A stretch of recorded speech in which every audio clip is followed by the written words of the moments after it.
wrong. Am I?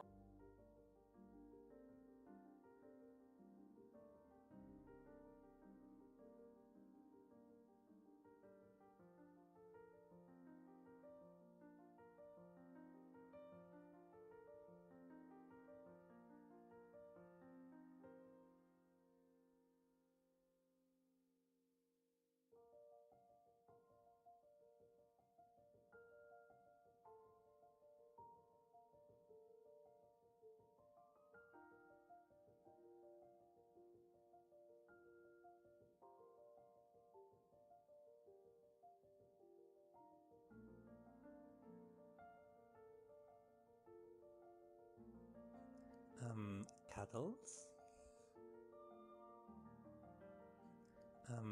Cuddles?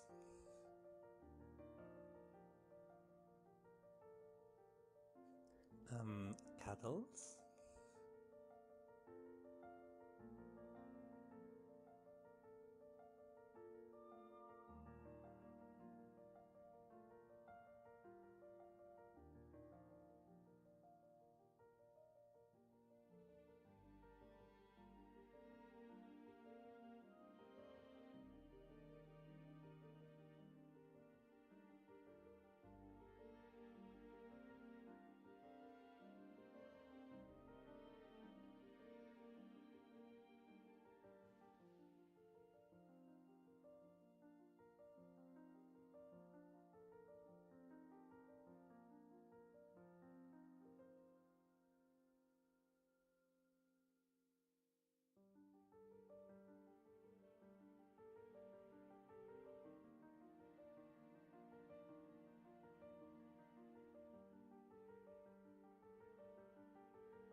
Hello, hello, hello, everybody. Happy Monday. How are we doing? Good to see you. It's good to see everybody. I hope you're doing well. Happy days. How is everybody today? I hope you're doing okay. Hope your Monday didn't treat you too rough. What did everybody get up to? Firefly, thank you for the daily snuggle. Dima, thank you for the daily snuggle. Najib, thank you for the daily snuggle. The Fishman, thank you for the daily snuggle. And Dima, enjoy VIP for the day for claiming first. Samson, thank you for claiming second. And Fishman, thank you for claiming third. Najib, I'm not going to lie, I feel pretty rough. But we're here. We are here. I hope everybody had fun. I had fun watching Pirates with you. It was a really good time. I kind of had a blast with it. It's such a fun series. And going back and watching it again, like I haven't seen that movie since it came out, like the fourth one. I hadn't seen it since it came out. And watching it was like, I don't know. Do you guys know absurdist theater? Like, do you know anything about like the absurdists and what they were kind of all about?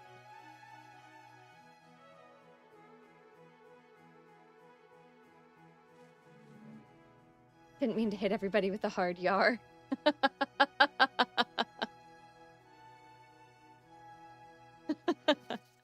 Okay, hang on. Let me see if I can find give me a second. The Theater of the Absurd.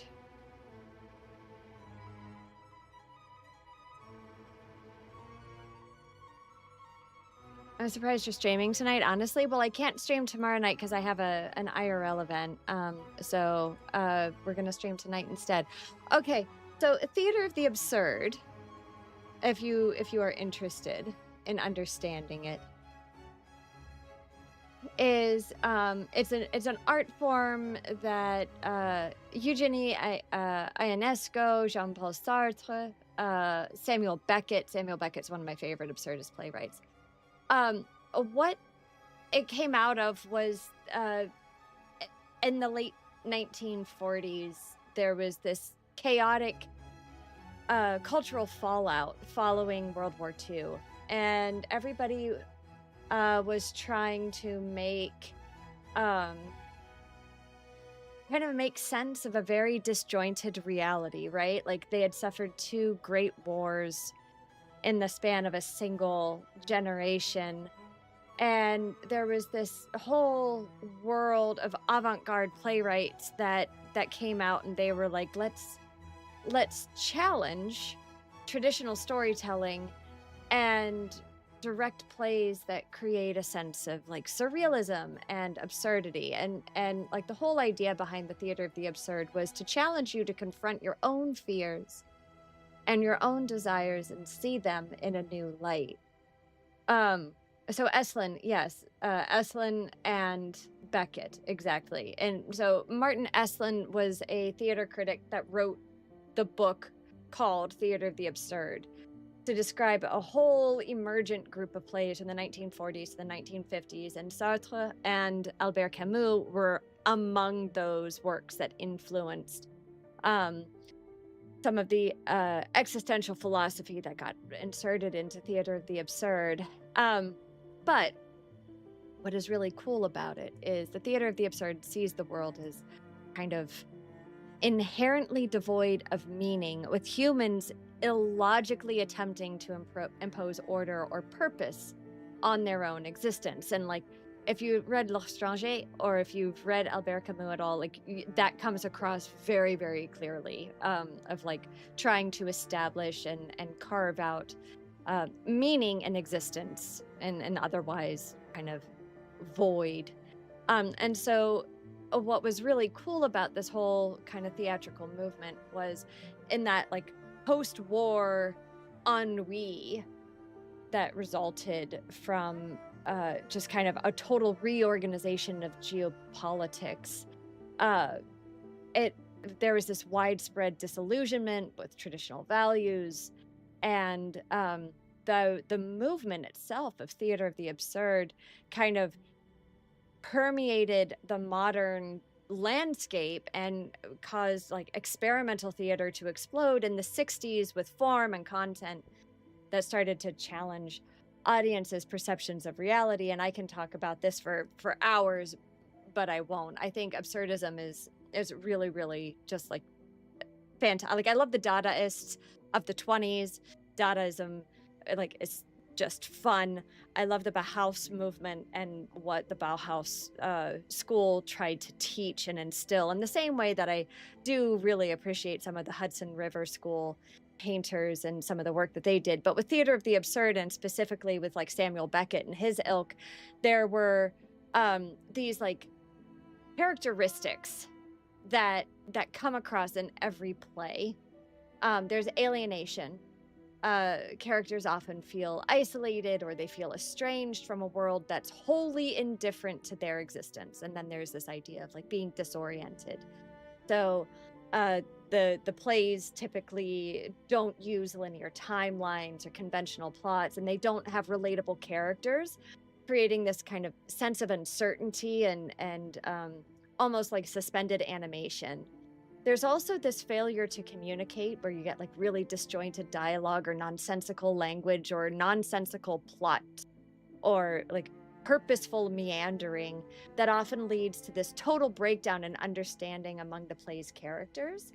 And then there's this idea of like existentialism that like permeates it, right? And it's because there's this like method to the madness, and theater of the absurd tries to like invite the audience to question what it means to be a human in a world that feels like it's spinning completely out of control. And so as a result of that, you get to this kind of defined absurdism, which it isn't about making sense, but rather poking fun at the irrationality of life itself and like how existence and existentialism is truly just like one big joke in this kind of theory and kind of way of being. So one of the biggest plays is Waiting for Godot, and or like Rosencrantz and Guildenstern Are Dead, right? Like is another one, or I'm trying to remember the one. There's another one from Beckett. No Exit is another one. Rhinoceros was one. Fifu and Her Friends was another one that was really fun. But when I watched Pirates of the Caribbean, like, so the first two are really Disney. Like, they have a very clear plot. They have very clearly defined characters. There's this kind of escalation of kind of like story beats, where this happens and it causes the characters to do this, and because of this, it causes them to do that. And then there's this tone shift in the third film where I really think that the director and the writers, and especially the cinematographer, like decided to really jump into the theater of the absurd, in part because Pirates of the Caribbean was never intended to be a franchise. It was supposed to be a one and done film, and it was really absurd to try to draw out and kind of create this massive world. But on top of that, what I thought was really cool about it was they played with the ideas of theater of the absurd, where if you look at like Johnny Depp's character and how there's this disorientation of self, and how he stops being the relatable pirate and he starts becoming this really complicated character that's really uncertain about what he wants. And then there starts to be a total breakdown in the protocols and the way that characters engage in the world. And it creates funny haha moments, but then it also creates some like really, really cool, irrational behaviors and like interplays between characters and environment and ultimately time. And in the last movie so we just watched on Stranger Ties, right? And it's all about mermaids, and you have Blackbeard, you had Edward Teach, you know, who is Blackbeard, the real man behind the legend that became Blackbeard, kind of like playing with this LaCroix.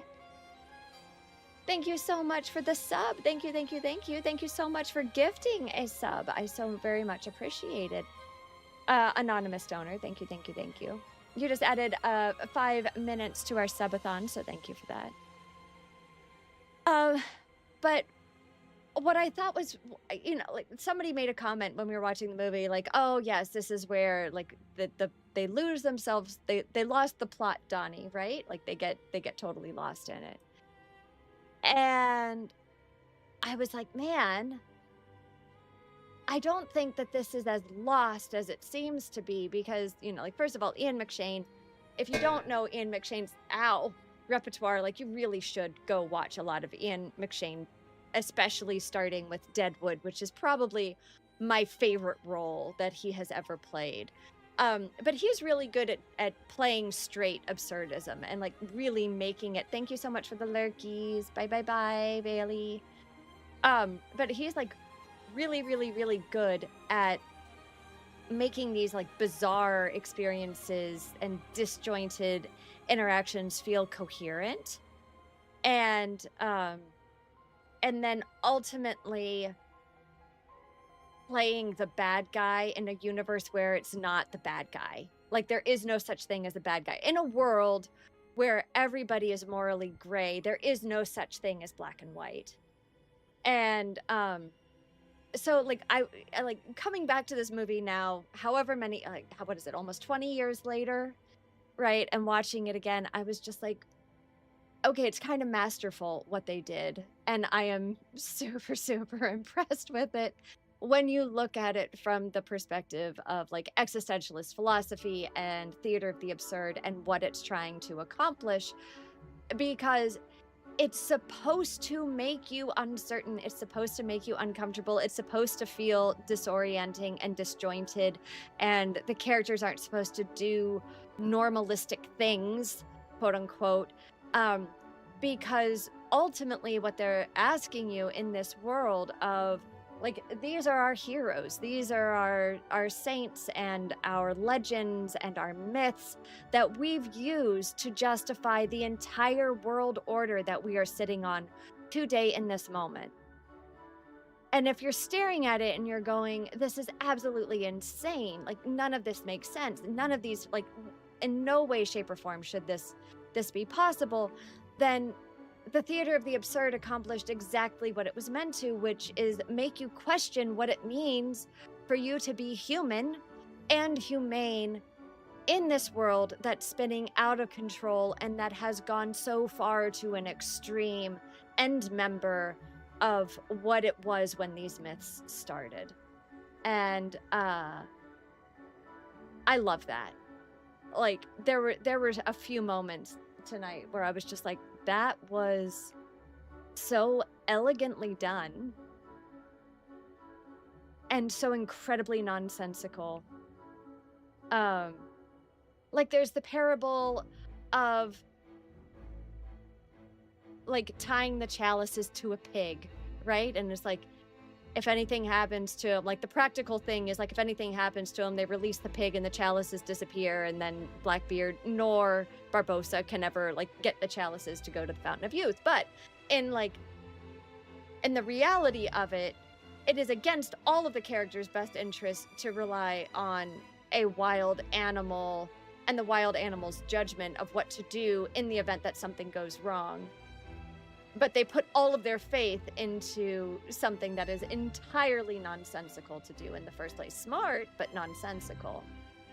And that was what kind of defined, like, that was a, quote, smart Jack Sparrow moment, as opposed to a lucky Jack Sparrow moment, as you see kind of later on in the story. Which is just, like, mwah, like, just... I loved it. It was brilliant. I had a lot of fun with it. Cuddles? So yeah, that's what I was thinking about. Puff the Magic Dragon, thank you so much for resubbing. Thank you for 3 months together now. And thank you for adding 5 minutes to our subathon. I really appreciate it, guys. Thank you so much for sticking around. This subathon's been going on for almost a month now, and we started a hype train. Let's go! Let's go. I can't see the hype train. Let me go see. Thank you guys so much for starting a hype train. Swan Woman Crush, hi. Hi, how are you? I hope you're doing well. Guys, I am still so very sick. I am so sorry. I just realized like how weak my voice sounds. I actually had to put a sweatshirt, like a sweater on. It's not cold in my office, but that's how much like yeah, that is how this is going. That's how this is going.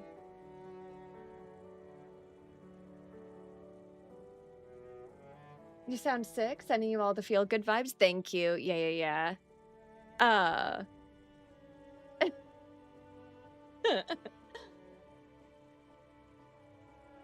I should be resting. Yeah, probably.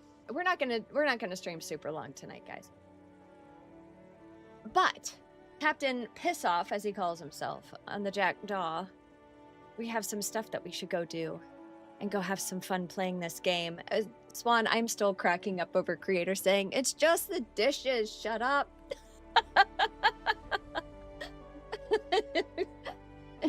It cracks me up. Okay, so hang on. Swan, is it okay if I share that? Because like I think a lot of people in chat will relate to this if you'll let me. Okay. So guys, the setup is it's just a two-part. It's just text on a screen, and it goes, "Why do you give me your toughest battles?" And creator, also known as like, think of that as like whatever deity or embodiment of pure creation you want, looks at you and goes, "It's just the dishes. Shut up."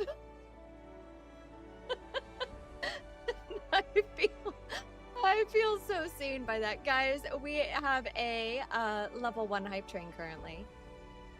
And our current conductor is our lovely friends. I think that's Puff that started this one. If you guys want to, I've never been so called out. I know, right? If you want to take over the conductor hat from Puff, it's going to take 2 gift subs or 600 bits to get us into that level 2 train. Thank you guys so much for the level 1 hype train. I really do appreciate it. It cracked me up so much when I heard the Swan. I was dying. I was dying when I saw that earlier. So,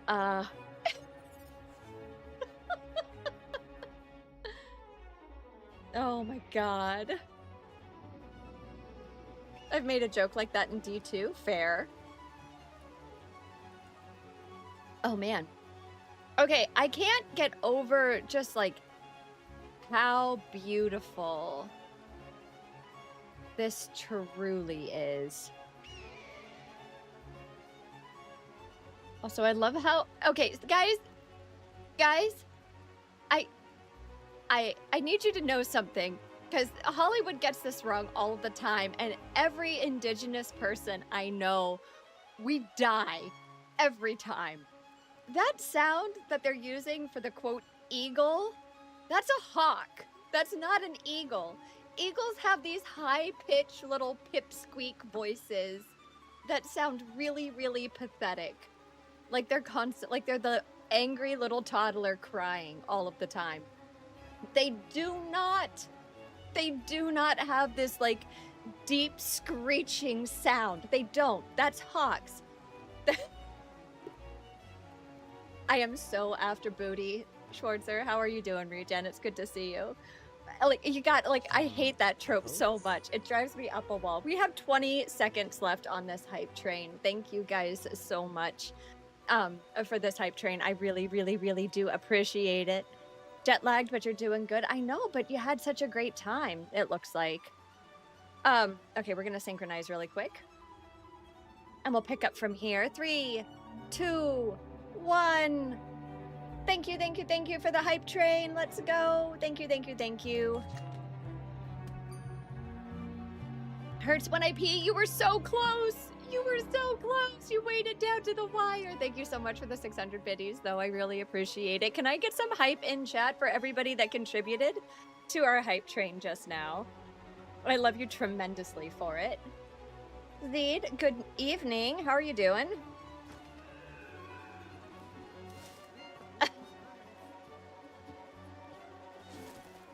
Nice.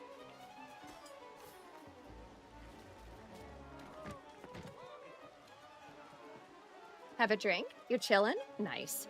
We're just getting started on the game.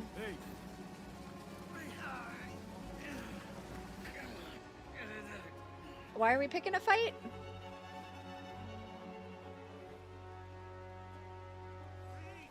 Why are we picking a...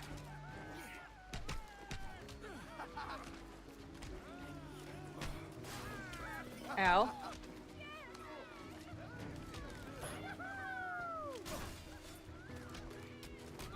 Ow. No! Wait, hang on. What is my heal? What is my heal? It's D, right? Ow. Hey.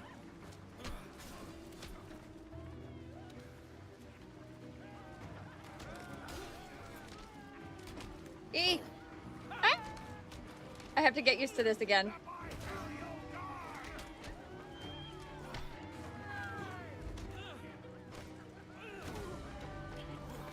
Ow. Alt. Damn it.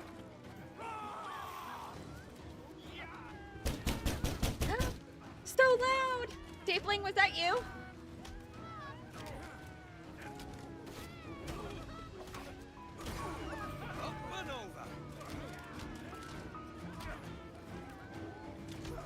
There we go. There! How are you? Quick wave from Lurk while writing. Hope you're feeling better and have a fun night gaming. Thank you. Thank you, thank you, thank you. I unlocked the tavern. Man, I buried that guy halfway to 6 feet. Okay. Now, I want my damn drink. Give me my drink. Buy a drink. Damn. Deep in the stuffs, but showing the support. Thank you, Mike. How doing? Meant to tell you. An Eververse if you don't have it already. Okay. Hurts when I pee. What dungeon are you in? See, that sound? That's a hawk! It's a hawk. Uh-oh, I'm dizzy. There we go. Oh. Nice.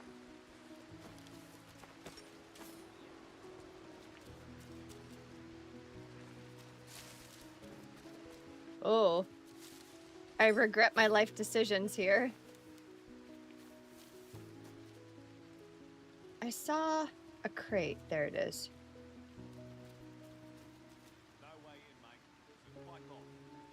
Oh. Okay. Fine, fine, fine. Crouch.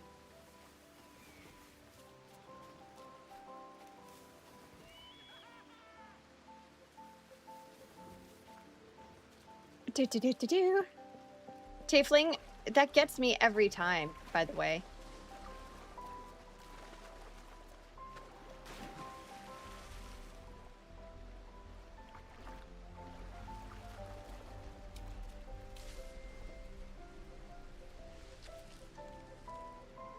Come here, you. Yep, come here. Come here, come here.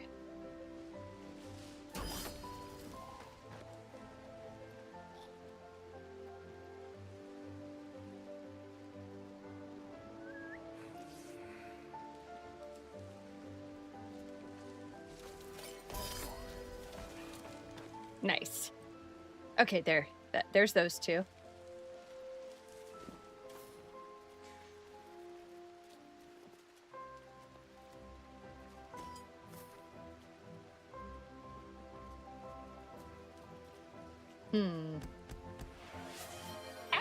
Thank you guys so much for the donation.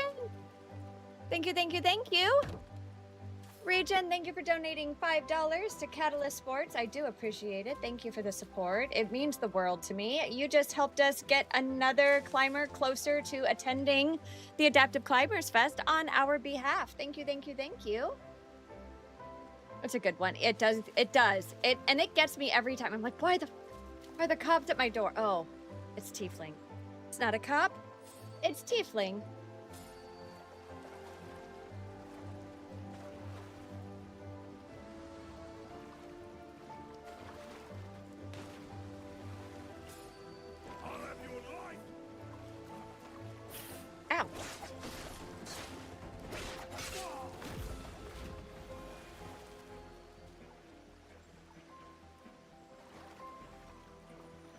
Down. Control? I thought control was dive. Yeah, control is dive. Control? Thank you. Okay, let's see. I got all my loot from there. I feel better. I forget what I was supposed to be doing here. Oh, look at this. Oh, let's go.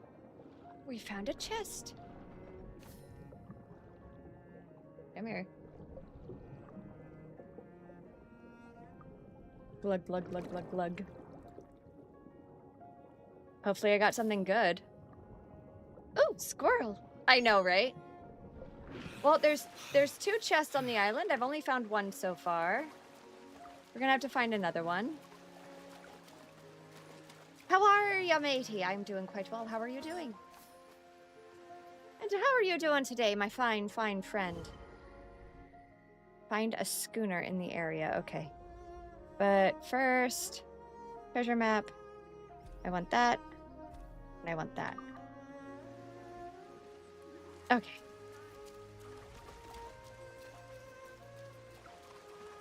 It's 92? Oh, man. Yeah, that's about what it was today for me, too. It was hot.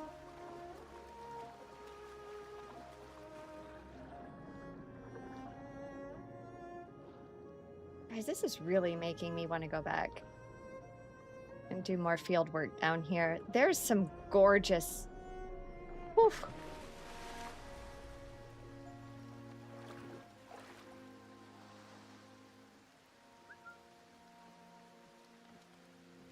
Is he gonna come over here?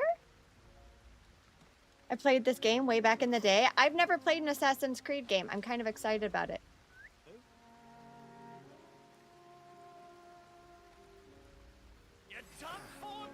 Oh, great. Ow! Well, that was bloody.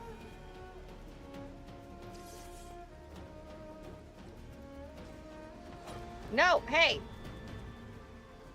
Let me throw you. Get rid of the body. No body, no crime. E.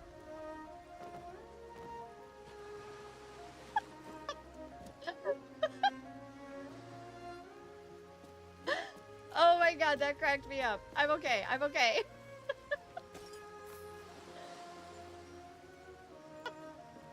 Oh, that was amazing. It was a shark officer. Only gently disposing of. Exactly. I wasn't allowed. I just had to, you know, gently yeet, as it were.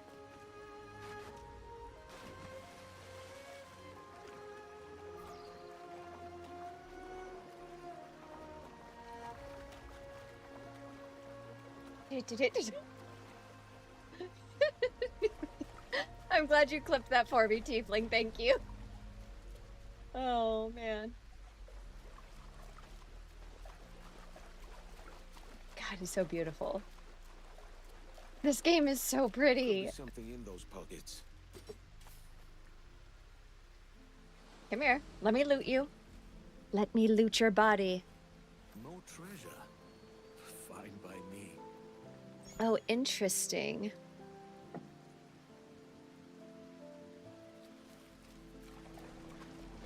Okay. So, wait, hang on. Go to the codex. Where's the codex? Right here.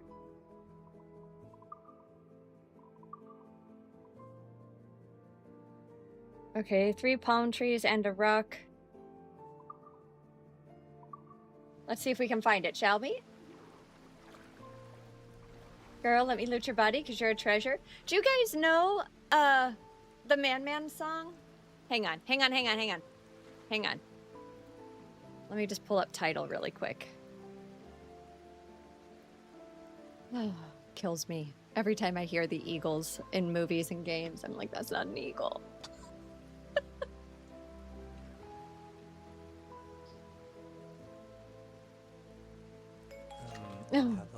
Cracks me up every time. Okay, there it is. Bye-bye. Hi, Bender. Bye, Bender.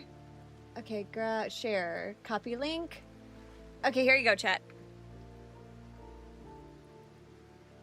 There you go. That's the song that I always think of when I hear Loot Your Body. Okay, now, Cuddles?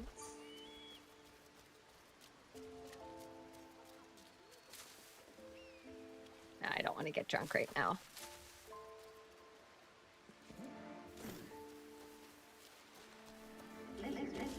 Ow, ow, ow, ow, ow, ow, ow, ow! Regen, welcome back. The Final Fantasy 14 Mind's Call to you? Absolutely. Okay, 1, 2, 3. Is there a buried... No?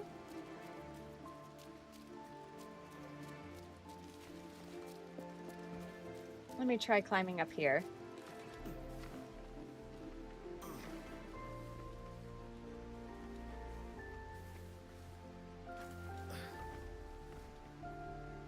Come on.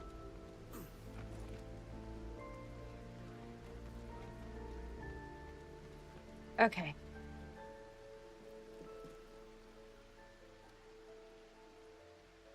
It's not necessarily on this island, I take it.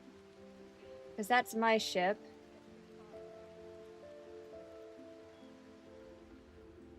Framed the entire interaction? Oh, good. I'm so glad.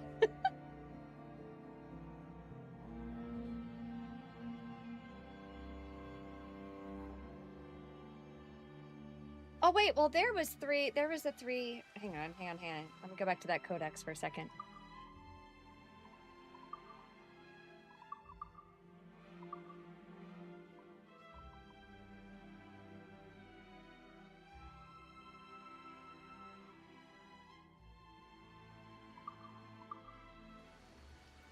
Better? Better what?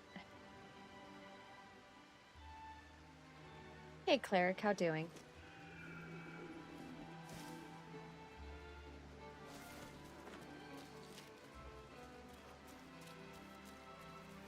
Okay, so here's the ship.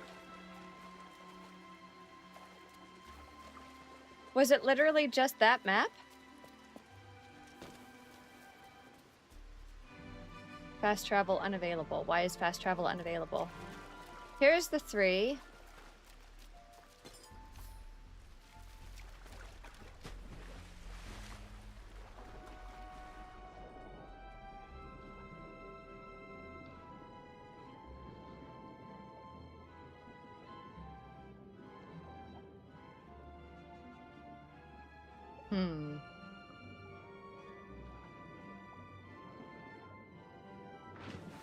All of that leather would weigh him down. And Riddler, thank you for the 55 stream streak. Cuddles?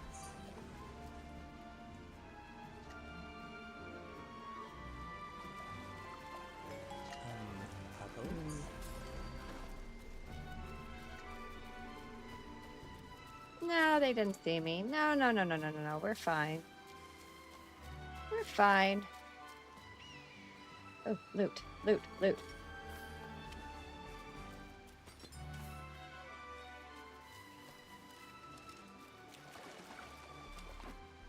Locate the ship with your spyglass. From where?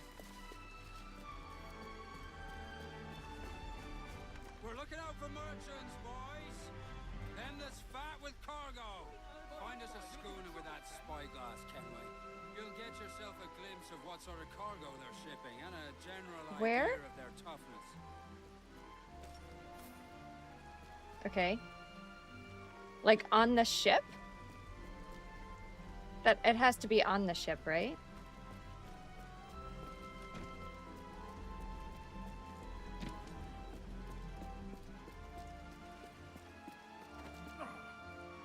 No, I'm pressing F. What it, huh?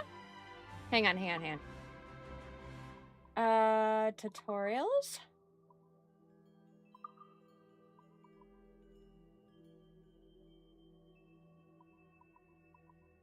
Quests.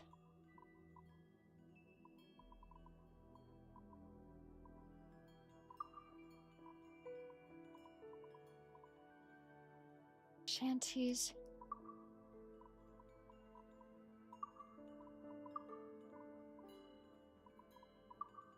Fighting, combat, sea shanties, world.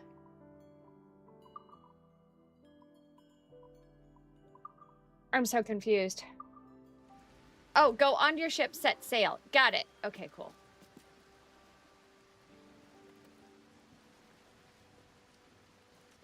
Ha! That doesn't look like a skill. Oh, neat. I still have a few things that are undiscovered. Well, hold on. No. Put on some sail. No. Let's see that dock. Dock. Hang on. I can always go back. Yeah, I know I can go back, except I can also do it now. Come on, let me. Whee! I'm about to get crushed by my boat.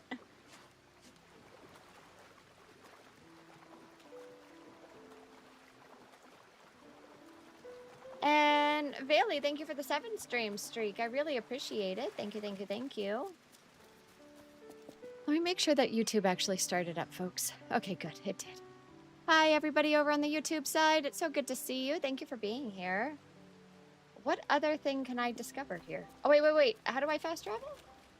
Okay, wait. How do I fast travel? What is the point here? Tutorials. World.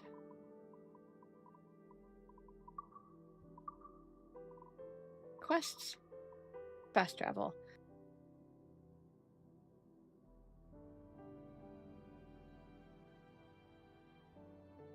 Enter the world map to locate your and press spacebar, ouch, to immediately travel there. Okay.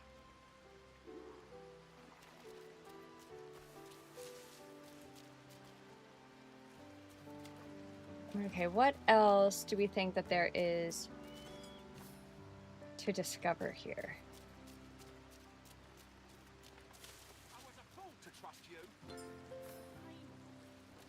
Oh, here we go. We'll loot this. You guys aren't mad. Don't be mad. You're fine. Health is full.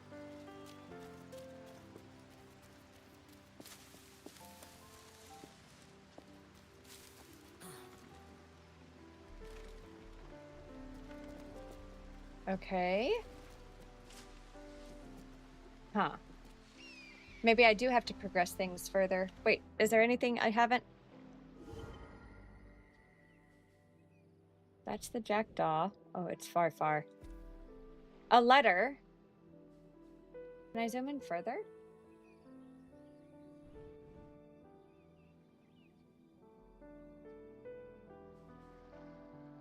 There's another chest.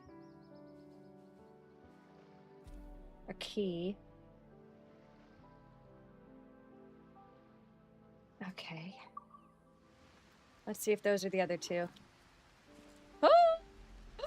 Oh, that was unfort.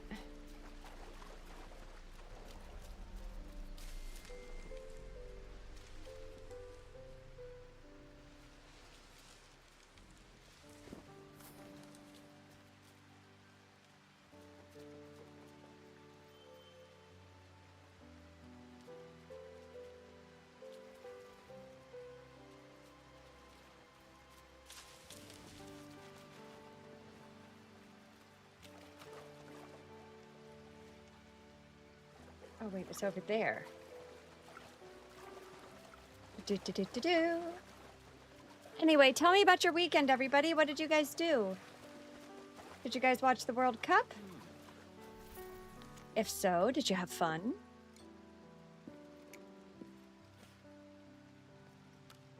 You got a cite for what, Jasu? Driving citation? Wait, what? Upon my route to the West Indies, a curious incident arose in me, a revelation. It was a wanton act of violence that I witnessed, one that proved fatal only to its instigator, an ipardoned pirate named Savory, who had come aboard to work off his debt as an honest Christian, yet died a devil full of drink after mistaking the reasonable abjurations of his fellow men for insults. He was taken by a self-inflicted pistol shot sustained as he attempted to load his piece in preparation for the first of 6 duels which he had arranged as challenges against the group. All of us were sad for his misfortune, but none were sorry that our crew grew quieter in his absence. And yet, at seeing the poor chap wound himself so, and witnessing the blood freely flowing from his body, a notion sprung up in me like an idea long dormant, already within me yet awaiting a chance to reappear. Thence came the phrase I had heard before, springing to my mind, the code in their blood. Suddenly it was sensible to me, the code of life, like shipbuilders' drafts, in miniature, yet responsible for building each and every man and woman on Earth. How was it that such an idea made perfect sense to me? How was it I understood already that which had no precedent in the most modern philosophies? The code of life. In our blood. Imagine. These ideas swirled within me for many weeks upon that voyage, spinning in such a maelstrom of thought that I could not articulate them. Remember I said the cop didn't notice the registration? Yeah, the cop yesterday did, and he pulled you over. No! No! Jesu!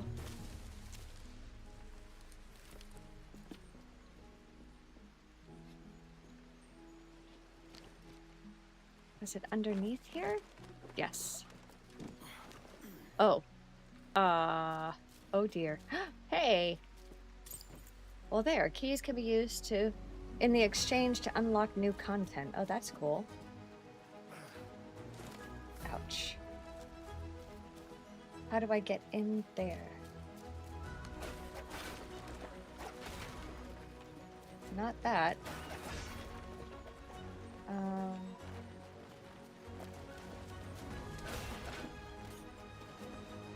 Can I go in this way? No? How? Let me...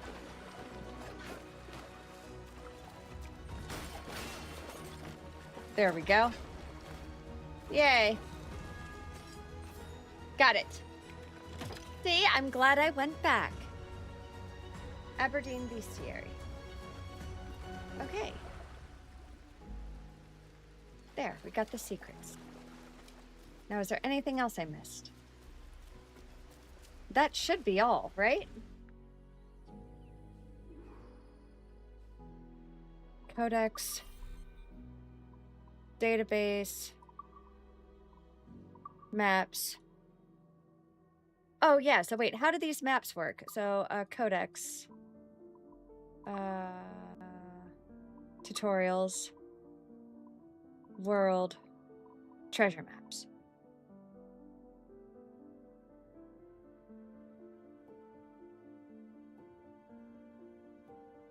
You have made your way to the location defined by them. Use the map's illustration to work out the exact spot.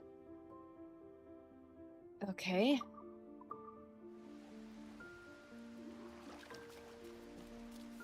So are they on, like, do they take me to a different island, or is it the same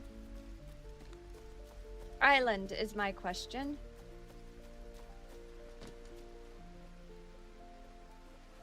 I got it situated and dismissed, though. Jasu, I'm glad. I'm glad.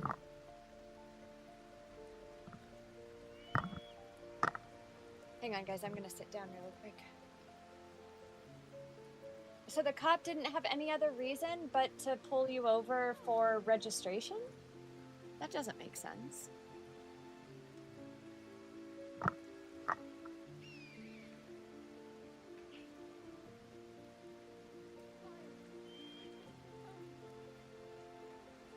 What a mess, Jasu. I'm so sorry.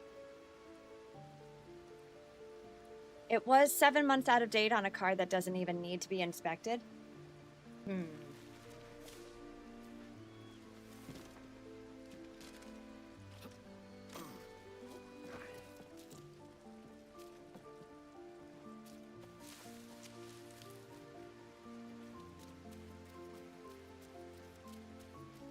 How do I check, like, on the map?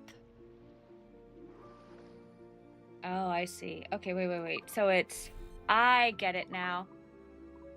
They actually use real coordinates of a sort. Okay.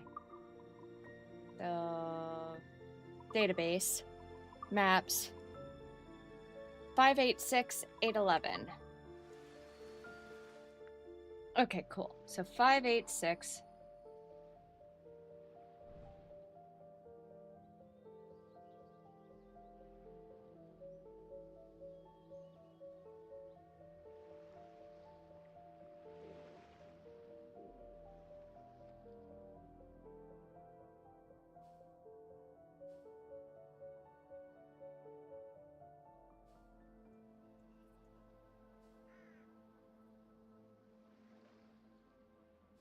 Five, 8, 6.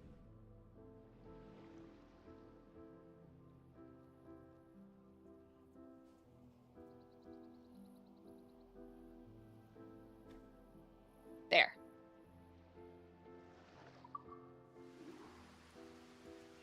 Yeah, when I went to get inspected, the service member was like, yeah, you're good. Just go get your papers. That is really funny.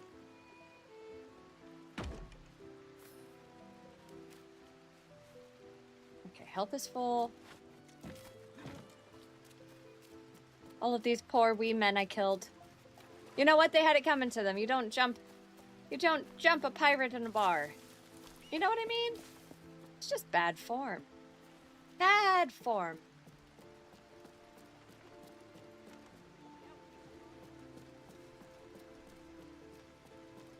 Yo ho ho and a bottle of rum.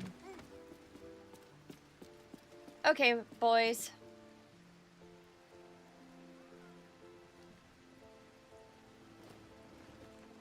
Full sail! Crowd it all!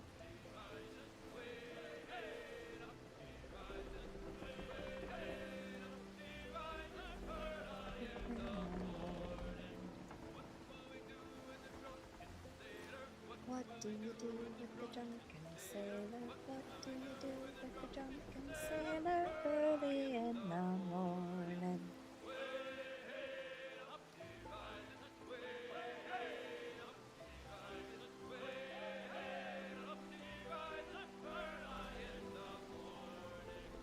All right, let's go exploring.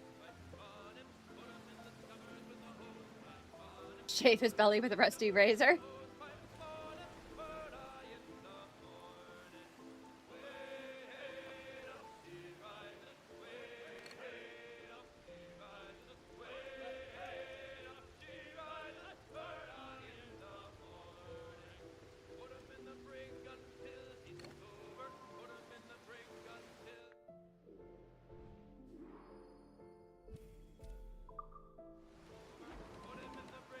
Speed, lads! Neat.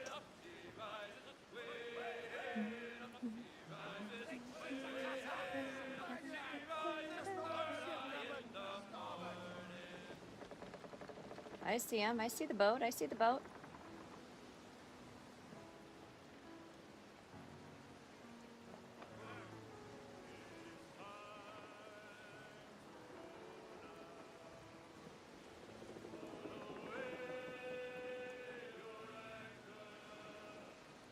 Aww.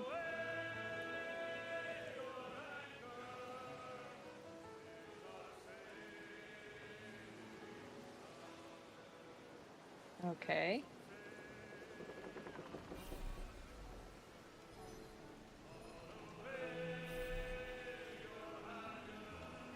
Okay. Which way is... I don't know which way the desync is.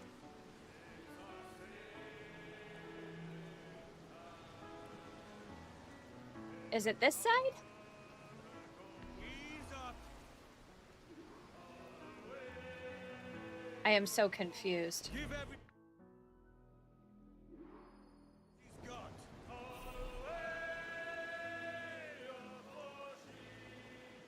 Yes, okay. I guess I went too far. We start again. Okay, reload. Let's see what we last saved. Shoot or sabotage alarm bells to prevent them from... Oh, hey there. Oh, hey, Solo. Okay.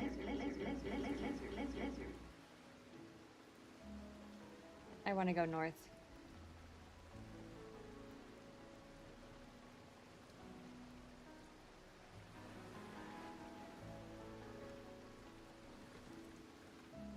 Fast as you dare.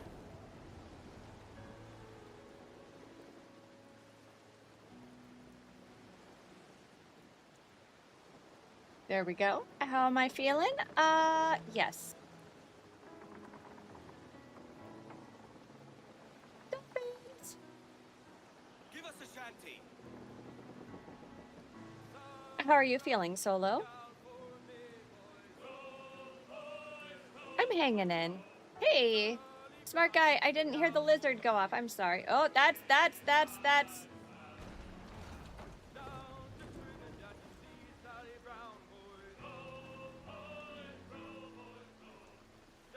She's a cutter. Spanish signs. No use swallowing Okay. out here. I was heading the right direction originally.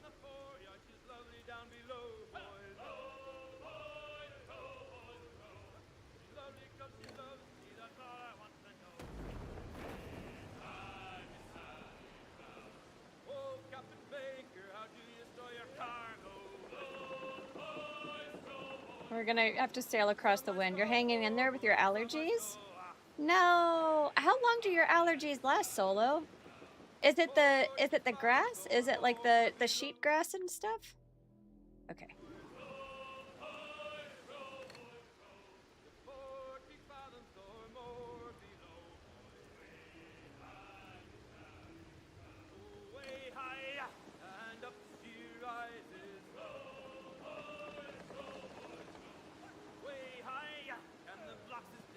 There we go. After it stops raining to when it snows. Damn. That's a long allergy season for you, my man.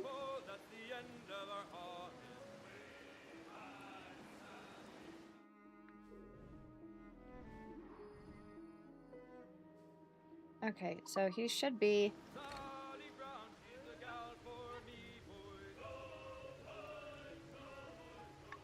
There he is.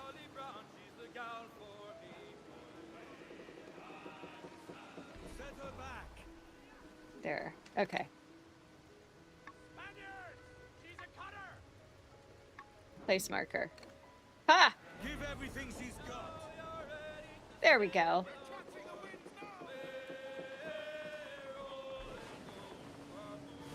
We're gonna go herd a boat. Oh, and the wind's with us. That's nice.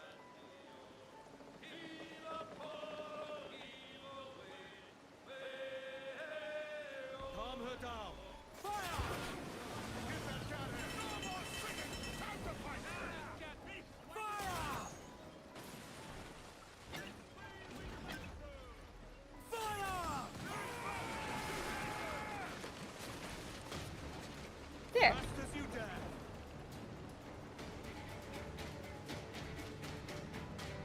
Set her back. There. Cool. Now we still have to find... I don't want to, hang on. I don't want to hit the... Okay, so there's bad dudes.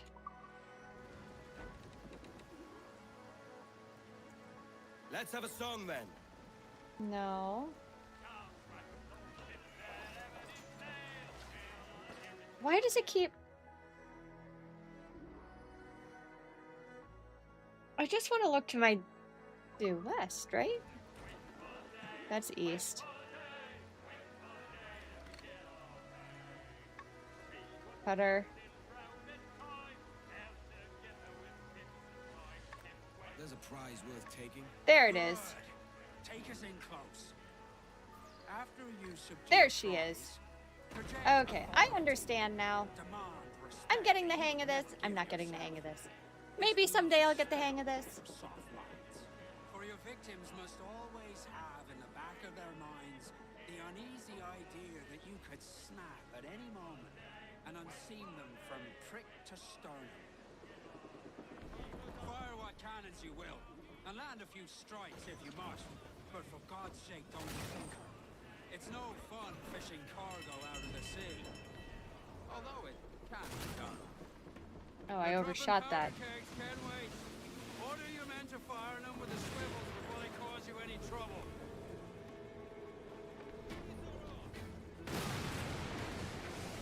You've scuffed her up nice. Only don't put a hole below our waterline.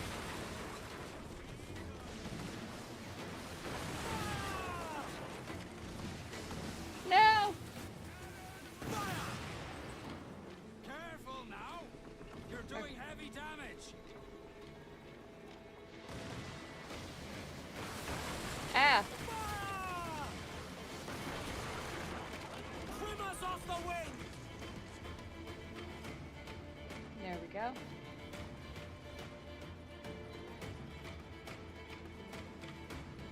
Fire!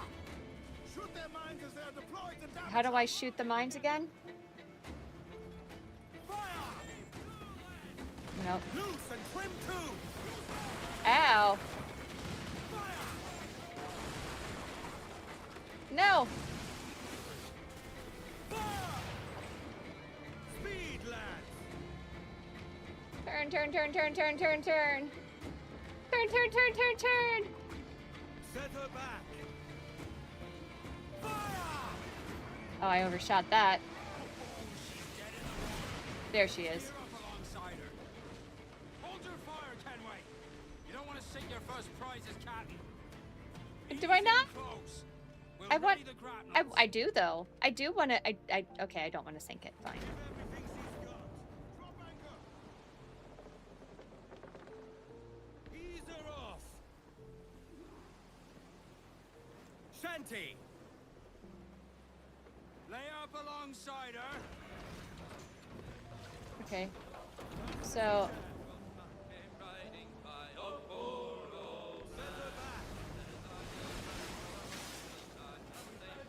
Not close enough.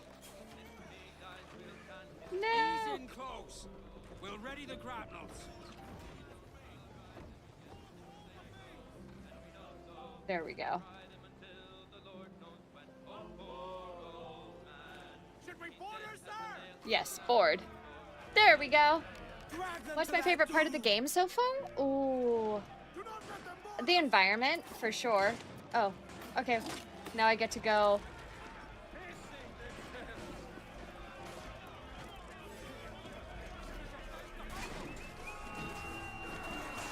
Ow!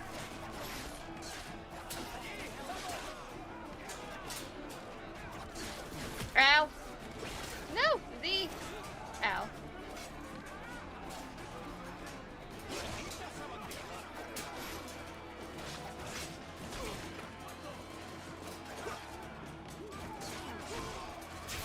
There's one. No, I don't want to carry him. Ah, drop. Go away.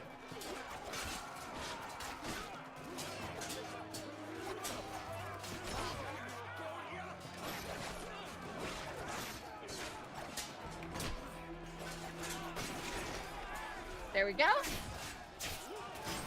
Apparently pretty accurate. I mean, that's like what I'm starting to understand about.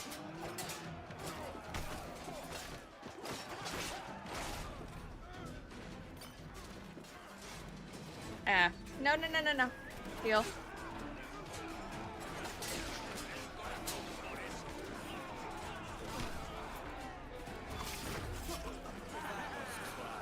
Are you gonna yield? Are you yielding? They're yielding. Perfect. Thank you. Woo, smart guy. I am Captain Hornigold, and this is my crew. We're sailors like yourselves, I don't like them. but quite unalike in our purpose. For we intend to take all that you own. Yet no harm shall befall any man so long as he remains at ease. Is that clear? No me mate, Is señor. that clear? Tengo familia. Se lo suplico. Oh, Anyone speak English? English? English? English? bit. Tell your friends we're stealing your goods, and we won't hurt nobody if everyone stays is as still as a sandbar. You got that? Please to repeat. Oh, for fuck's sake. Lock him in the hold and take everything that isn't nailed down. Is it like, didn't they, after Notre Dame burned, didn't they use like something in Assassin's Creed to help them figure out like the rebuild of it, or is that an urban myth? Best we made for Soul Key. Aye, we'll soak ourselves in rum, courtesy of one Ed Thatch. Okay. A good take today, Kenway. Half a dozen scores of that size and you'll be set for a year. Now let's... Wait, hang on. Okay, so I don't want to go to my east. Cargo and fix I up do, your however, trapdoor with a few more want to go to my trinkets. west. Sorta, yeah. I'm looking for a prize that'll set me up for life. I'll be king of the West Indies then. We came to Nassau to get away from the We came to likes of Nassau to get kings. away. Well, Have you guys been Promise, to the anyway. Caribbean before? Jesus, Or the let that Caribbean? dream Also, go how do you back. guys say it? Is it, do you say it Nassau's the Caribbean or place to Caribbean? be. Depends Not on who Do you ever dream of the big score? who I'm with. A ship so full of gold and silver, just split it and sail on. Sure, but it's only a dream. Every man Never hopes to been? find a dozen Oh, chests you of guys have gold to with no go. owners. They're as rare as an honest king. I love sailing. I always wanted to work on a crew. Uh-oh. Whoops, but I never, Lad, wealth is a means. I never, got to do that. That was one thing I never got to do. It is absolutely gorgeous. Everyone should visit at some point, in their lives. Let us get pulled in. Sorry, my dude. Whew. Okay, now am I allowed to talk to you, mofo, or are you gonna tell me? To contract with me. Oh yeah, he's gonna talk to me now. You've been to the Mediterranean? The Caribbean. Also, Shaylee, hi! How are you? Upgrade the hull.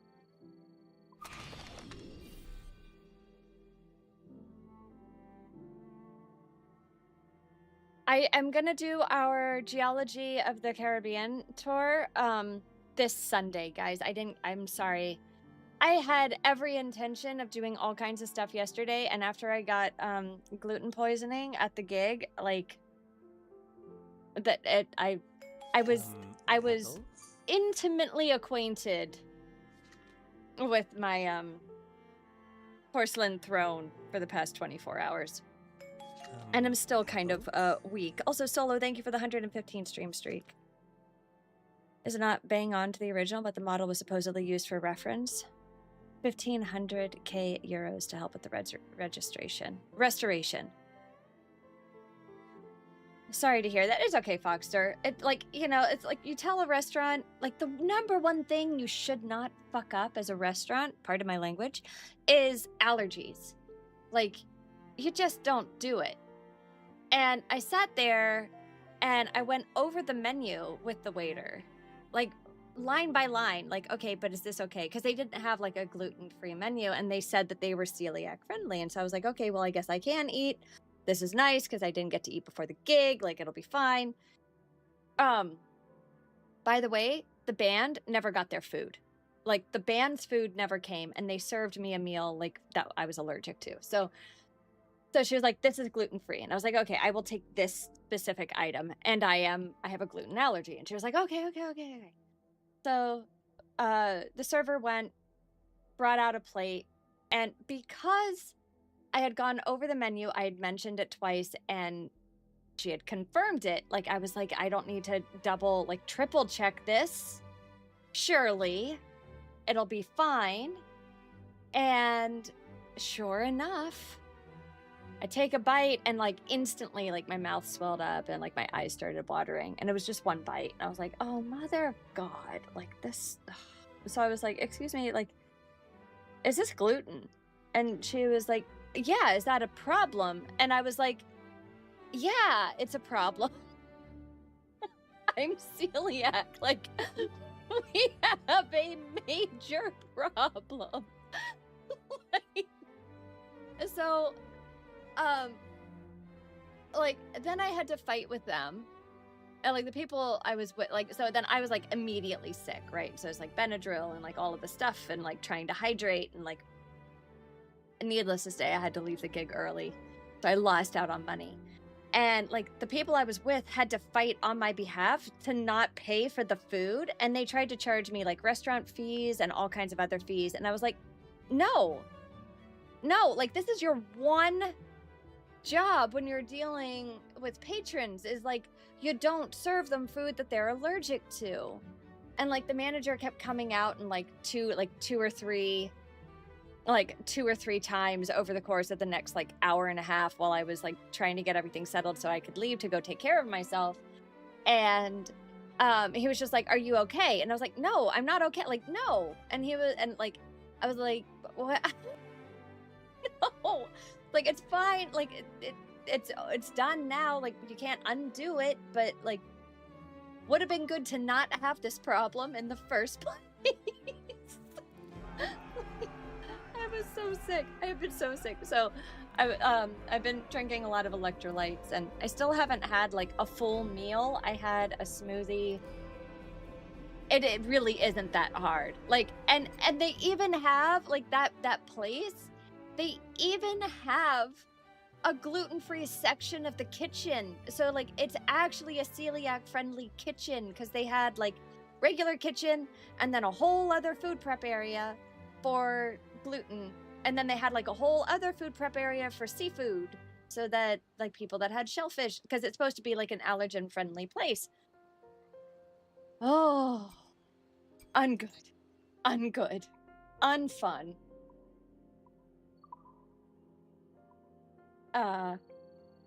Actually wild, right? Like, it shouldn't have been the case. It should not have been the case. It was the case. It should not have been the case. But, you know, whatever. It's over now. Like, I can't do anything about it. I'll just suffer for the next few days, and then it will all get better from there. Aw. Well, you cutie patootie. There's the figurehead. Let's see what the hole. Ooh. Nice. That's fancy. We'll go with that. This is because we pre-ordered. Cuddles? Ooh, fancier. Let's see what the helm looks like. Funny. Yeah, exactly. That's how I felt, guys.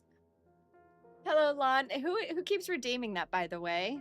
Because that's really funny. I can't see it.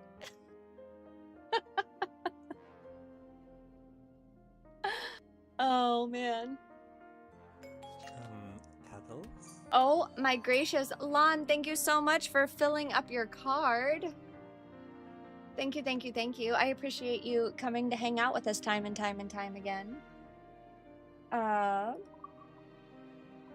let's see what the crew can wear.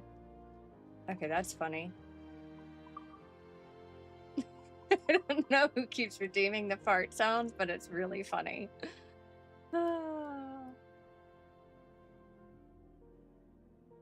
It's the jackdaw. Petals within petals, tadpole.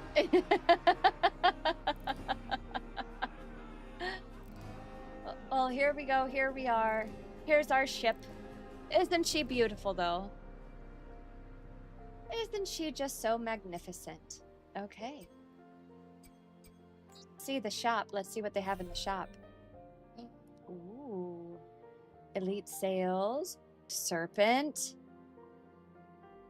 Oh, wait. I want to see what these look like. We can have an Aries. We could put a mermaid. Mer person. Iguana leather. Iguana. Okay. Cool. Where do I go to get more crew? Bye. Thank you. I tried. Prizes and plunder. Oh, there's a thingamabob. Whee! Up. Pull. That was an almost too shallow to dive. Up. No, up. Climb, you, damn you. Part of the crew, part of the ship, exactly. Mark, why didn't you join us for movie night? Ever.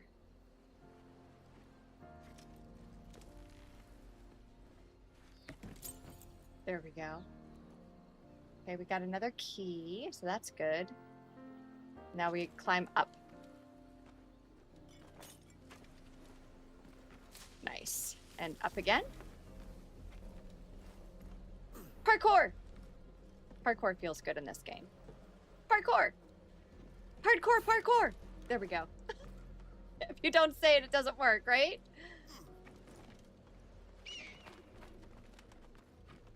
See, that was almost Eagle-like. We weren't on PC at the time. Oh, fair. It kind of sucks to watch it from your phone. It sucks even worse trying to run movie night from your phone. I'm just saying. Regen, thank you for the hydrate. Yelling it as you do it is the Michael Scott way. Yes. Yes. Puff, thank you. Oh my god, this is why I love you guys so very much. This is a really cool place. Holy waterfalls, Batman. I want to go explore that. Why? Tiefling. Cattles? I don't even have to see it. I know it's you. I know it's you. Ah. That sound haunts me in my sleep. Find them standing around and bribe. Buy crew upgrades from the harbor master. It's been a while since you played yourself. Why are you playing yourself? Don't play yourself. Don't sell yourself short. Okay. So we have a chest. We have a shanty. We have another utter water. Utter water? What is a local officer? That is the main quest. There's the tavern. I only have one sync point? That doesn't make any sense. Okay, wait. 1, 2, 3. Whee! Ah, that's so scary. Oh. It's fine. I'm fine. You're fine. We're all fine. I'm not fine. That was bad.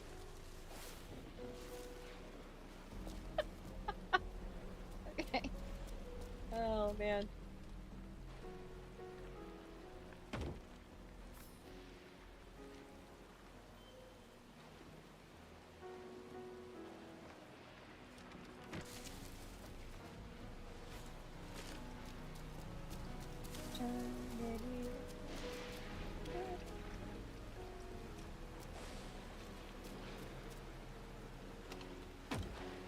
I'm 6'4", hard to sell yourself short, but you try. Okay, that's funny. That was good. That was punny.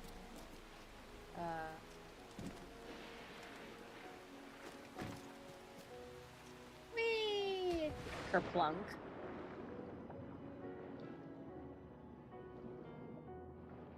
We be not but humble pirates. Okay, let's see. Give me the loot!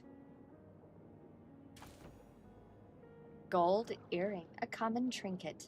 Another bottle with a letter inside. Well, let's read it. Let's find out what this one says. Yo ho ho.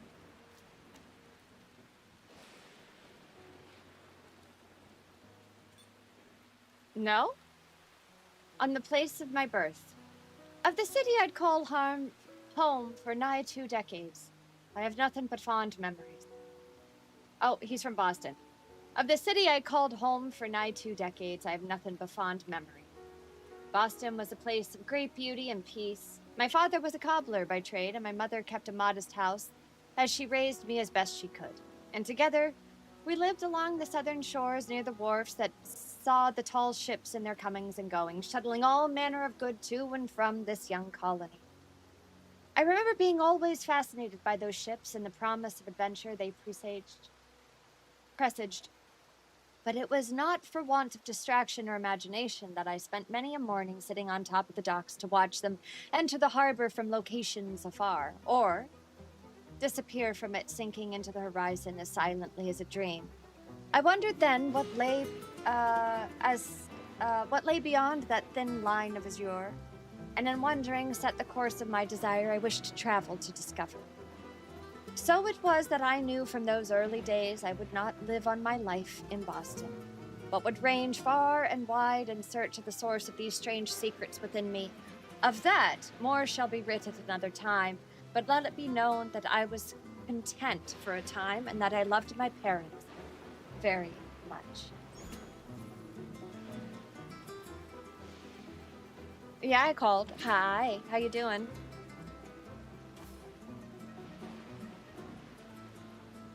I've been working on some new puns, trying to think of ones for vacuums, but they suck. Ba-da-ba. Oh, thank you for the stretch, Firefly. Let's reach up overhead. Stretch, stretch, stretch. Oh, that feels good. Okay, we're gonna stretch to the right, and we're gonna stretch to the left, and we're gonna look up, and we're gonna look down. Oh, down feels good.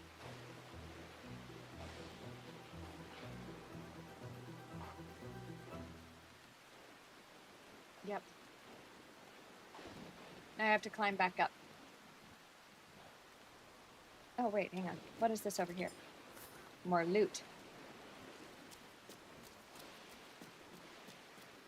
Whee! I don't know, guys. I like this game so far. I'm having fun. Whee!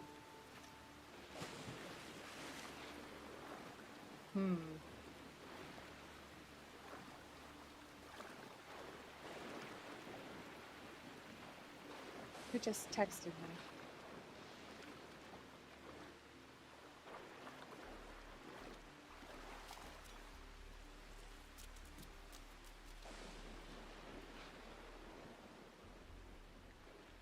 I'm tempted to assassinate that guy. Up.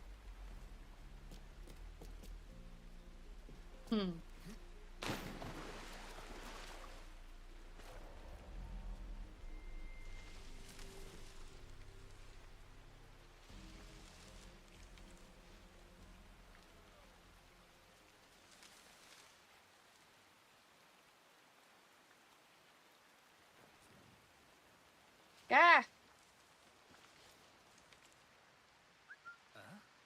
Come here. It's been really fun watching. Yeah. 3, 2, 1. Ah! Dead. Loot. Yeah, you. Come here. Dead. He's dead. Nope, don't want to carry him.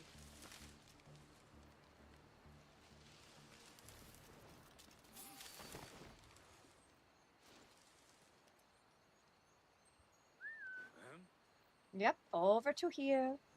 Is that the witness wrapped in a blankie? Sorry.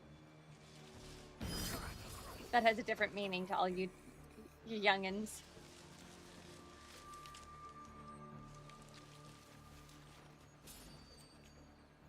Oh.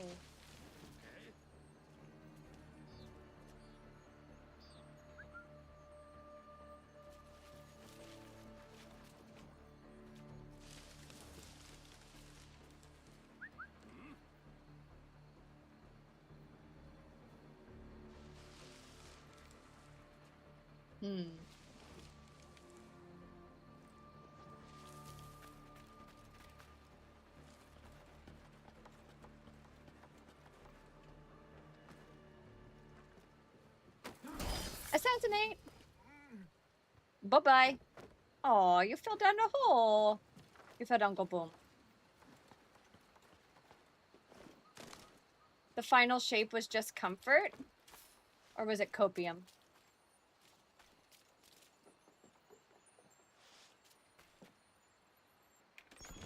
Loot the chest. Okay, so now we've got that. Is there anything else here for us? Health is full. I'm good. Let's climb up. Holy jumps, Batman.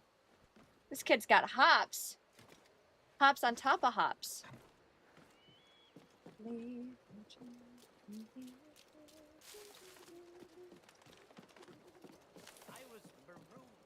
Health. Oh. Ooh. Where do I need to go? Up yonder. Can I jump across? Yes.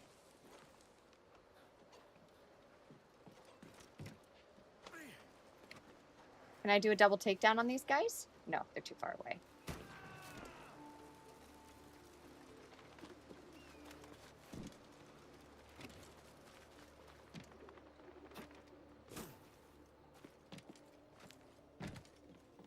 Whee! Uppies! No!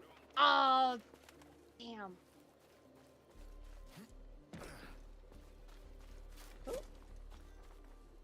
Who? Who? Oh, man. Who?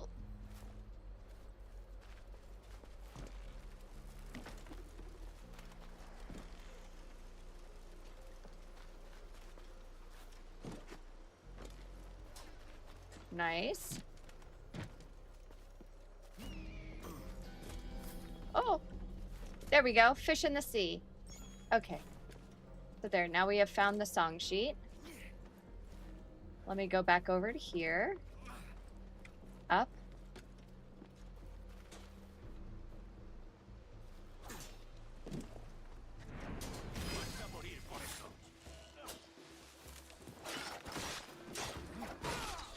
There we go. You just... Yeah, you're not wrong. See? Yeah, I know.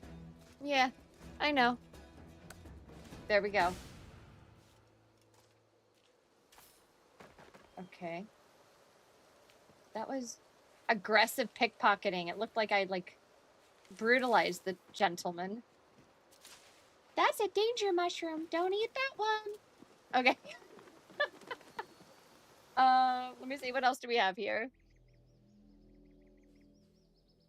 Oh, we want the data file for sure. Okay. Well, let's go back and get that data file then, shall we? Whee!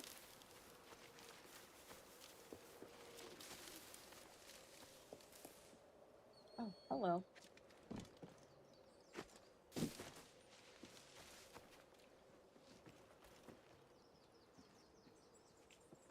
Dead.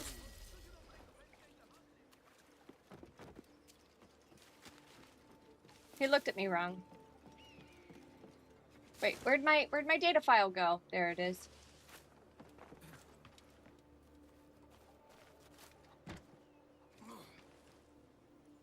Drop down. Drop down. Drop down. Jeebus. That gets old.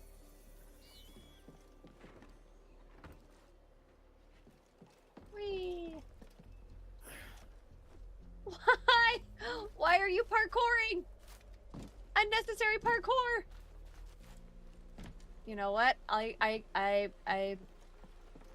respect the I respect the hustle. Did I have another point? No, that's that one.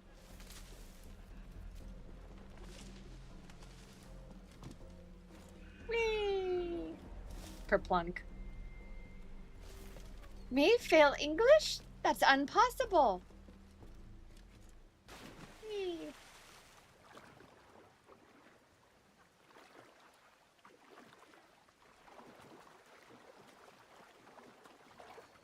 Uppies? Parkour for the Aura Farm, right? Exactly. It's like, sure. Not a bad take today. Keep this up and Nassau will be the first city where men and women may live as God made them. Let's Easy go. and free. All it takes is a few drops of blood, sweat, and a swatch of cloth. We fly no colors out here, but praise the lack of them. Oh my Let gracious. the black flag signal nothing Guys, I have but your PT tomorrow allegiance and to I am man's not looking natural forward to freedoms. it. This one's yours. Okay, the names you guys are finding Quite proud.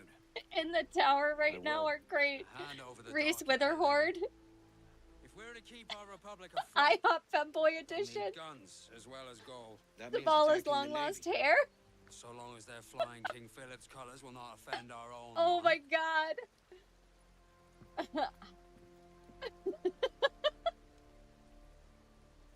As you've likely seen, the number of merchants roving these waters is 3 score the number of military ships. Oh no. Aye, easy purchase, but in small doses. Okay. Right. I wasn't So paying to lure attention. the Navy out of hiding, it's best to cause a bit of mischief. Catch a few small fish to attract the big ones. That's right. Okay, so So plunder brigs and pillage carry as you see valuable fit, cargo. Captain Kenway. Okay, use your ship's spyglass on ships and locations to see detailed information. I can use scroll wheel. Okay, well, hang on.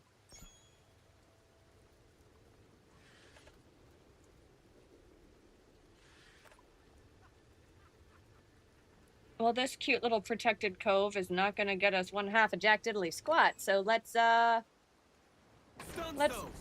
Use let's all make the wind sail. you can. Hey, hey, hey. Rude. I want to get back out in the open water.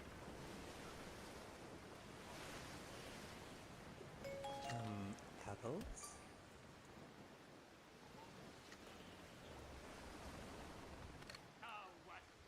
Sail ho! Military class brig on the horizon. Good eye, man. Are you ready for this, Kenway? You won't go down without an honest fight. Who's up for taking that brig, lads? Shout aye!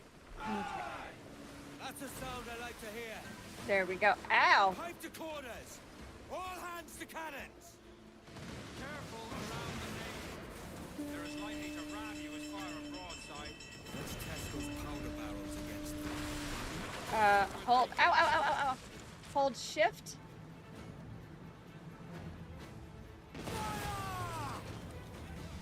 I'm so Let out confused. some sail. Hold shift.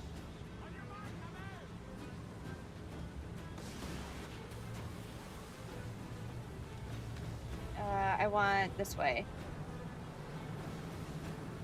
Studs out. Let's get moving. Fire! Ah. He's off the wing. All in all sail. I missed that. I screwed that up. Ow. Oh. Oh. Quick to repair that damage. Fire! Come on. So wait. There we go. Fire! Mains out. Let's go. Ow. Ease up. Fire! Ready powder. Fire! Oh man. Ow. Oh my god, they're so mean. There. Bored. We'll go fight them. That was so rude. How much for a sea shanty? Go, heave ho! Heave! Heave!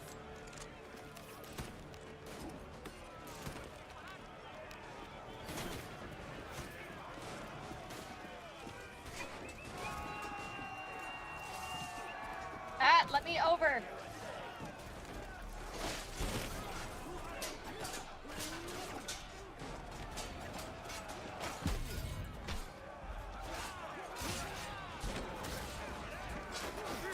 Ow.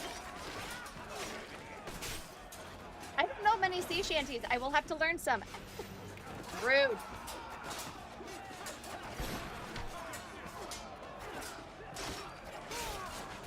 Hey. Rude.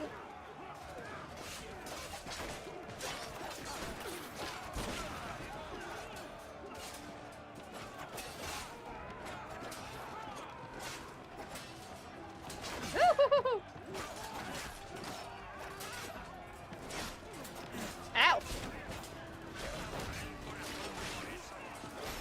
Ow. No, no. Ow.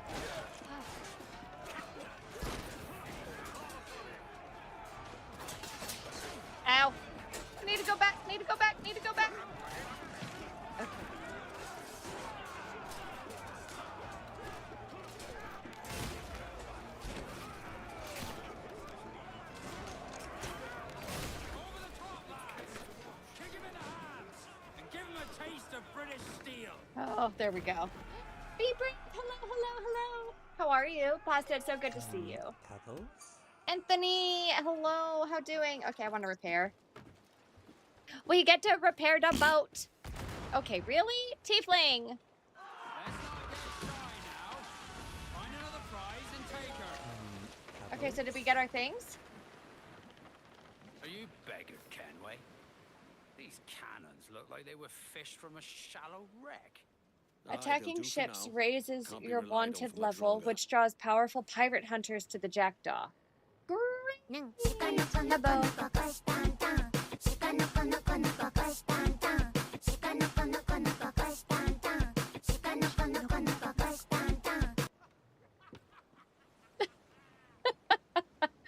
Okay, I need heals. I need heals. Do I have heals on said boat? Why? Put everything away.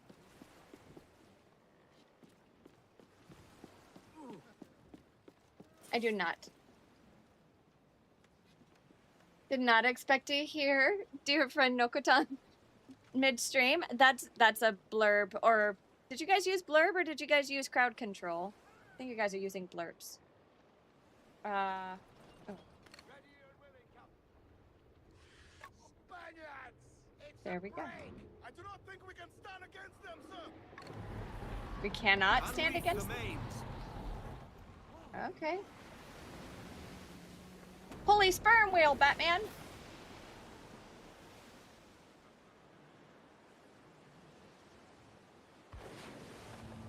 Okay, well then... What happened to this poor Good ship? voice, you tars.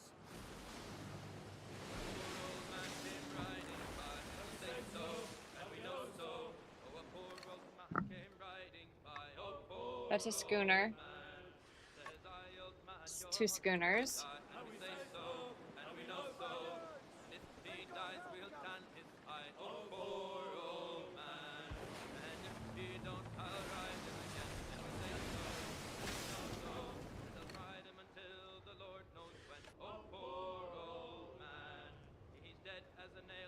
What about that one?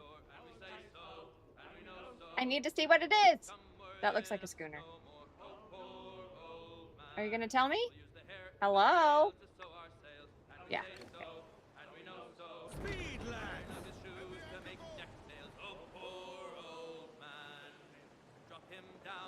Oh, be brave. Thank you so much for the daily snuggle. How doing today?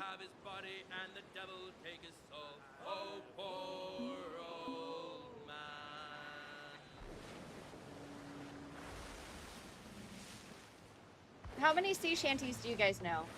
I only know a couple.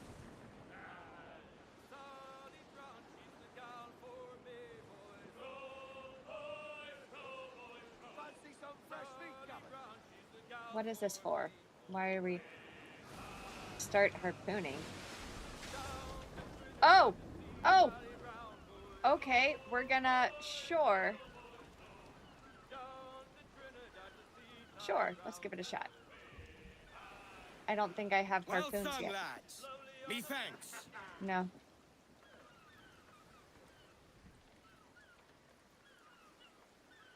Let me get on the wheel. Memorize like 4 or 5. Lever, Johnny, and the Wellerman. I mean, those are like the most famous ones. Castillo Negro. Okay, but what about the land? What is that? Salt Key Bank. We've been there. Oh, I had a whole bunch of stuff left undiscovered there. Hello, ship on the horizon. What be you? That's the schooner. So is that the brig? That must be the brig. 800 meters that way on the other side of this little rocky rock. Captain. Starboard, Captain. Why?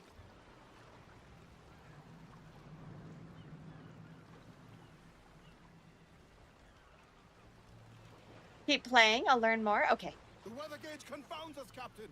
Fast as you dare. Oh, we should get into port. There's a storm. That's not good. Storm's bad. Storm's boat's bad. Ah. Hello, Dry Tortuga.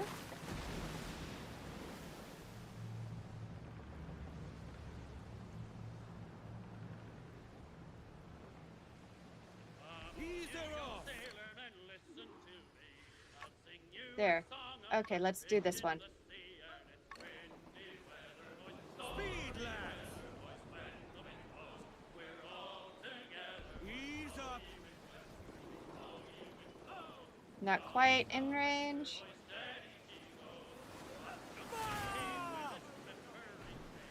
Oh, I missed. No.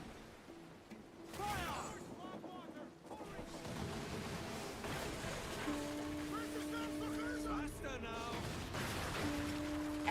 No.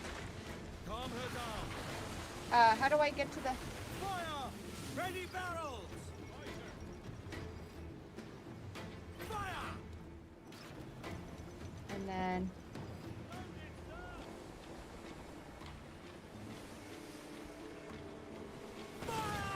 Oh, no.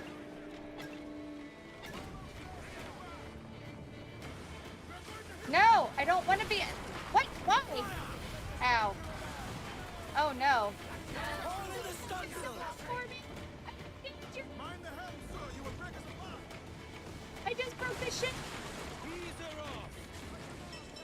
No, no, no, no, no. Don't ease her off. No, no, no, no, no, no. We're going to run. We're going to run. I missed. Fire! Trim the yards off the wind! I don't want you to trim the yards. Ow. Okay, fine. Fire!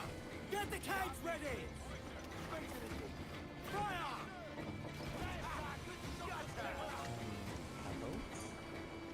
No. Oh, man, we may lose this battle. Fire! Oh, that was a good hit.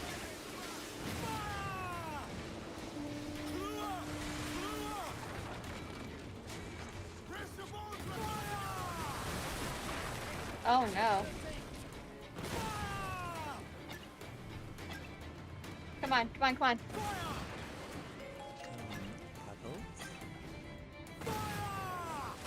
There. Hot damn. Oh my god, we almost lost that. Woo. I will get better at this, maybe. I don't know that I will.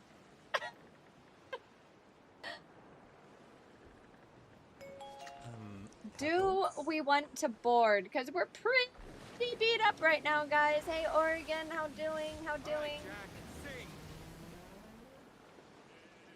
Oh.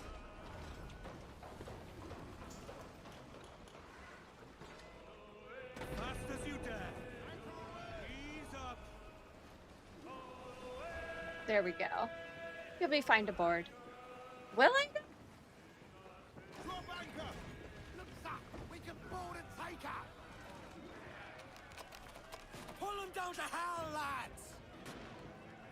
Keep them back.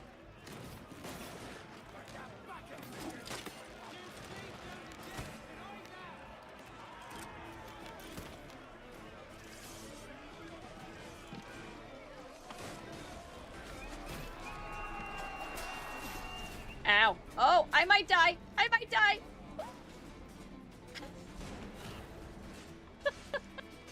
Oh no. I don't have any way to heal. Oh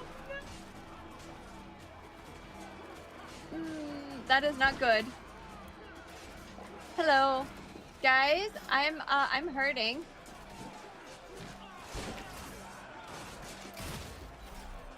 I am now officially out of ammo. This sucks. Whew. Can I, Okay, wait.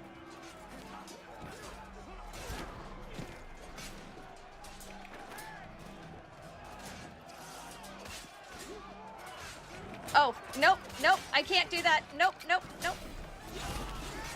Oh, I'm down. I believe in you slightly less now. Thank you. Okay, let's see where it saved last. Frangie, I still love you even if you don't believe in me. How are you doing? Vash, I'm hanging in. I am quite unwell, actually. Okay, cool. Ready, Captain. everything she's got.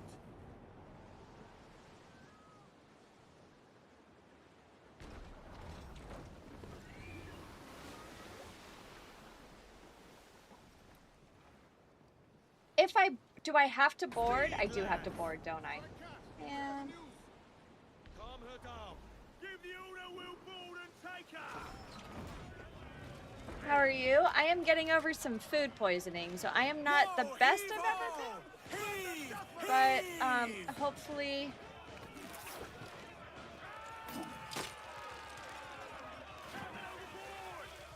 I'm not overboard. Oh my god. I'm assassinating. Doing enemy. Ow! Oh! I'm dead. Oh wait, I can heal. Oh, wait. Well, that changes things.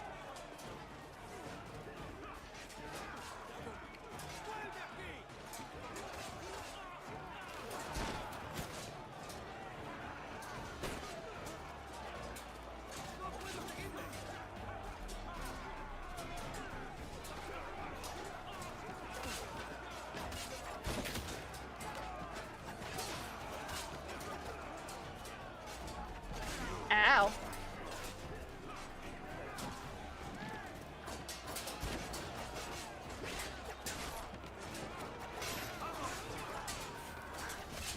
Whee! There we go. Take him down. Okay. There's that one. Ow.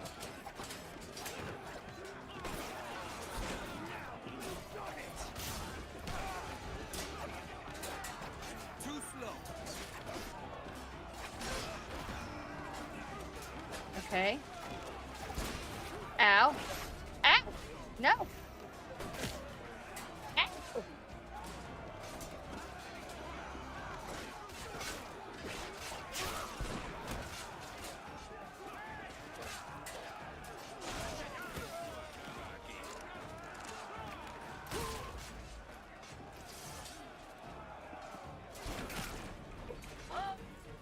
Hey.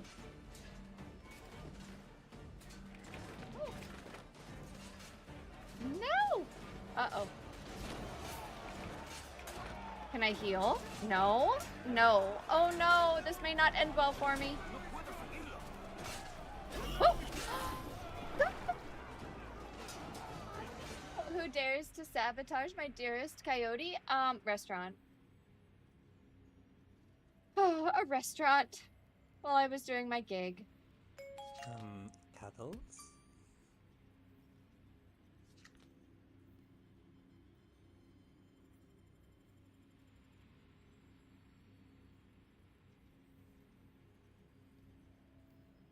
Oh.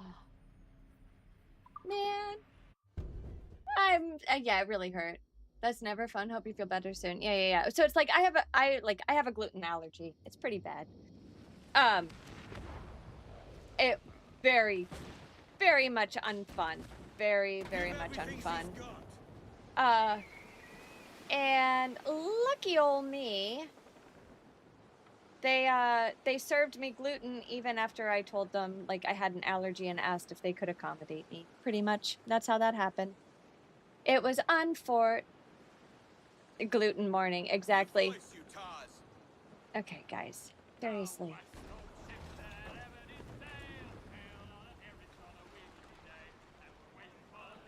Speed, lad.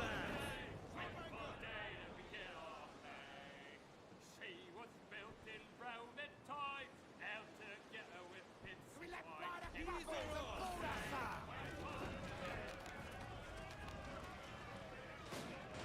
Drag them to their doom. One of the swamps that's foot on our decks.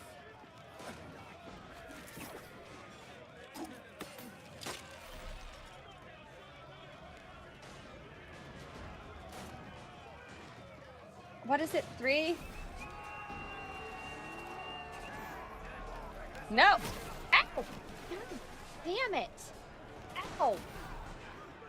I don't care about the quick tools.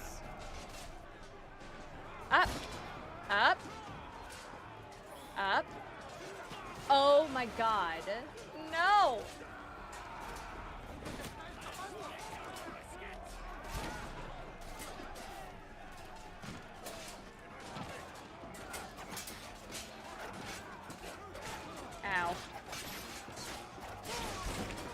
there's one.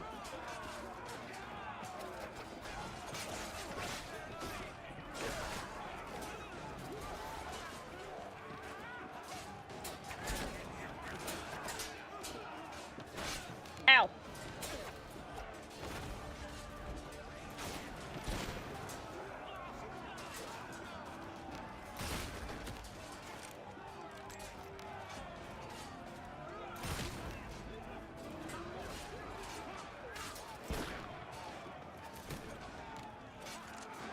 Oh, actually, wait. Can I do this? There.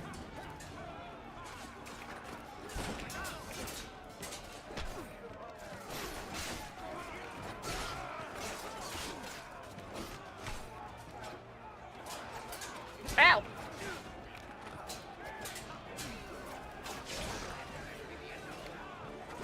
Ow. No. Nope. Ow. Oh, get away.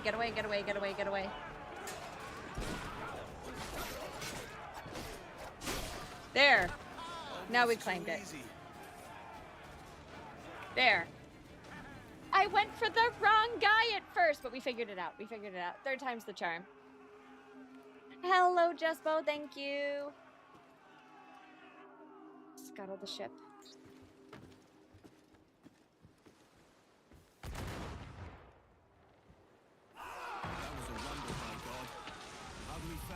Not well. Purchase, no mistake. Now I think it's time to lay low and bribe our way back into secrecy. You're now wanted. So, how do we get rid of this notoriety we've stirred up? Money, my boy. A well-placed bribe. to the right government official will see the military off your tail. Right, let's do that.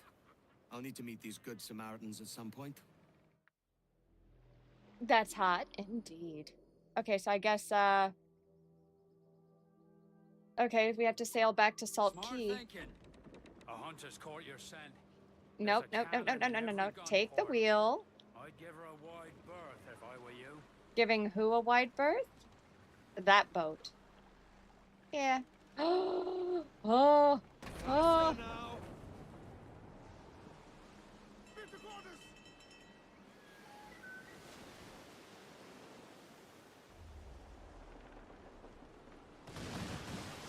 Oh, nutsack.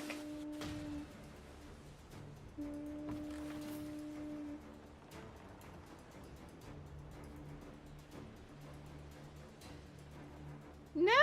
Oh my god, can we outrun him? Oh no. Ah.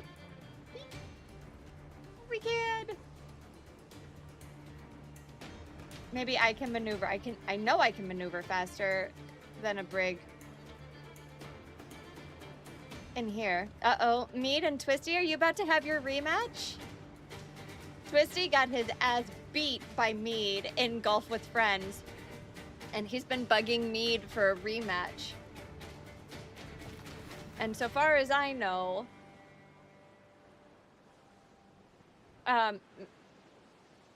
Mead's still gonna kick his ass. Running down to Cuba with a load of sugar. Way boys to Cuba. Make her run you lime to squeeze us. Running down to Cuba. Oh, there's Twisty. Hello, handsome. How doing? On her down. I missed you. Oh, I got a 69 I totally missed you. You're not mad at me. Don't be mad at me.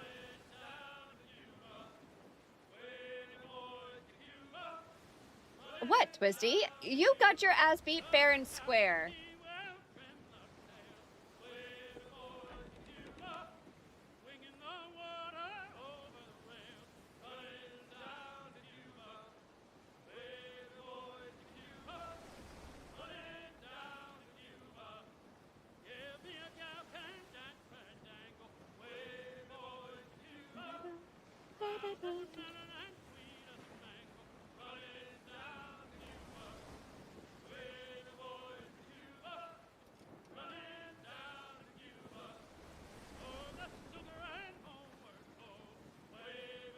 Good, nice and full. Ooh, what did you have for dinner?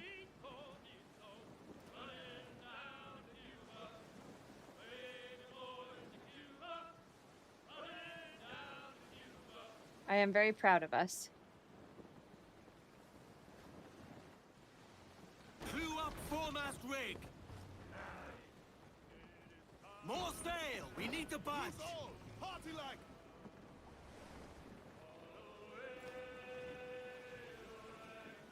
Clew up the foremast mains. There we go. Ship's moored. There we go. Alright, There we leave go. off, There we Jack. go. Twisty's mad chat.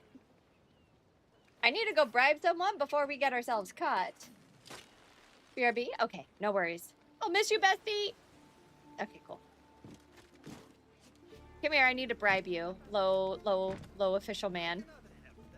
Milo Vandergraaf.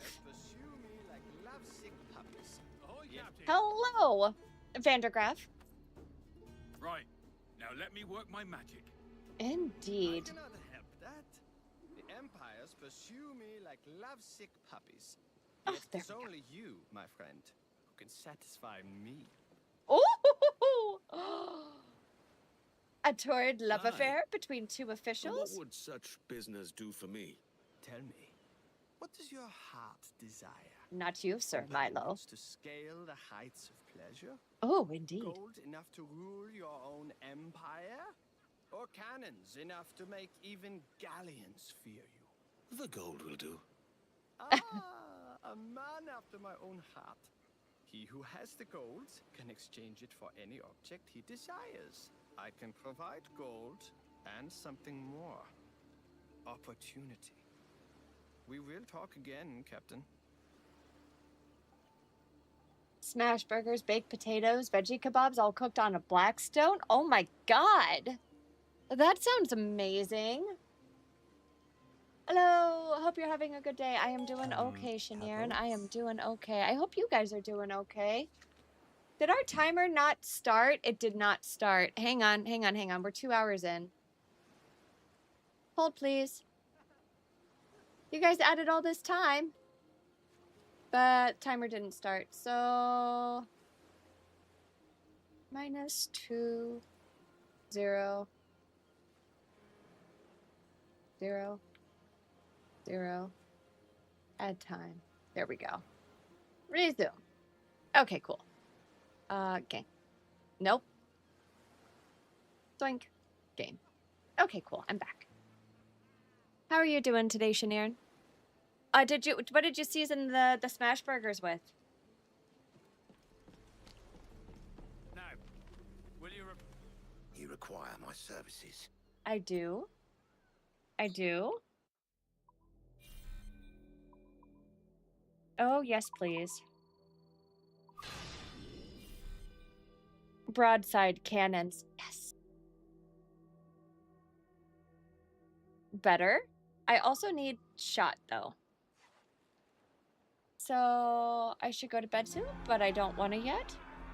I understand.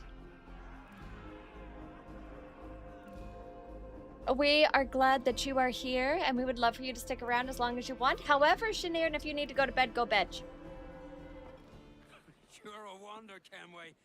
You've a knack for this kind of work. It ain't work if you love it. Tosh. But I ain't doing this forever, lads. Only until I get enough coin to buy some land and influence back home. Jesus, will you listen to your tripe? Still dreaming on about that strumpet back in England when you could have any better you wanted here and now. Ah, such lofty goals for you gents. And here I thought I was in the company of scoundrels.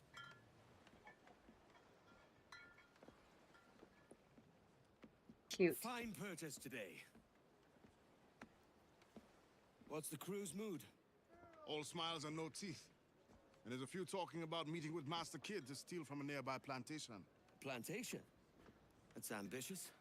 Indeed it Profitable too, is. if we can manage it. Aye. It's a good idea. Oh, so I guess So, we're where is Master Kid? Andreas Island. Andreas. We're going after the plantation. That depends. Is the crew ready? They are. Okay, so we raised the black Any flag, sign of folks. trouble, and they'll know what to do. Okay, question, We've chat. got your back, Cap. Question for you. Do you want I wanted to at least finish one quest that we did that. Do you want to keep going with this, or Do you want to change games and hang out with the crew, the stream team? Let's see if we can get some folks. Is this the Sea of Thieves update? No, this is Assassin's Creed Black Flag Resync. I can't talk. Play what you want. Oh, Jesu, that's so nice of you. Okay, let's keep going. Black flag. I can't talk. Fisty, I can't talk right now. You guys are lucky I'm upright right now. Okay.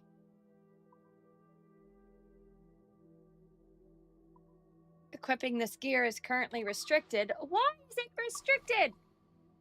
No.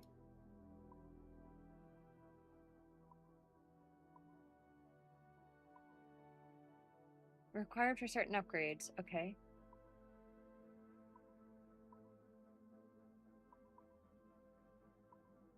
English cutter.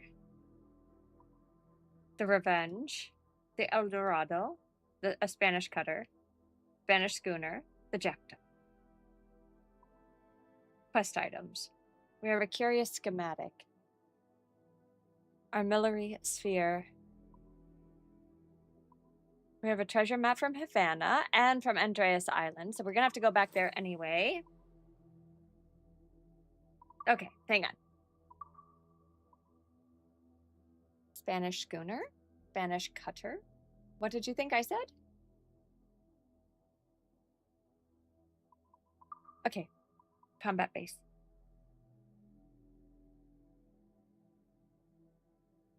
Or alt.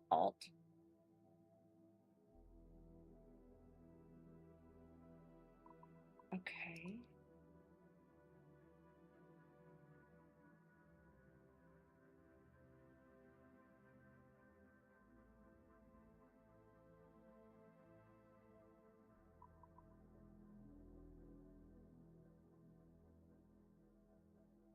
What did you think I said?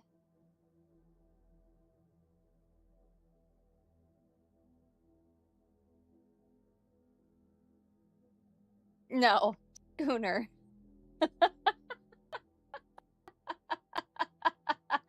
Although I can understand. No, I said schooner. My mic might not have picked it up.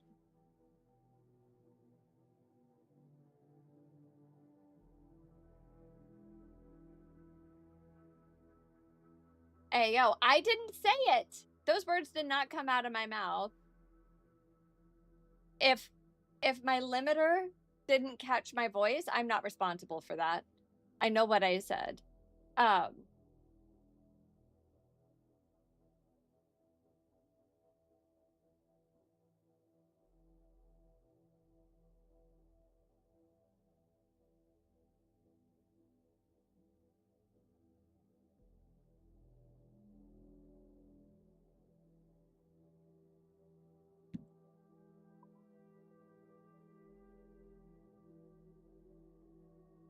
Speak my truth. My truth is I'm enjoying this game.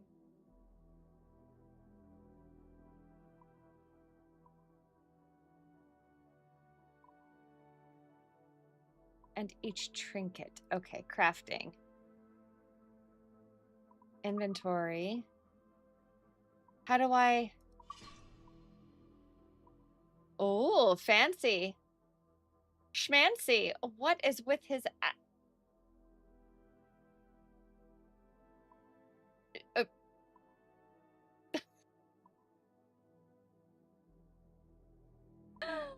Oh man, okay, we're gonna go back. We're gonna go back to that.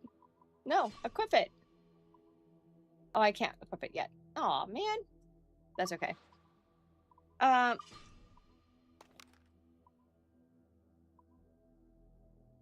There's some really cool, okay.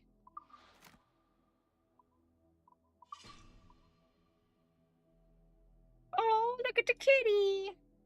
Black and gold kitty. Okay, but wait, I know that I got a new sword.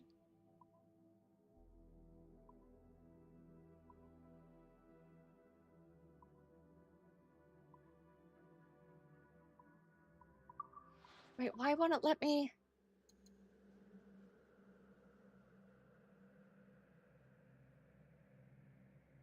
Oh, so these are different. Okay.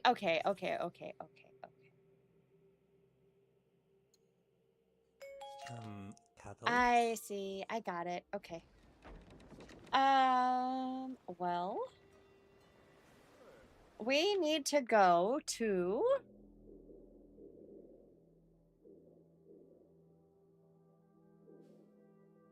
that's NASA. Mark the quest. Samson! How doing?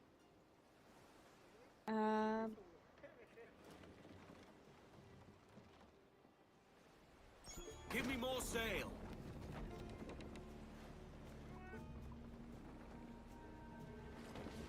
What? What?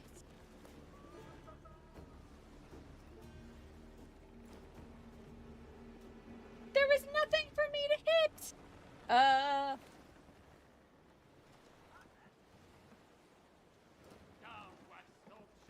Spanish, sir! They're not alone! Come to four! Hit that Well sung, lads.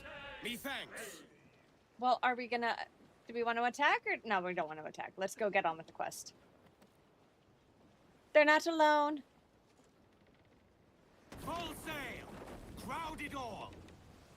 There we go. And off we go. How are the high seas treating me? Much better than my, stomach. That's for sure.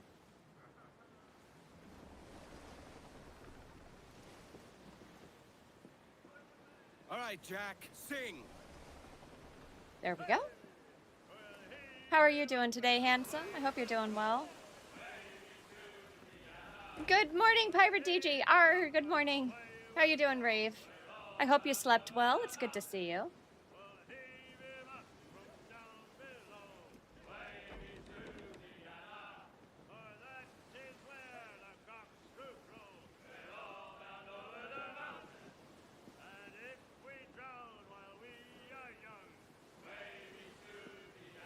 Ooh.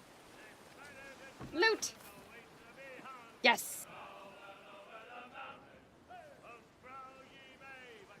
We're having a good time. We're having a good time. We're hanging in. Cutter, sir! Spaniards! No other sail as far as I can see! Let's go after him.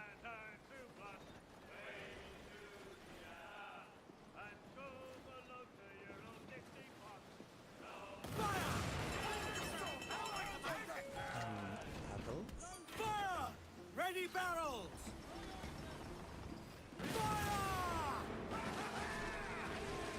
There we go.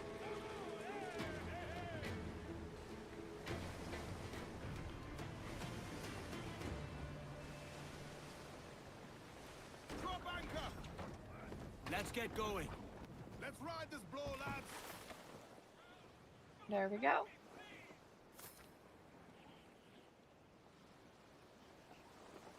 Give voice, you tars.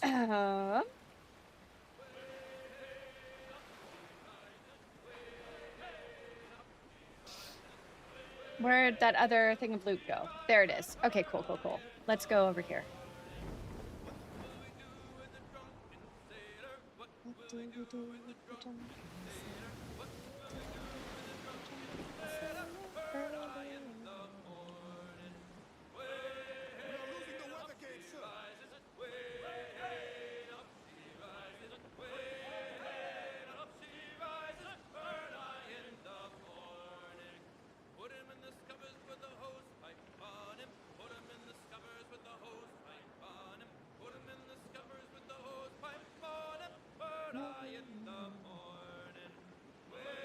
Are you enjoying Pal World? It looks really cute.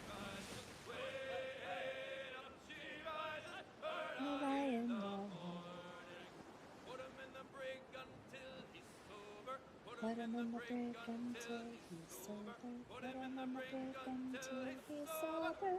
Early in the morning. Do they give you the option to buy different boats that have different drafts? So that you can go into like shallower channels, or does that matter in this game?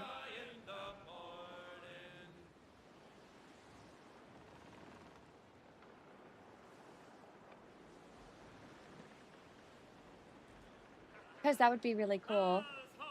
Captain DG, indeed. How are you doing? It's good to see you, Ayas. What's going on? That's shallow. That's shallow. That's shallow. Okay, good. We're good. We're good. We're good. Oh.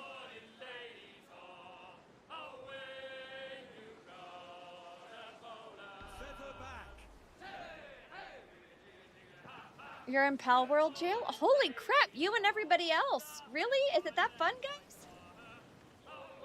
Forgive me for not knowing. There we go. A lot of people have with the new update. You've been playing it nonstop yourself and haven't played in 2 years. Holy crap. Wow, that's saying something.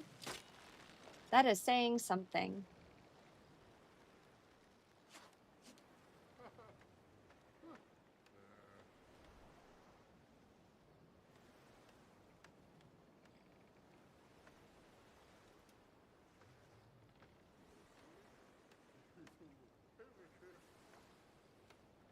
Hang on.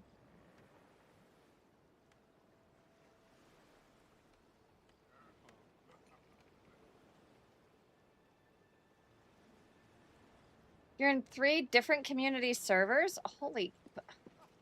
Wow. Whee! Okay, I'm here. We still have a couple things that are undiscovered. Oh! Oh! Pirate! Run away! You scourge! You heathen!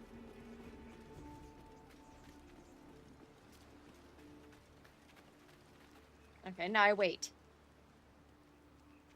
Oh, guys, some of the auditions that I had to do today were really, really funny. That actually reminds me I needed to send a recording to someone. Actually, let me see if I can do that right now.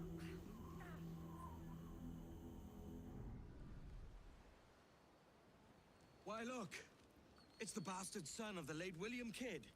Still a mere boy, and yet 10 times the demon his father was.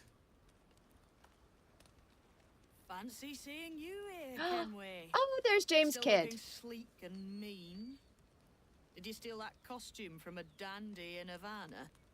From a dandy in Havana. I found this on a corpse. One that was walking about and talking shite to my face only moments before. Huh. Huh. So, what's this I hear about? Trying to do bases 3 times is going to make you lose sleep. Not keeping secrets from me, are you? Not very well. Not very well. Every day, schooners packed with sugar sail past, coming from plantations nearby.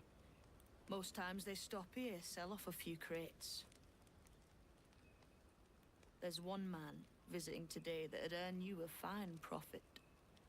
So if you'd like to rob his plantation, I'll point him out. Go, do it! Do it! Let's do it! Heard a podcast you told me about? Here, take this. The guy going, yeah, that's an HOA is one of your spirit animals. It was a fun show, wasn't it? I had a lot of fun with it. They're a good crew. The next episode that's coming out, I'm not in it, but they're good. Like they're really good. This way. A rope dart. And it'll lead you straight to your prize. Lead you Is it a straight Mr. to your Beckford prize. that owns this plantation? That's the man. He owns dozens round these islands. Dozens? And he's bloody rich. Just the sort I like to see robbed. And he knows it. The Beckfords have their own army. Hello? Follow? Follow?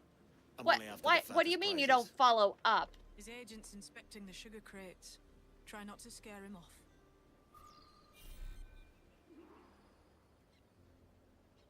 From a perch. Huh?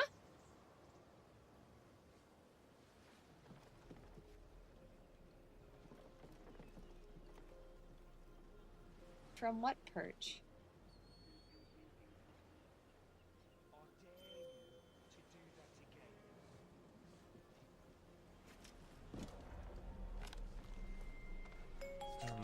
Adults? Uh-oh. Time to join the chorus celestial! Oops. There we go. Oops. Ow! What? Why? I screwed this up so bad. Blast. I'll have to fight my way out. Nope. Woo!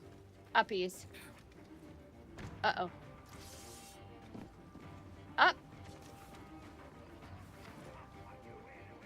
Aha! Oh my god, sir.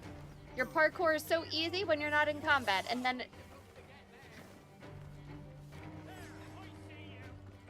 Do you? Are you sure?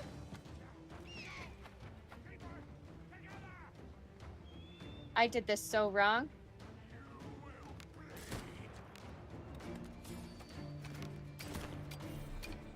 Great.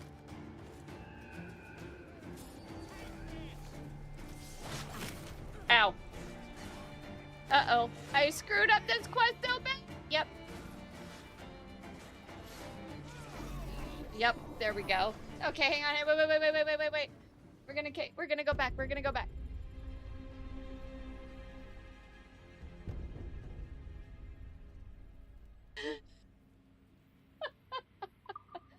Try that again.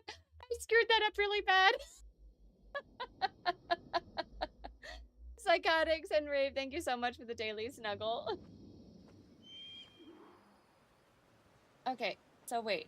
I am supposed to...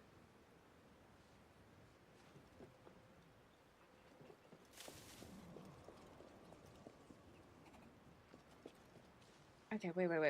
What? Where's my... Robs the warehouse there. Locate him. Okay.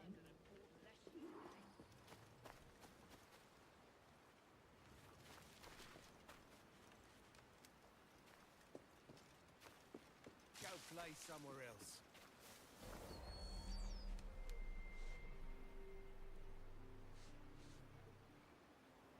He was seen. You have done a stupid thing.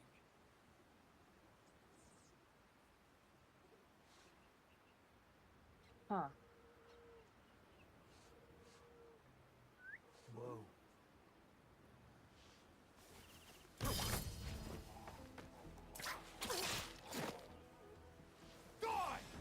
No! Ah!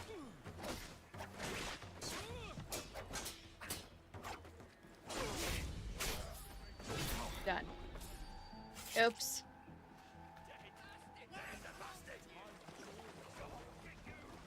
I screwed up. Let me swim away. There we go.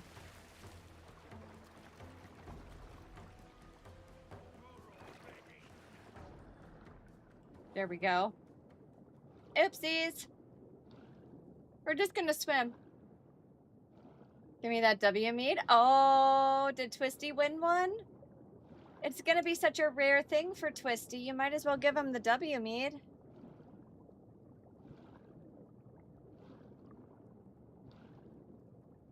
Also, Twisty. Yes. I'm supposed to be an assassin, not a beat-them-up bouncer. Well, then I screwed up, okay?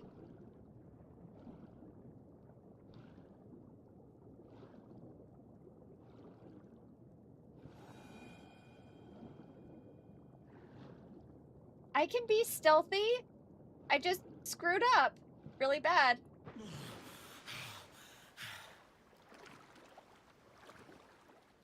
Really, really bad. Like, really bad. Pebbles? Daruni, hello. Here we play Assassin's Creed the Titan way. No, I just straight up screwed up. Like, that was just...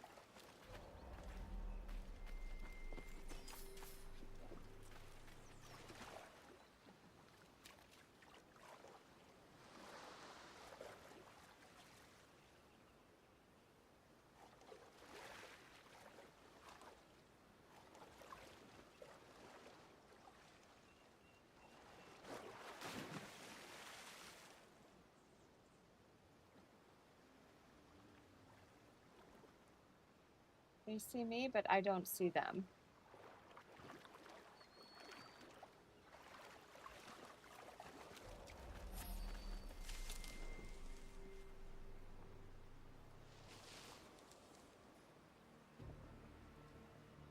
But where is my guy?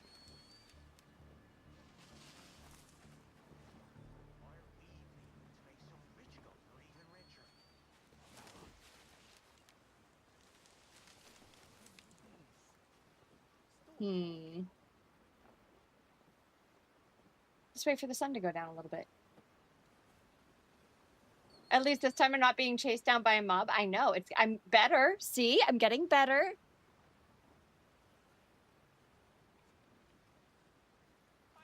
Oh.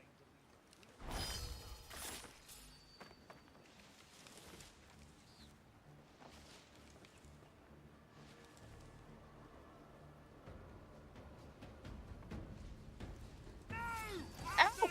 No! God. No. Nope.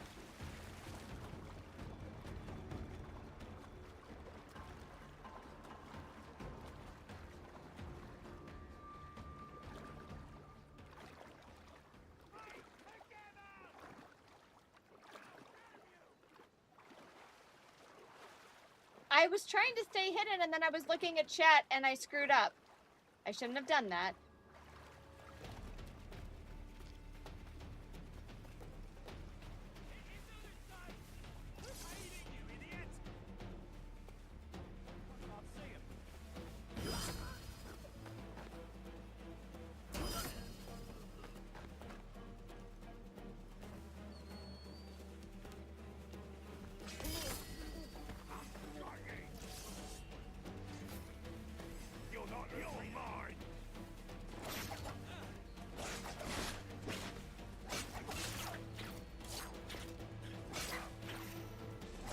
Ow. Nope.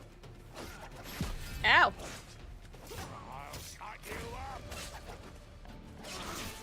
There. That one's done.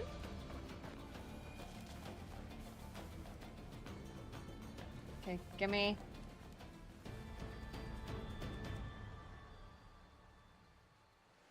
See? All better. Hey, James, I kind of screwed up. I might have screwed up some.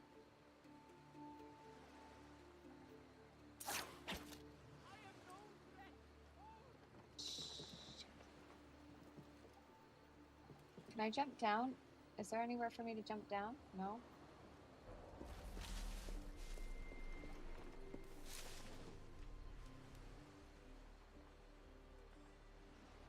"58 meters that way."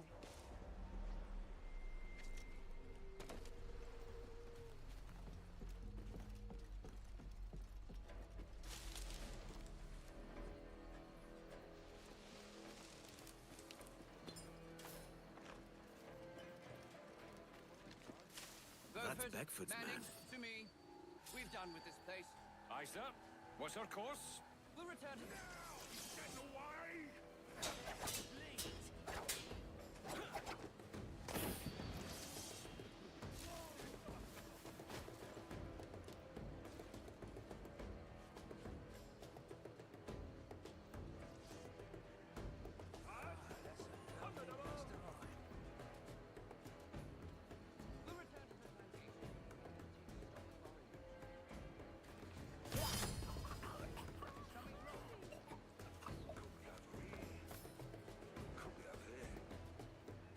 Come here, you.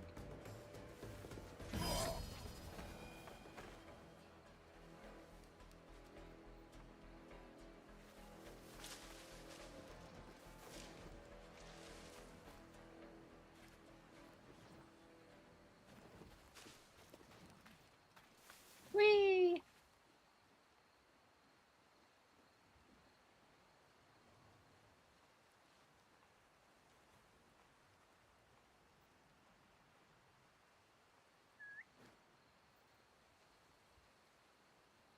No.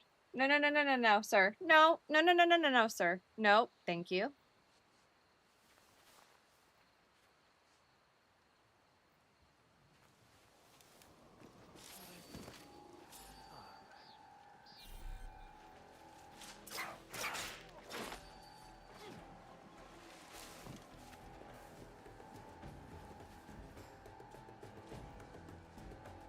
Come here, you.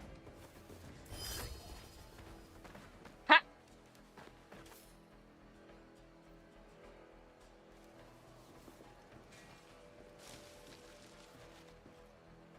Cool. I need your money. Thank you.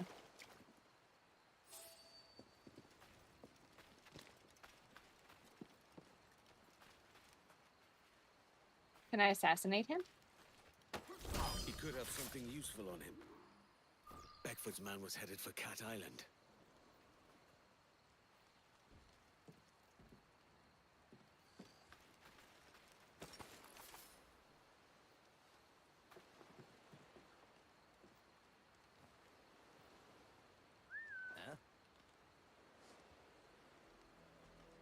Come here, you. 3, 2. Haha! Okay, we got that guy too. Better. This is going more favorably this time. Oh, my remedies are full. Okay. Okay. Take the Jackdaw's wheel. We did it! We figured it out! It was only marginally bad that time. You know, it could have been so much worse. Boink. Boink. Let's see. Anything from the What might you be requiring? all kinds of stuff. Do you have anything that can make me stealthy? No. No. Hey, Astral, thank you so much for the hydrate. How are you doing, Queen? Oh, and the stretch. Thank you, thank you, thank you.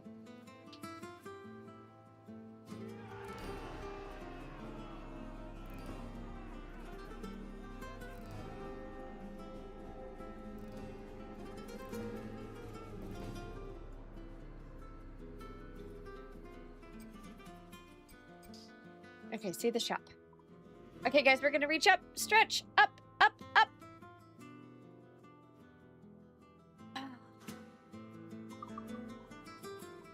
Gonna buy as many of these as we can. I'm good. Hope you're good too. I am getting over some food poisoning, but yeah, I'm doing okay. We will be fine. This too shall pass. Well concluded. Well concluded. Indeed. Indubitably.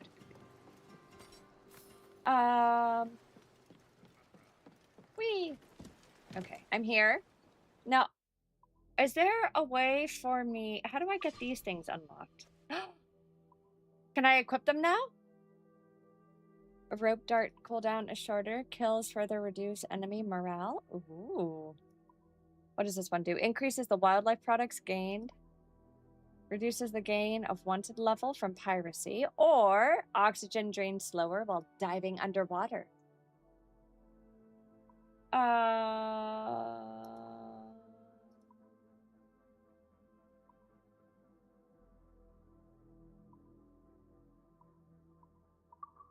Okay, let's do that.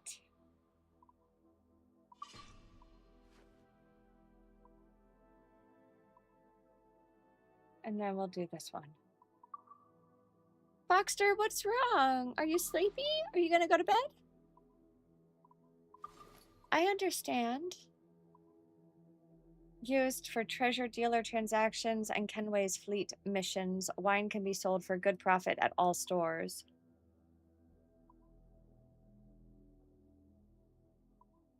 A cargo manifest for the trading ship Endeavor. Yes, sleepy? Are you gonna go to bed?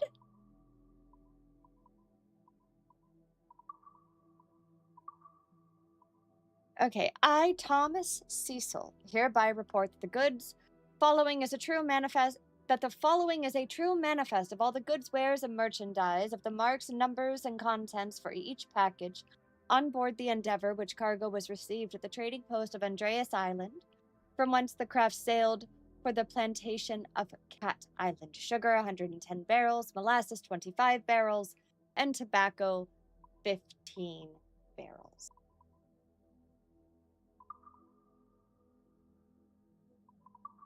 What other thing did we just unlock? Stealth, hiding.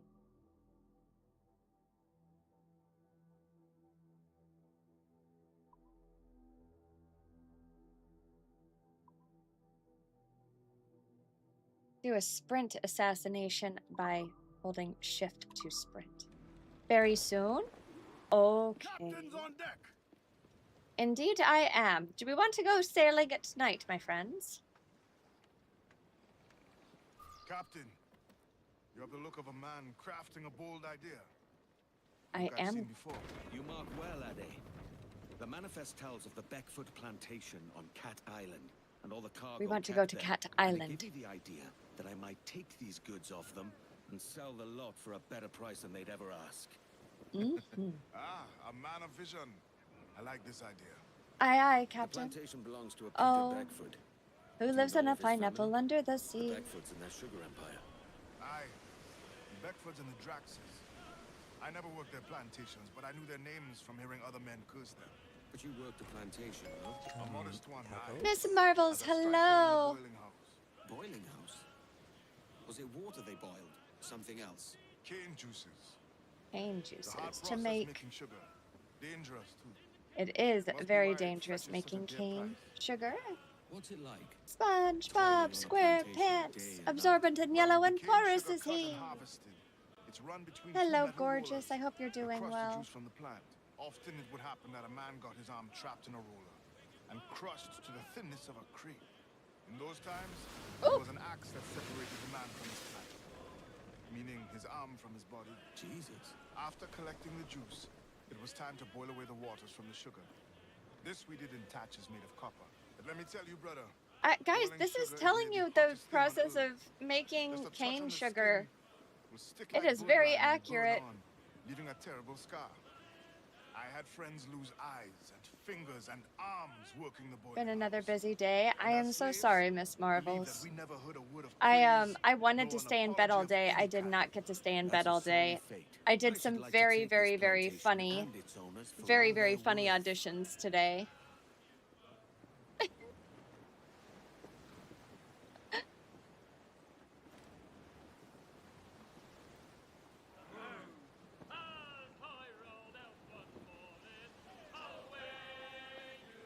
I just, like, quite literally, I just wanted to bed rot today.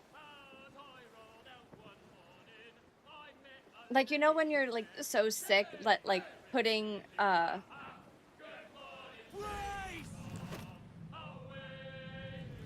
there we go. Like, water in the stomach can set you off? It was that kind of day. Azriel, hello, how doing?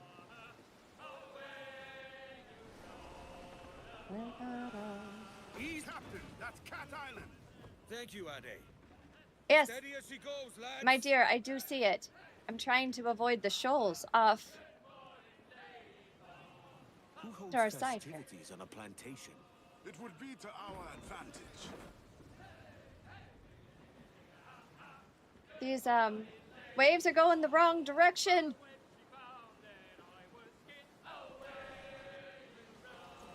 How's the game been? I'm having a blast with it personally. I'm having so much fun. It's like, you know, I don't know. I don't know what the other Assassin's Creed. The soldiers roving the plantation would catch us for sure. Drop here then and sneak ashore. We'll look after the jackdaw.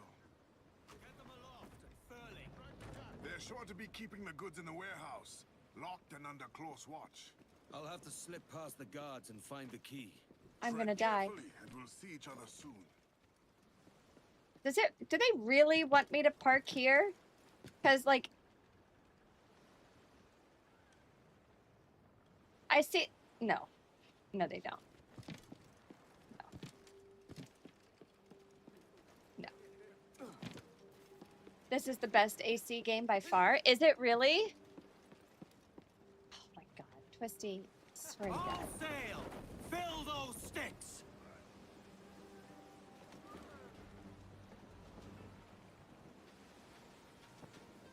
It's really fun. Those stores should be brimming with cargo. Did Twisty be a pain? Names out, Twisty's trim to the wind. Twisty's just being a punk. I hope he heard me say it Reef too. them tight. Okay, we found sugar plantations. This is gonna get dark. Quick.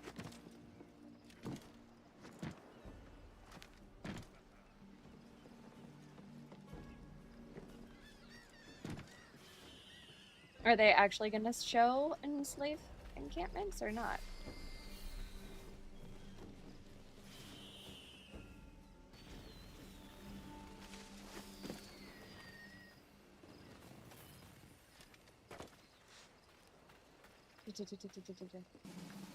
AC2 is pretty good too. What was... Forgive my ignorance. Uh-oh.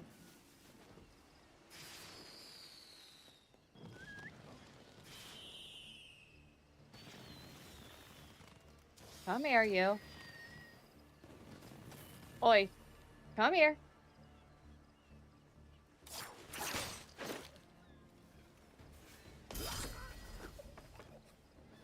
Okay. Well, he's dead.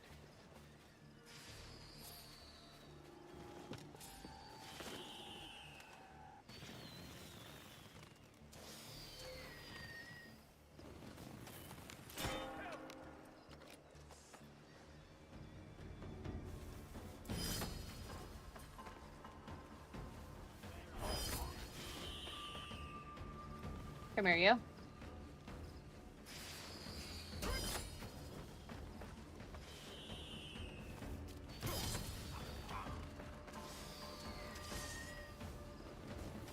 Ow! Uh-oh. There we go. Well, it was the Italian Renaissance. Oh, do I get to hang out with the Medicis? Because that would be fun. Just struck you here.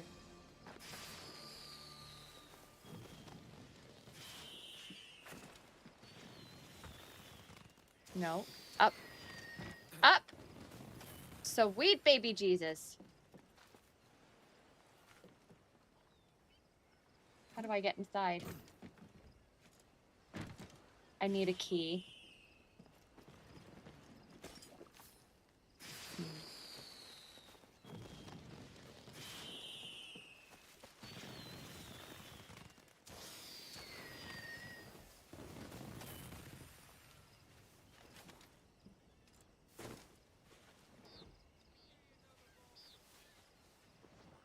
$13 that way.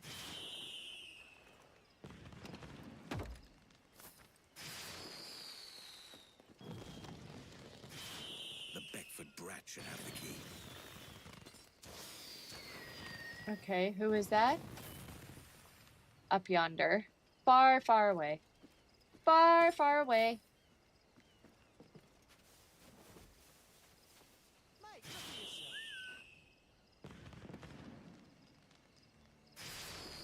They are around, yes. That's cool.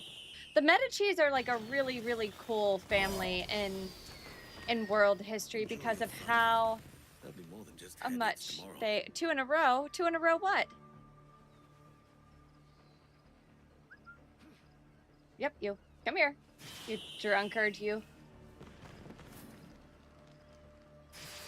I need just... Right here. Cool, cool, cool.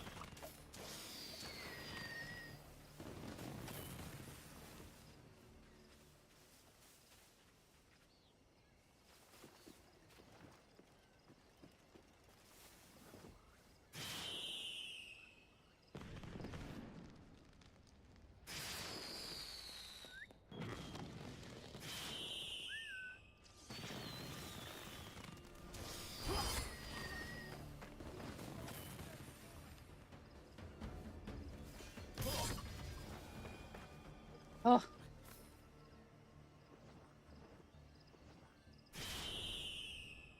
Okay. Next little bit is up there.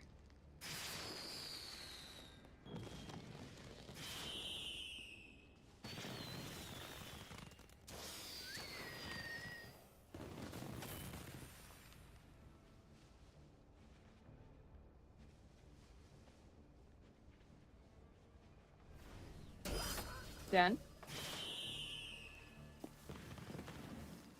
Where's my other guy? Hey, you. Come here. Come here. Based on them and then research the real... Which TV... Was it the Jeremy Irons TV show? About the Medicis? Because that was really cool. They did a relatively good job with it.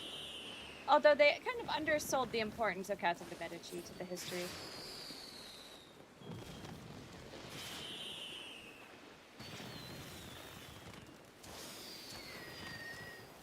A house full of tipplers loaded to the gunwale. Which one's Beckford?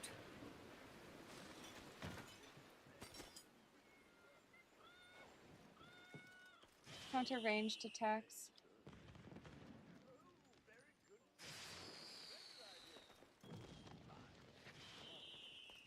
Hello, Kitty.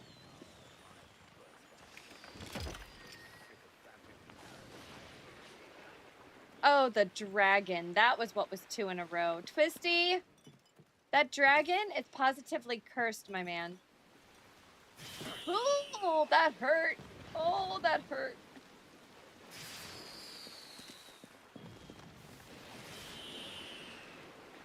He's entertaining guests at the manor. A Mr. Beckford has a key.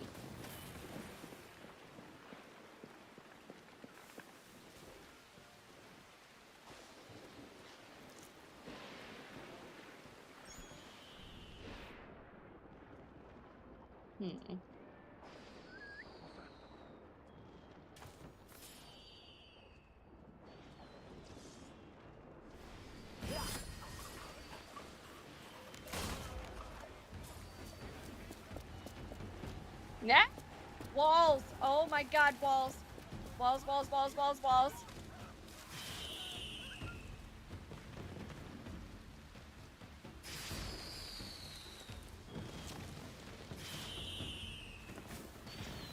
Okay, cool. Let's see.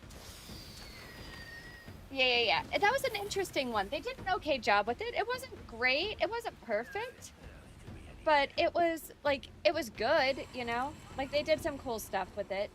Jeremy Irons is, like, fun or truly just cringy. It really depends.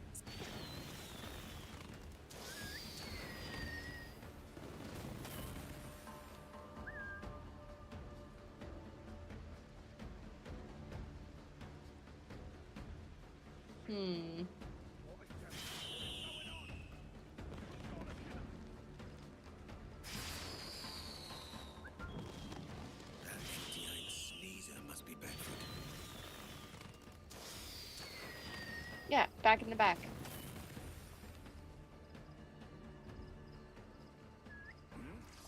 Okay, come here, you.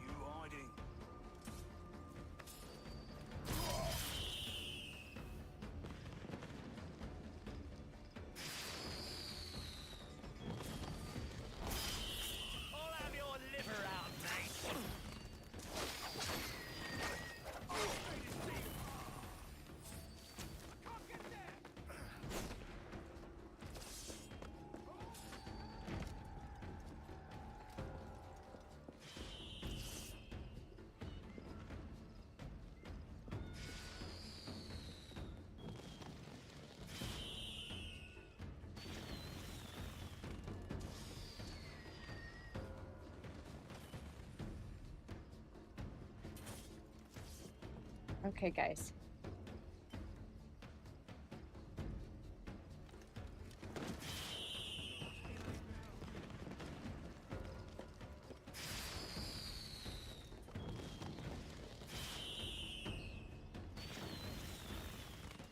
Where is this? Over there.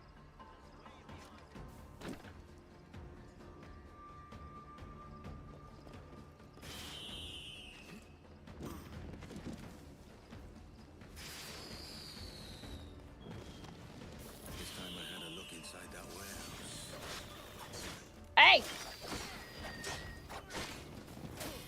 Uh-oh. Smoke bomb.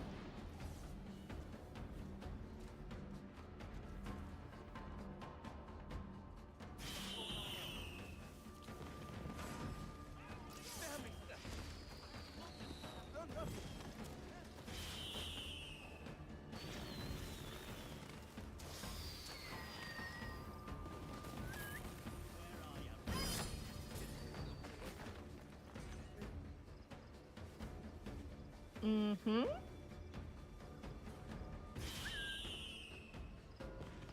Come over here. I must be asleep now, but good luck murdering slavers. Thank you, thank you, thank you. They were trying to influence who would become the next pope, which from what I read... Oh, absolutely. They were exceptionally... So, do you guys know Niccolo Machiavelli? He wrote his book, The Prince, based on the Medicis. And that was kind of like his whole thing. So if you haven't read Machiavelli, like, at all, it's really, really, really worth reading.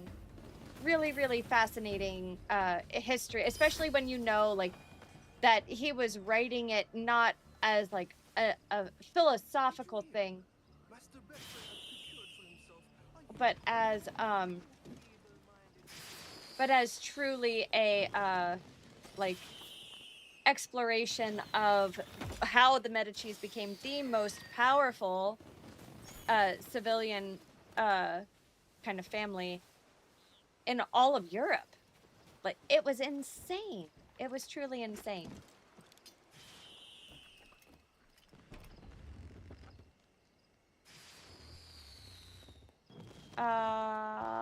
Satire? No, it wasn't satire. A good take. Now to slip away. Okay, kitty. Bye, bye, bye. Well, we did it, guys. We did it. We successfully pirated. Whee! That was fun. Sorry, guys. Don't mind me. Whee! Okay. We want to get the hell out of Dodge, is what we want to do. Loose some sail. We move. Loose the mains, half sails. Loose topsails, gallants Let's and go.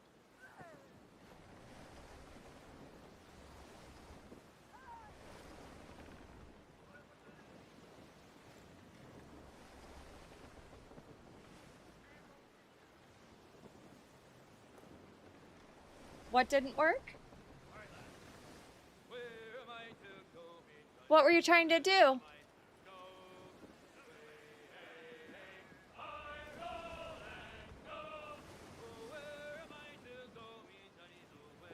Pirate Smiley? Oh. It's okay, smart guy. It's not you, it's me.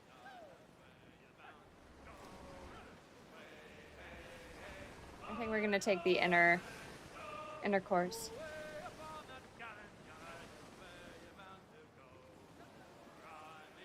Miss Marvels.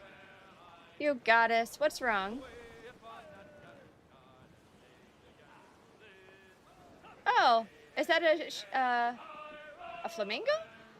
No, it would be a spoonbill, right? Flamingos are Africa only, right, chat? Actually, I don't know. I know that there are flamingos in Africa. Are flamingos African only? Or is it South America and Africa? Because in the Caribbean, it should only be spoonbills. Salt Lagoon. Hold down. Let's luff too. There we go. Whee! To the briny!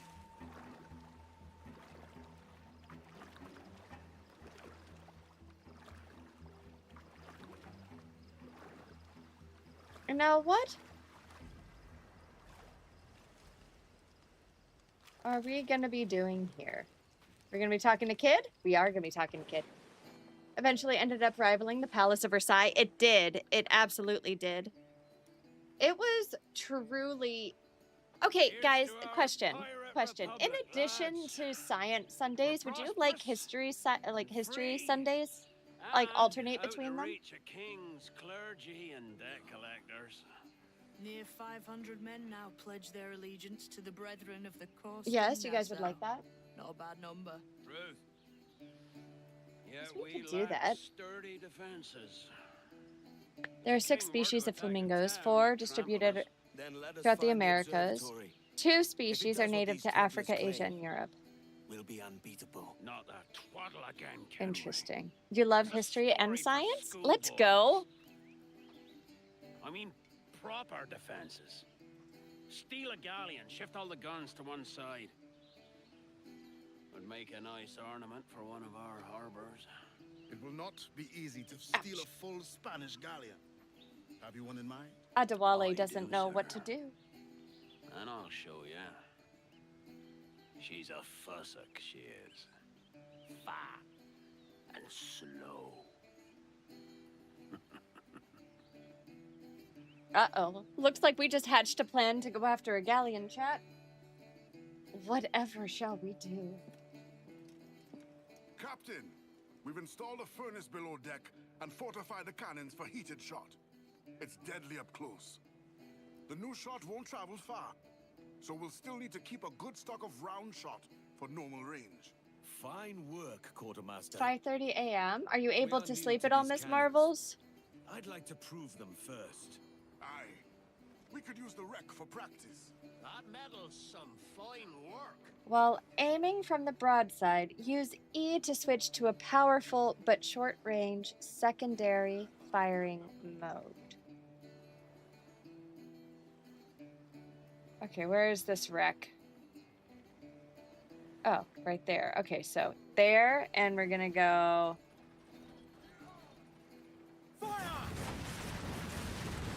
Oh my god! Looks like we have it. Let's find this galleon. These new guns Oh melt my flesh right off the bone. Maybe she needs a good session of story time. Do you guys want to do story time? El Arca del Maestro.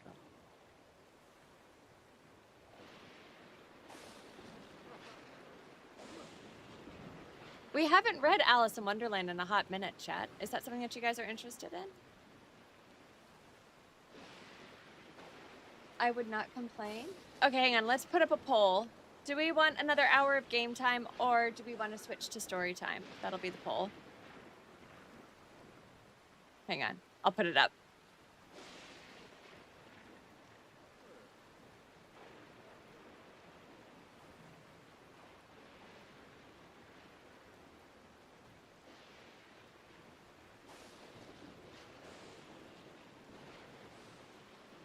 More pirates.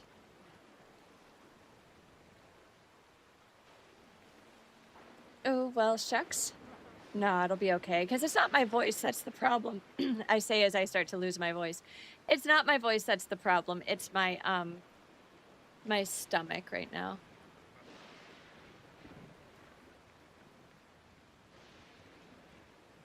Adorables.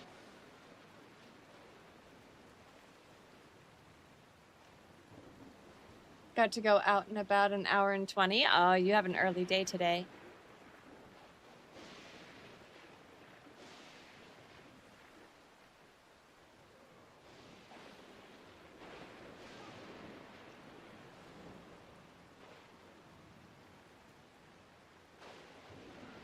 Food poisoning, no fun. I do hope you can nibble on what you need. I had a smoothie.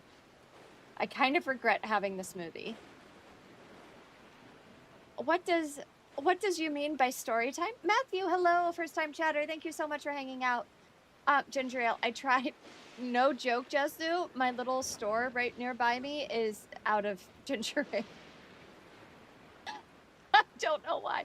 So chat selected story, and I read a few chapters out of it. Right now we're reading Alice in Wonderland. So it's literal story time. Hey, Matthew, thank you so much for the follow. Welcome aboard.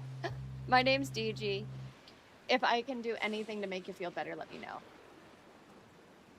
It is a very long title. Hang on, wait. Now I have to look it up. What was the title? Alice's Adventures in Wonderland? No, what's the full title?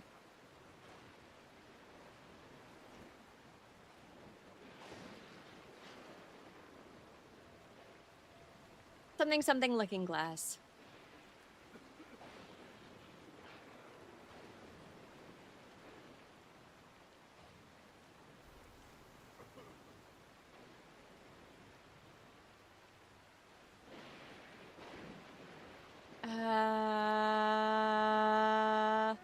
What is the full title? Through the Looking Glass and What Alice Found There is a novel published in December of 1871 by Lewis Carroll, the pen name of Charles Ludwig Dodgson, a mathematics professor at Christ Church, Oxford. Spent some time at Oxford. It's a great school. I lay down. Perfect. By an artist I additionally don't remember. Is something Looking Glass. Have we any updates on the Storytime kit, by the way? No, we don't. Actually, Jesu, that's a good reminder. I was supposed to receive the...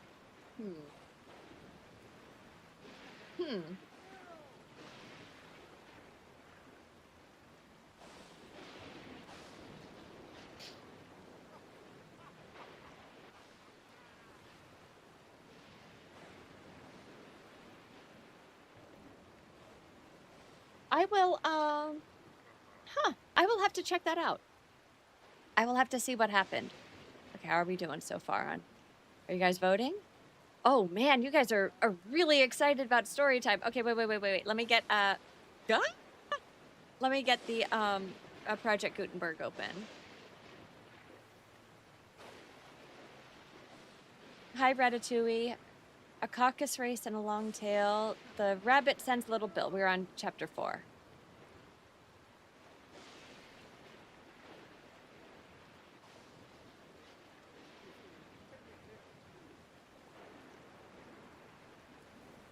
Yeah, we're on chapter 4.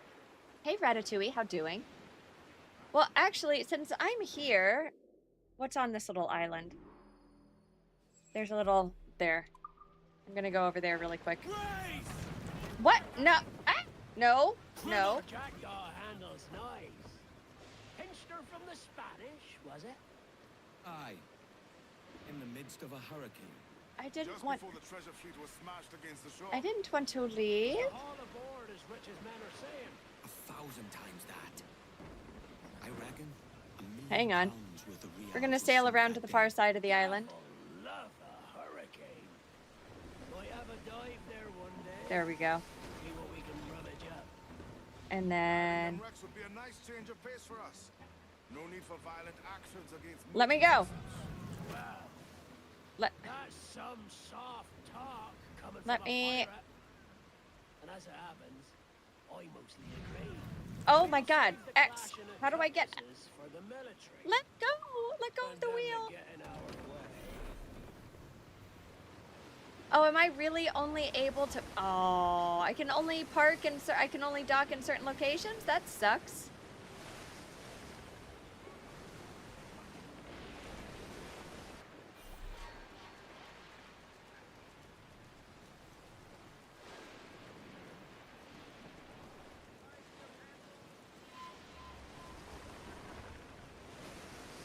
Hold on there. Strike the cat. More sail! We need to bunch! Can't use travel sails in a storm. That's what I wanted to do. Anchor ahoy. Anchor. Fasten yourselves! No!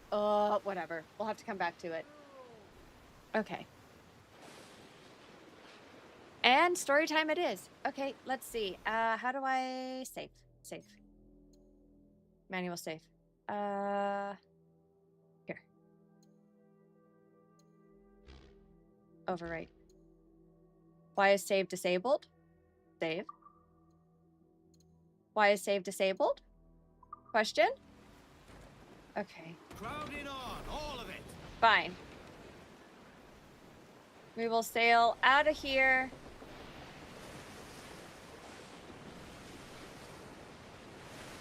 Get out of the squall.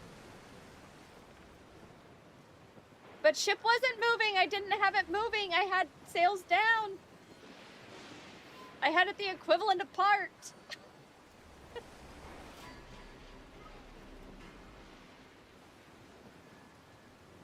Fire! Prepare Oops. the powder barrels!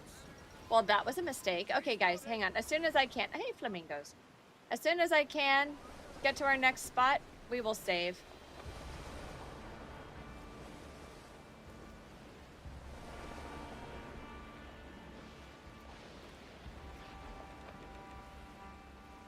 There's some snow caps. Rogue waves.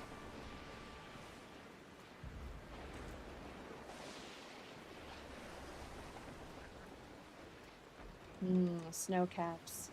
Do you like those? No telling what you may find out here. Like staring through a waterfall. Don't soil your breeches, lads. I got this. Oh, I thought that was going to be worse than it was.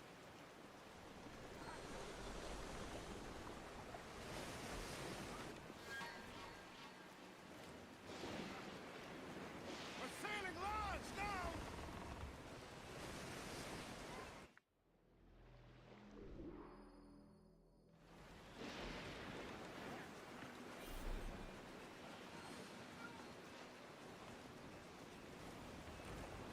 Oh. Use the spyglass.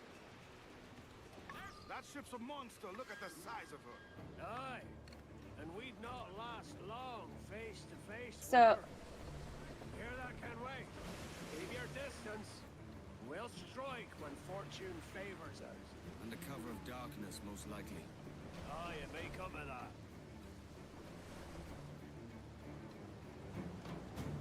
I've never seen a ship with so many guns. And you won't again, quartermaster, not in these parts. That's why That's a man of war. she'll shore up Nassau's defenses. Every once in a while, they're nice. Fair. Man, think twice before coming at us. Hail them. Okay. Fill those sticks! Reduce the distance to the target. Well, how far do they want me back? Okay. The wind as you die. Because right now they can see my sail. We can move faster than it. It's fine.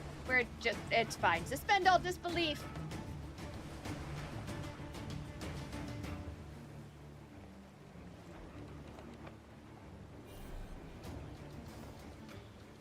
It's fine. It's fine. Easy does it, Captain. This is a fish. We have to pull him slowly. Listen to your Oh, man. Mr. Kenway. He's thinking all right. All right. Okay, we're gonna switch to story time here. You guys, I feel like we should be watching. We should be reading Treasure Island right now. Yeehaw, matey. Or wait, that's Cowboys. You know what, Captain Mark? You tried. You get an A for effort, my friend. An A for effort. Holy copper deposits, Batman. Sorry. Oh, no. Okay. Never mind.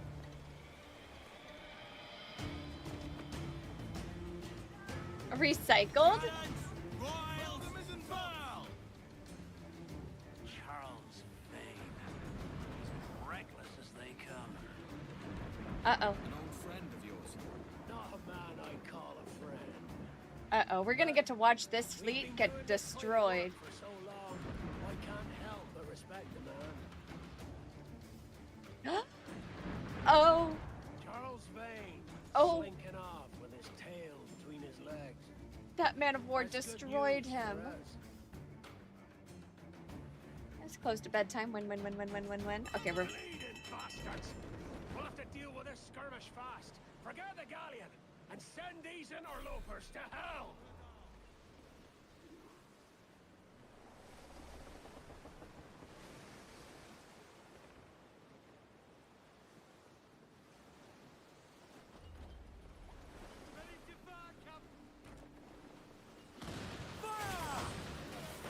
Ow.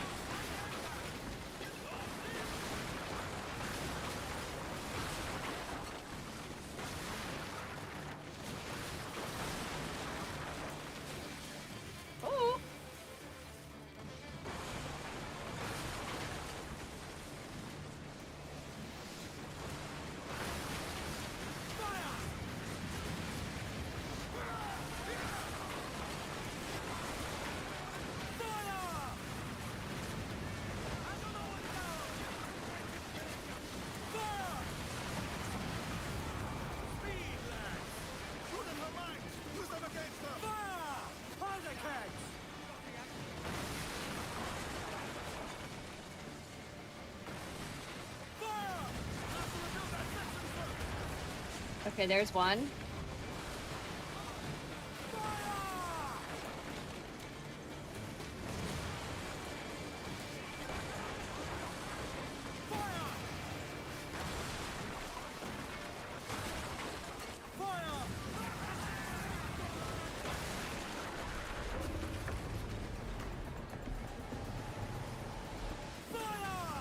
There's that one.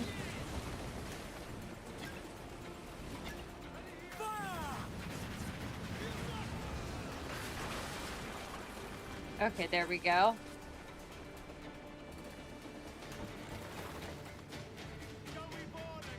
Yes, we shall. Foul them all! Strike Cat, do you hear the news? Well, hang on here.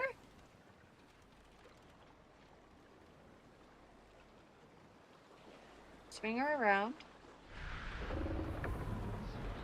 There we go. Picking up nasty. Get the tops and royals down. Faster now. Ready to board on your mark, sir. No! God damn it. Fall.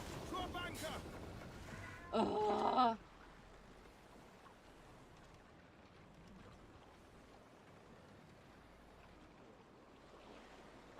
Don't mind me. I'm just learning how to parallel park my ship. Okay. Mains out. Trim to the wind. Man your stays, we trim too. Hit that cat head. Unreef the mains. There. Just say the word, Captain. Grappling hooks away. Let's to the prize. Any who set foot here, die!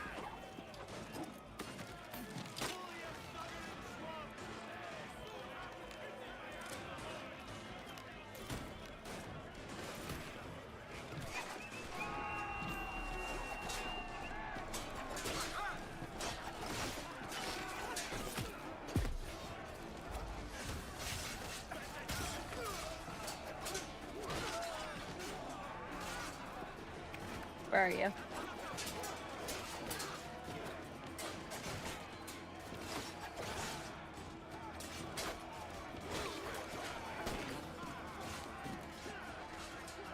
Ah, no! Didn't want to do that! I didn't want to do that! I didn't want to do that! That time I didn't mean it! Ah, come, just down! No! Ah, Nairi, hello! Oh, hey! You punk? You'll have to be quicker.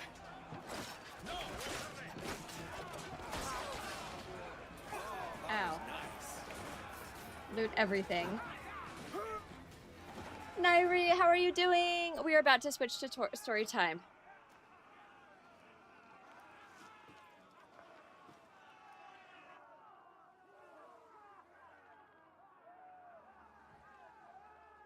Okay.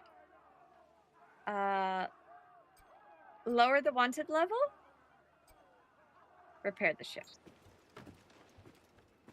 How are you guys doing? Oh, we are going to be switching to story time here in a minute.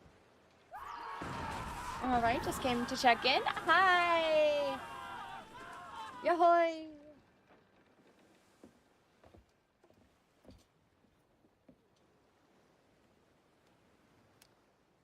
She's sailing for that island. I know the place. A natural stronghold used by a French captain named Ducasse. Ducasse. Julian Ducasse, the Templar. Name's right. Didn't know he had a title. I know the man. No, he had a And if he title. sees my ship, he'll know it from his time in Havana, meaning he may wonder at who's sailing her now. I can't risk that. But I don't want Uh-oh. to lose that galleon. Let's think on it. Uh-huh. Let's And think maybe on it. wait till it's dark before hopping aboard. Yeah. Yeah, we can wait until it's dark. Okay, now can I save? There we go. There we go. There it is. Okay, guys. Yes. There it is. Okay. You said you wanted it. We will do it. And everybody goes, ooh, woo. And I go, uh-huh. Give me just a second. We are gonna put on some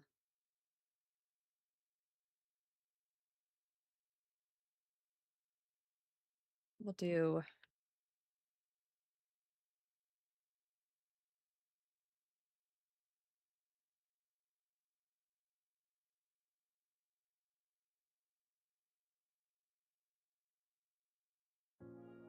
Okay.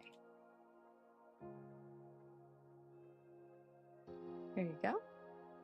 Is that music level okay? I ran my face into bed to DJ's voice.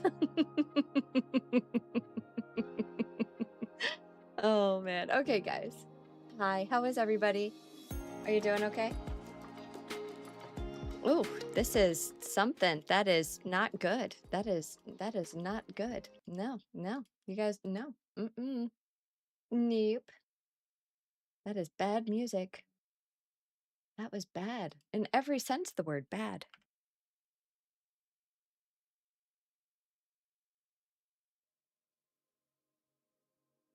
Okay, let's try this one instead. I retract my previous statement. Bob's been getting a little mad at... Okay, here we go. So, okay, here's what's going to happen. For those of you that are new around here, because we have so many new faces, what we do sometimes, it used to be every single night, and then streams got really late, and then other things started taking precedent, and so we haven't done it in a long time, is story time. And we actually read a book. Right now we are reading Alice in Wonderland. We're on chapter 4, The Rabbit Sends in a Little Bill. So here's what I want you to do. I want you to get nice and cozy. If you're just starting your day, or you're just getting ready to start your afternoon, feel free to grab yourself a cup of tea, coffee, energy drink, whatever it is, and use this as a podcast. If you're just finishing your night and you're getting ready for bed, feel free to use this as a sleep cast. Lay down, close your eyes, get nice and comfy.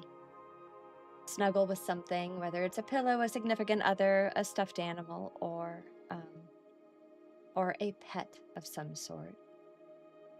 And no matter what you had going on today, or no matter what you have going on tomorrow, this next 15-20 minutes or so is just for you.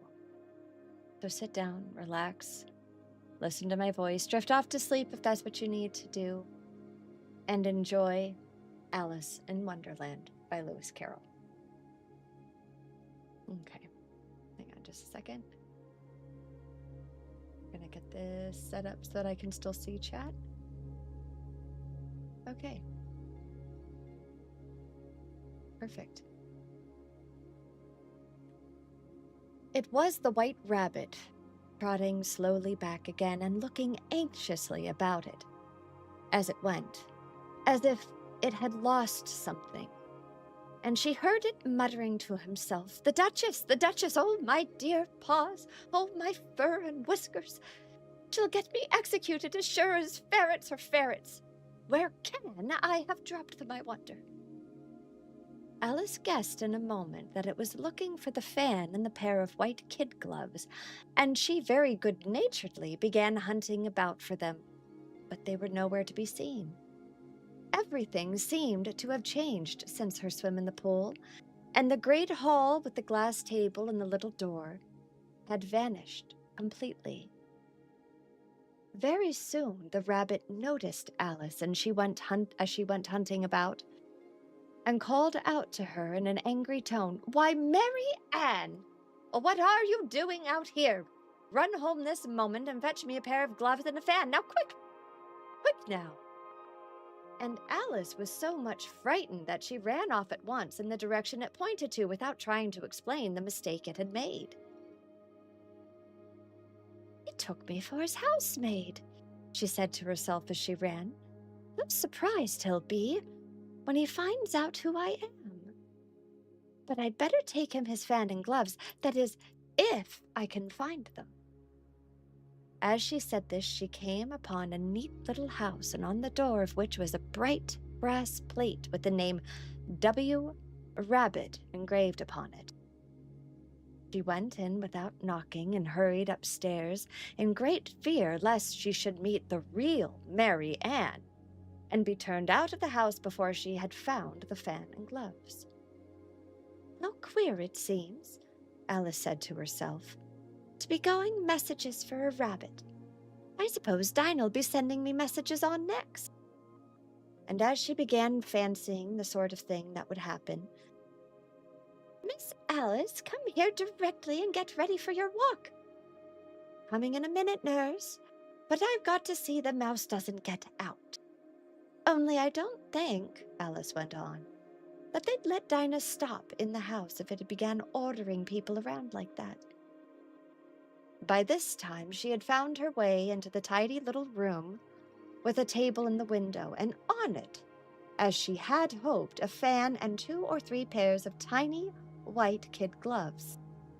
She took up the fan and the pair of gloves and was just going to leave the room when her eye fell upon a little bottle that stood near the looking-glass. There was no label this time with the words "Drink me," but nevertheless she uncorked it and put it to her lips. I know something interesting is sure to happen, she said to herself, whenever I drink or eat anything, so I'll just see what this bottle does. I do hope it'll make me grow large again. Really, I'm quite tired of being such a tiny little thing. It did so indeed, and much sooner than she had expected. Before she had drunk half the bottle, she found her head pressing against the ceiling and had to stoop to save her neck from being broken. She hastily put down the bottle, saying to herself, well, that's quite enough. I hope I shan't grow any more. As it is, I can't get out of the door. Oh, I do wish I hadn't drunk quite so much. Alas, it was too late to wish for that. She went on growing and growing, and very soon had to kneel down on the floor. In another minute, there was not even room for this, and she had the effect of lying down on one elbow against the door and the other arm curled round her head. Still, she went on growing, and as a last resort, she put one arm out the window and one foot up the chimney and said to herself, now I can do no more whatever happens. What will become of me? Luckily for Alice, this little magic bottle had now had its full effect, so she grew no larger. Still, it was very uncomfortable, and as there seemed to be no sort of chance of her getting out of the room again, no wonder she felt unhappy.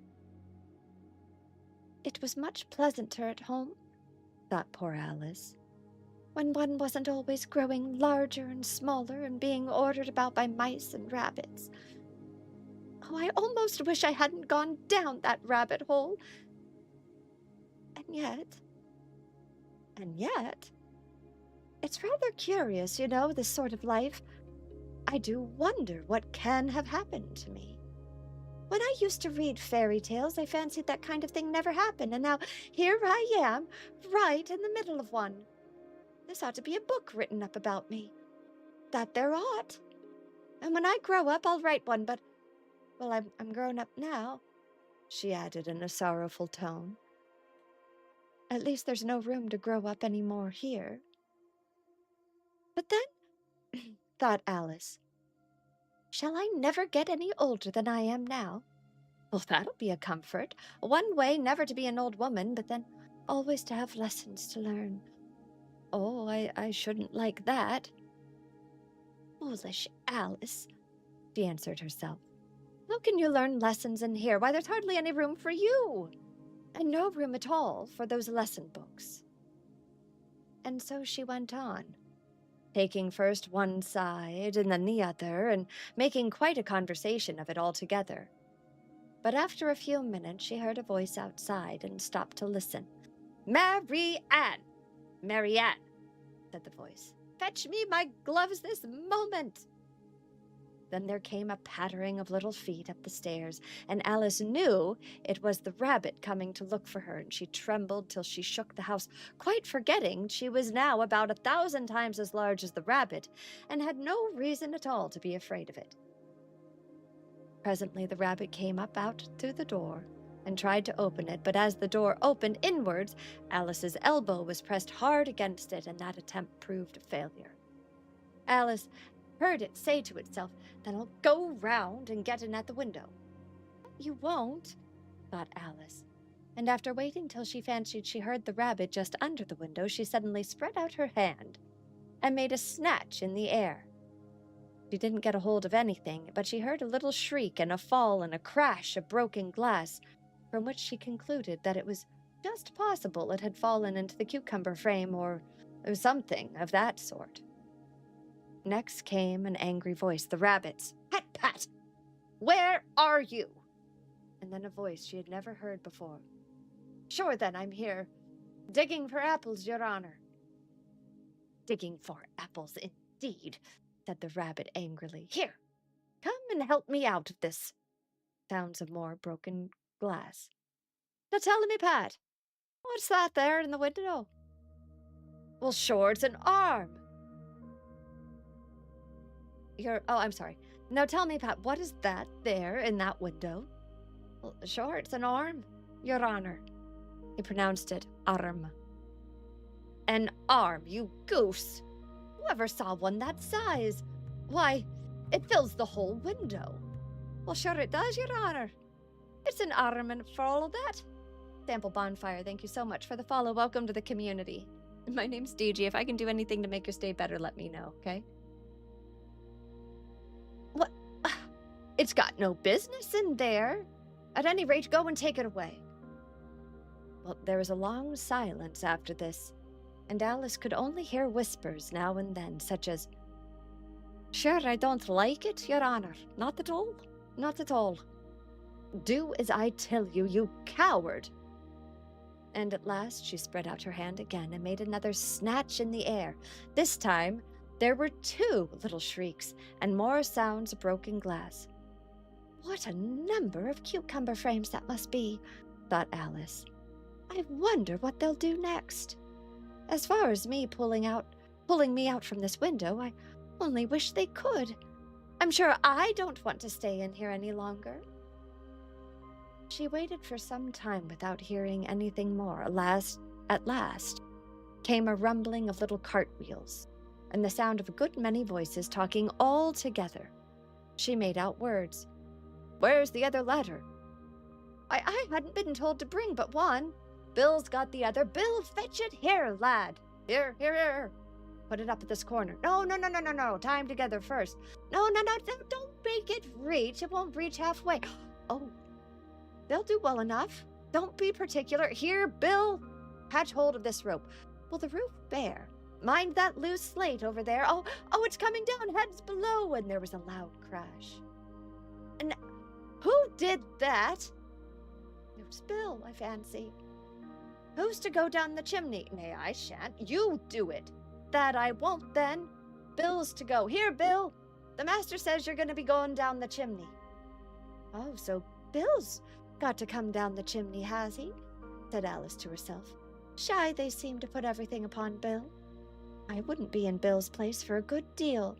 This fireplace is narrow, to be sure, but I think I can kick just a little."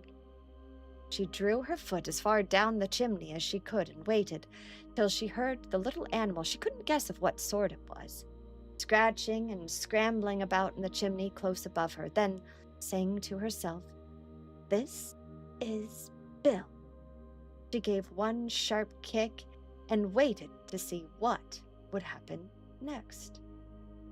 The first thing she heard was a general chorus of, "There goes Bill!" Then the rabbit's voice all along, "Oh, catch him, you by the hedge!" And then silence. And then another confusion of voices, "Hold up his head! Brandy now, don't choke him! How was it, old fellow? What happened to you? Tell us all about it."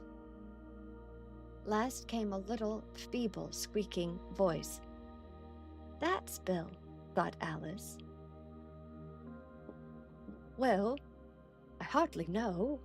No more, thank you. I'm better now, but I'm a deal too flustered to think or to tell.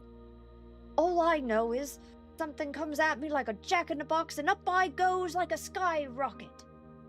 "So you did, old fellow," said the others. "We must burn down the house, then," said the rabbit's voice, and Alice called out as loud as she could, "If you do, I'll set Dinah on you." There was a dead silence instantly, and Alice thought to herself, "I wonder what they will do next. If they had any sense, they'd take the roof off." After a minute or two, they began moving about again, and Alice heard the rabbit say, "A barrowful will do, to begin with." A barrowful of what? Thought Alice. But she had not long to doubt, for the next moment a shower of little pebbles came rattling in at the windows, and some of them hit her face. "I'll put a stop to this," she said to herself, and shouted out, "You'd better not do that again," which produced another dead silence. Now, Alice noticed with some surprise that the pebbles were all turning into little cakes as they lay on the floor, and a bright idea came into her head. "If I eat one of these cakes," she thought, "it's sure to make some change in my size, and as it can't possibly make me larger, it must make me smaller, I suppose." So she swallowed one of the cakes, and she was delighted to find that she began shrinking directly. As soon as she was small enough to get through the door, she ran out of the house and found quite a crowd of little animals and birds waiting outside.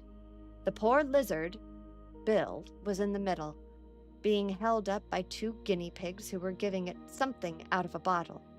They all made a rush at Alice the moment she appeared, but she ran off as hard as she could, and soon found herself safe and hidden in a thick wood.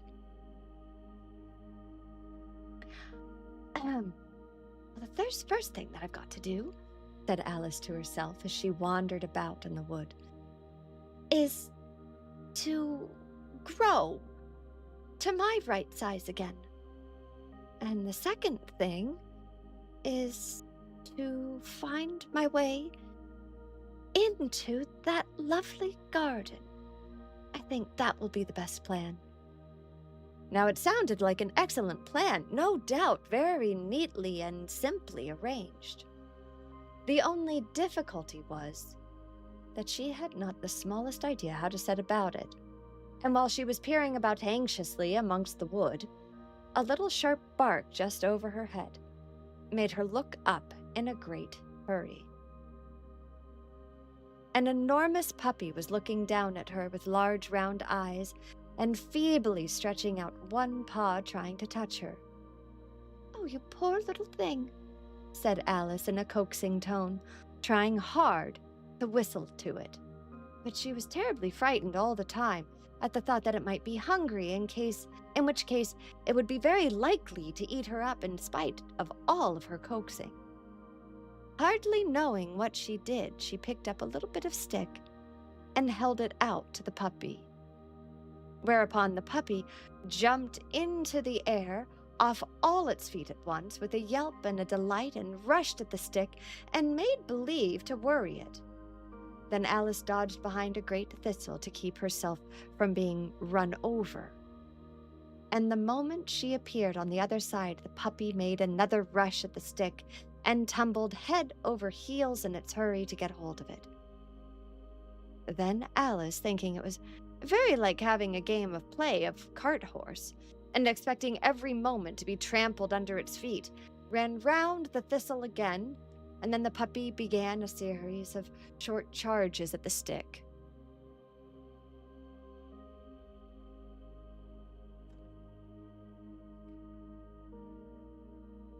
Running a very little way forward each time and a long way back, and barking hoarsely all the while, till at last it sat down a good way off, panting, with its tongue hanging out the side of its mouth, and its great eyes half shut.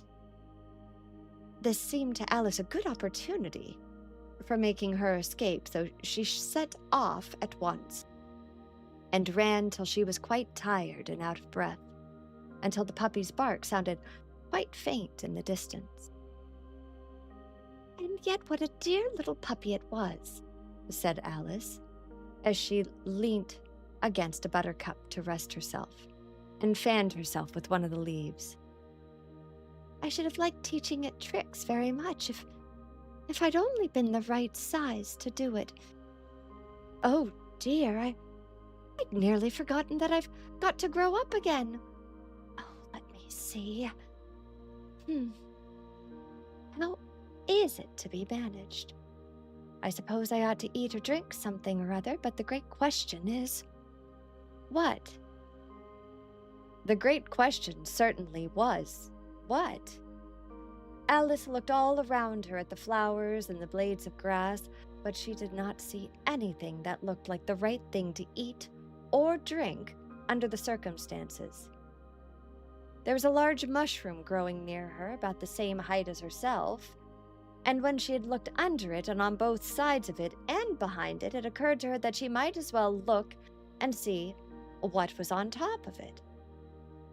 She stretched herself up on tiptoes and peeped over the edge of the mushroom, and her eyes immediately met those of a large, blue caterpillar that was sitting on the top with its arms folded, quietly smoking a long hookah, and taking not the smallest notice of her or anything else.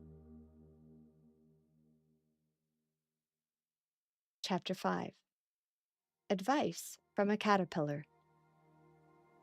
The caterpillar and Alice looked at each other for some time in silence. At last the caterpillar took the hookah out of its mouth and addressed her in a languid, sleepy tone. "Who are you?" said the caterpillar. This was not an encouraging opening for a conversation. Alice replied rather shyly,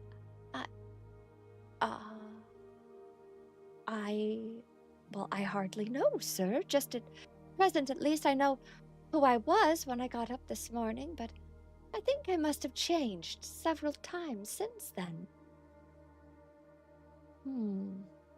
What do you mean by that?" said the caterpillar sternly. Explain yourself." "I can't explain myself, I'm afraid, sir," said Alice, "because I'm not myself, you see."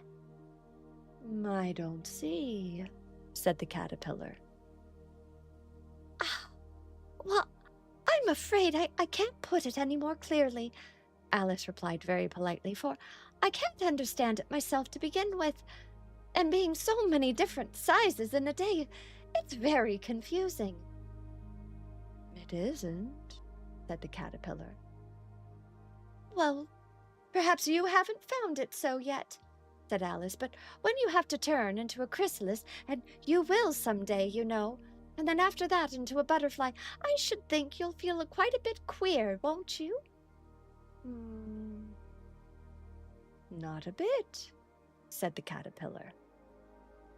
"Well, perhaps your feelings may be different," said Alice. "All I know is it would feel very queer to me." "You," said the caterpillar. "Who are you?" the caterpillar continued contemptuously. Which brought them back again to the very beginning of the conversation. Alice felt a little irritated at the caterpillars making such very short remarks, and she drew herself up and said very gravely, "I think that you ought to tell me who you are first, then." "Why?" said the caterpillar. Here was another puzzling question, and as Alice could not think of any good reason, and as the caterpillar seemed to be in a very unpleasant state of mind, she turned away. "Come back," said the caterpillar, calling after her. "I've something important to tell you." This seemed promising, certainly. Alice turned and came back again. "Keep your temper," said the caterpillar. "Is that all?" said Alice, swallowing down her anger as well she could. "No," said the caterpillar. Alice thought she might as well wait, and as she had nothing else to do, and perhaps all it might be, and after all, it might tell her something worth hearing. For some minutes it puffed away without speaking, but at last it unfolded its arms, took the hookah out of its mouth again, and said, "So, you think you've changed, do you?" "Well, I'm afraid I am, sir," said Alice. "I can't remember things I used, or I don't think the same size for 10 minutes together." "You can't remember what things?" said the caterpillar. "Well, I've tried to say, 'How doth the little busy bee,' but it all came out different," Alice replied in a stressed and melancholic voice. "Repeat." "You are old, Father William," said the caterpillar. Alice folded her hands and began. "You are old, Father William," said the young man, "and your hair has become very white. And yet you incessantly stand on your head. Do you think at your age it is right?" "In my youth," Father William replied to his son, "I feared it might injure my brain. But now that I am perfectly sure I have none, why, I do it again and again." "You are old," said the youth, "as I mentioned before. You have grown most uncommonly fat. Yet you turned a back somersault in at the door. Pray, what is the reason for that?" "In my youth," said the sage, as he shook his grey locks, "I kept all my limbs very supple. By the use of this ointment, 1 shilling the box. Allow me to sell you a couple." "You are old," said the youth, "and your jaws are too weak for anything tougher than suet. Yet you finished the goose with the bones and the beak. Pray, how did you manage to do it?" "In my youth," said his father, "I took to the law and argued each case with my wife, and the muscular strength which it gave to my jaw has lasted the rest of my life." "You are old," said the youth. "One could hardly suppose that your it was as steady as ever. Yet you balanced an eel on the end of your nose. What made you awfully so clever?" "I have answered 3 questions, and that is enough," said his father. "Don't give me yourself airs. Do you think I can listen all day to such stuff? Be off, or I'll kick you down some stairs." "That is not said right," said the caterpillar. "Not quite right, I'm afraid," said Alice timidly. "Some of the words have got altered." "It is wrong from beginning to end," said the caterpillar decidedly, and there was silence that followed for some minutes. "What size do you want to be?" "Oh, I'm not particular as to size," Alice hastily replied. "Only one doesn't like changing so often, you know." "I don't know," said the caterpillar. Alice said nothing. She had never been so much contradicted in her life before, and she felt she was losing her temper. "Bottle of water? Thank you for the bottle of water. Give me just a second to get my water."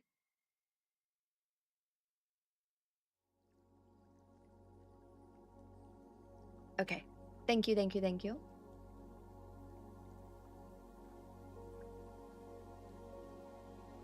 Alice said nothing. She had never been so much contradicted in her life before, and she felt like she was losing her temper. "Are you content now?" said the caterpillar. "Well,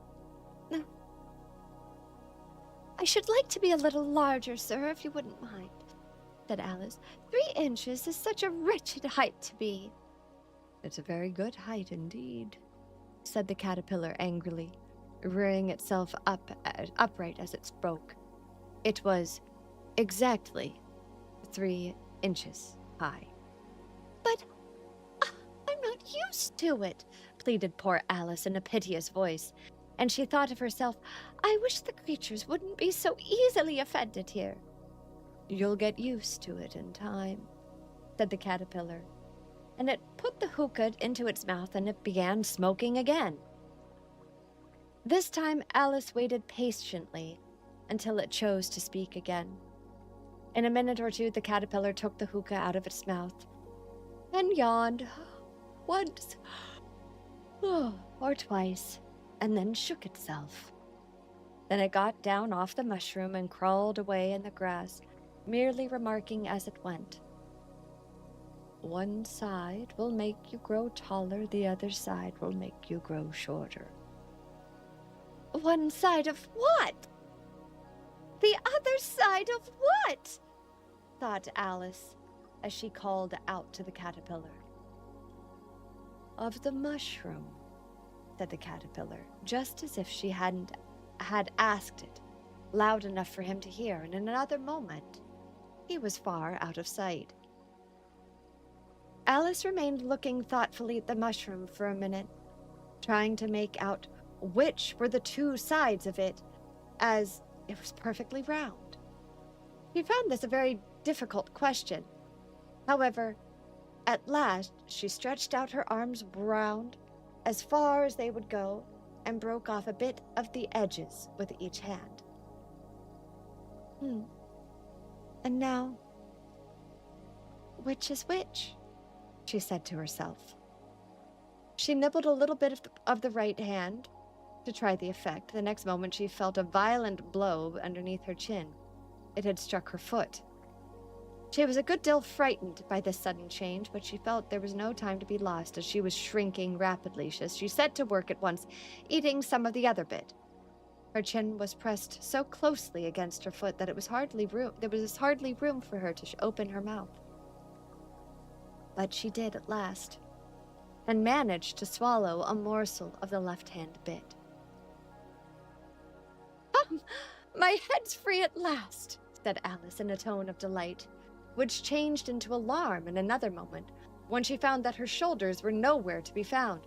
All she could see when she looked down was the immense length of her neck, which seemed to rise like a stalk out of the sea of green leaves that lay far below her. What can all this green stuff be? Said Alice.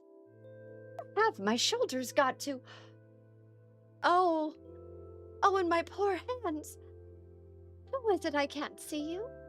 She was moving them about as she spoke, but no result seemed to follow except a little shaking among the distant green leaves. As there seemed to be no chance of getting her hands up to her head, she tried to get her head down to them, and was delighted to find that her neck would bend as easily in any direction like a serpent. She just succeeded in curving it down into a graceful zigzag, and was going to dive in amongst the leaves, which she found to be nothing but the tops of trees under which she had been wandering, when a sharp hiss made her draw back in a hurry. A large pigeon had flown into her face and was beating her violently with its wings. "Ah, serpent!" it screamed. "I am not a serpent," said Alice indignantly. "Let me alone." "Serpent, I say! I say it again!" repeated the pigeon. But then in a more subdued tone, and added with a kind of sob, "I've tried every way, and nothing seems to suit them." "I haven't the least idea what you're talking about," said Alice. "I've tried the roots of the trees. I've tried the banks. I've tried hedges," the pigeon went on, without attending to her at all. "But those serpents, there's just no pleasing them." Alice was more and more puzzled, but she thought there was no use in saying anything more until the pigeon had finished. "As if it wasn't trouble enough hatching the eggs," said the pigeon, "but I must be on the lookout for serpents day and night? Why, I haven't had a wink of sleep in these 3 weeks." "I'm very sorry you've been annoyed," said Alice, who was beginning to see its meaning. "And just as I'd taken the highest tree in the wood," continued the pigeon, raising its voice to a shriek, "and just when I was thinking I should be free of them at last, then must needs come wriggling down from the sky. Ah, serpent!" "But I'm not a serpent, I tell you," said Alice. I'm I'm a... Well, what are you then? Said the pigeon. I can see you're trying to invent something. I'm a little girl, said Alice, rather doubtfully as she remembered the number of changes she had gone through the day. Likely story indeed, said the pigeon in a tone of the deepest contempt. I've seen many little girls in my time, and no one with such a neck as that. No. You're a serpent. There's no denying it. I suppose you'll be telling me next that you've never tasted an egg. I have tasted an egg, certainly, said Alice, who was a very truthful child, but little girls don't eat eggs quite as much as serpents do, you know. I don't believe it, said the pigeon. But if they do, why then they're a kind of serpent, that's all I can say. Now, this was such a new idea to Alice that she was quite silent for a minute or two, which gave the pigeon the opportunity of adding, You're looking for eggs. I know that well enough. And what does it matter to me whether you're a little girl or a serpent? Well, it matters a good deal to me, said Alice hastily, but I'm not looking for eggs, as it happens. And if I was, I shouldn't want yours. I don't like them raw. Well, be off then, said the pigeon, and then receding into a sulky tone as it settled down again into its nest. Alice crouched down amongst the trees as well as she could, for her neck kept getting entangled among the branches, and every now and then she had to stop and untwist it. After a while, she remembered that she still held the pieces of mushroom in her hands, and she set to work very carefully, nibbling at first at one and then at the other, and growing sometimes taller and sometimes shorter, until she had exceeded all standards in bringing herself to her usual size. It was so long since she had been anything near the right size that it felt quite strange at first. But she got up and got used to it in a few minutes and began talking to herself again, as usual. There's half my plan done now. Puzzling all these changes are. I'm never sure where I'm going to be, what I'm going to be, from one minute to another. However, I've got back to my right size. That is the next thing now, is to get into that beautiful garden. Now, how is that done, I wonder? As she said this, she suddenly came upon an open place with a little house in it, about 4 feet high. Whoever lives there, thought Alice, it'll never do to come upon them this size. Why, I should frighten them out of their wits. So she began nibbling at the right hand again, and did not venture to go near the house till she had brought herself down to 9 inches high.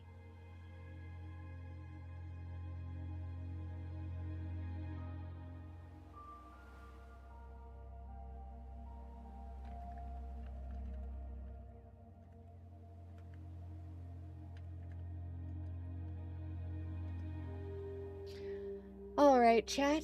Hi. How is everybody doing? There you go. That was story time. We'll stop there. Unless you guys really want to keep going, in which case we can keep going. You have to tell me.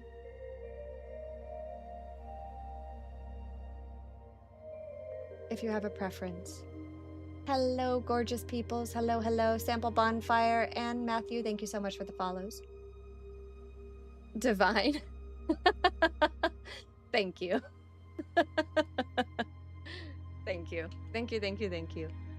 Brave, how are you doing tonight? But I'm not tired yet.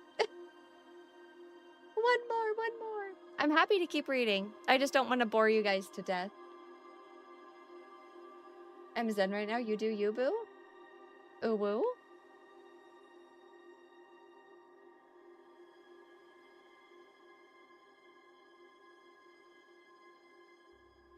Well, here's what we can do. Guys, we are down to 6 hours. I think our subathon is going to end tomorrow.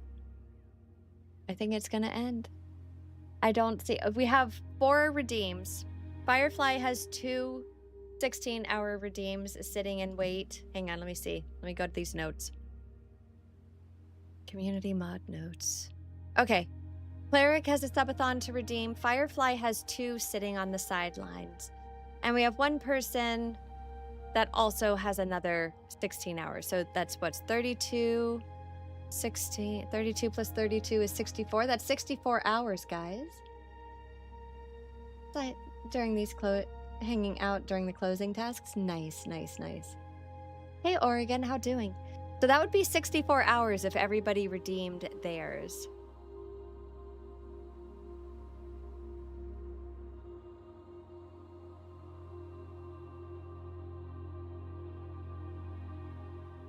You're good? I'm so glad to hear it. Still happy with the food? Still full? How do they redeem it? Do I need to find these people? They just have to tell us that they're ready to add 16 hours to the subathon. The way that they got them though was they accumulated 100 gift subs in the channel. And you get to redeem, like you get a 16-hour streamathon and exclusive ASMR story time that we run through the Discord because folks were asking for NSFW style or like copyright stuff, and I can't read that on stream. So yeah, so we had a bunch of people that accumulated 16 hours. But if you do one of these, like the 10, 20, 50, you get a whole bunch of other stuff too. Oh. People were like, would you be willing to read like 50 Shades of Grey? And I was like, not on stream, I won't. PG gets sus on stream. True. This is true. This is true.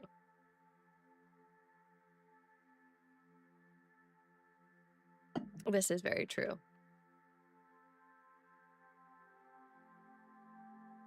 DG is usually sus on stream and we love it. Nairi.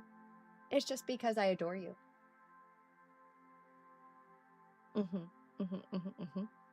Accelerator, hello, hello, hello.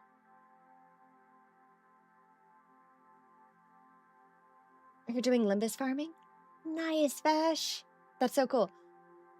I'd gift 1,000 if I could. No. No, so people like accumulate them over several months. That was cool to listen to. I'm glad you liked it. Petals? Jella, how are you? It's so good to see you. Queen, you just missed story time, my lady, my friend. Hi. I thought that was kind of funny. Every time I drink, my if I don't use a straw when I'm drinking on stream, my Model D sinks for a minute. It's really funny. You've been napping on and off all day? Twisty, why are you giving the dragon zoomies? It was a birthday dinner? Wait. Oregon, is it your birthday? Have I done audiobooks? Not the story time, no. We can continue on if folks want to. I have auditioned for audiobooks, but nobody has picked me up yet. Sup, Azid? How you doing, handsome? You doing okay? Wait, it was your birthday today? Wait. Okay, Oregon, ready? Happy birthday to you. Happy birthday to you. Happy birthday, dear Oregon. Happy birthday to you. Happy birthmas.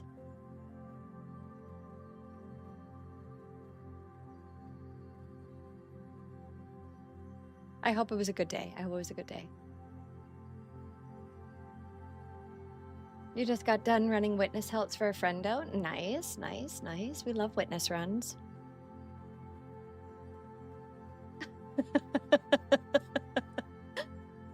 Don't we, chat? We love witness. Happy birthday. Yeah, I hope it was a good day. I really, really do.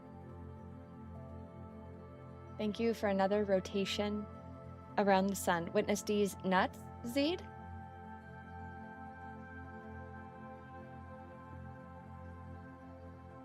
Quick, easy peasy. Solo witness? I can't even get duo witness. Keiki was trying so hard. Although I am getting better at Hunter. You know? Time for bed now, DG? Okay, good night, Shanir. Bye, bye, bye. Mwah! We got 3/4 of the way to final stand, like twice. It came really, really close there. My problem is always DPS.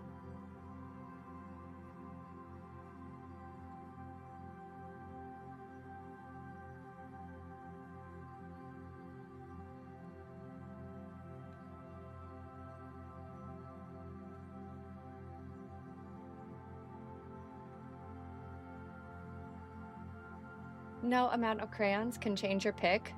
You know what, stranger? That's totally valid. Okay, chat, do you guys want another chapter? Do I play any instruments?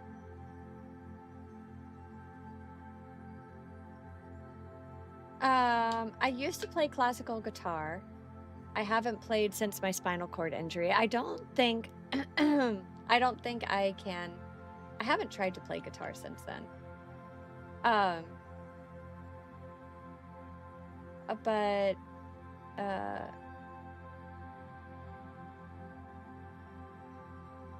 used to play. Is that how you spell cello? You used to play it and that's how you spell it? You sure about that, Zeed?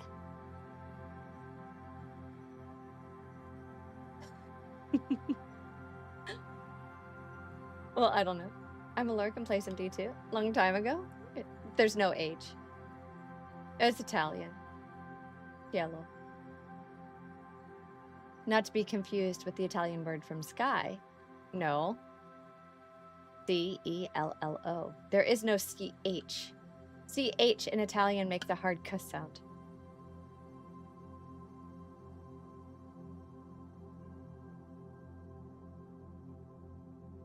Mm-hmm. You're so very, very well learned, Zeed.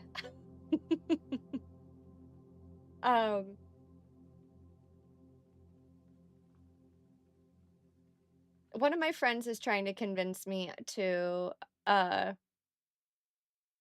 start singing with one of the local jazz bands, though. I'm just so like shy about singing in public.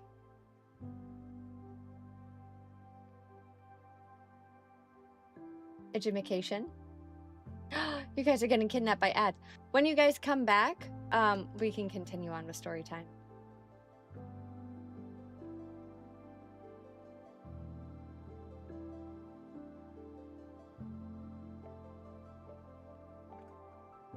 Like cool equip. Do you think I sing well? Thank you, Jella. Oh, it's okay. I played for like 20 years before I had to stop. And I was mostly like Segovia method. So I was like, it was really strict. So it's like I never learned, like, it was stupid because I never learned to play like rock or anything. I learned blues and I learned classical, and that was about it. But I hang out with a lot of musicians, so I listen to a lot of music.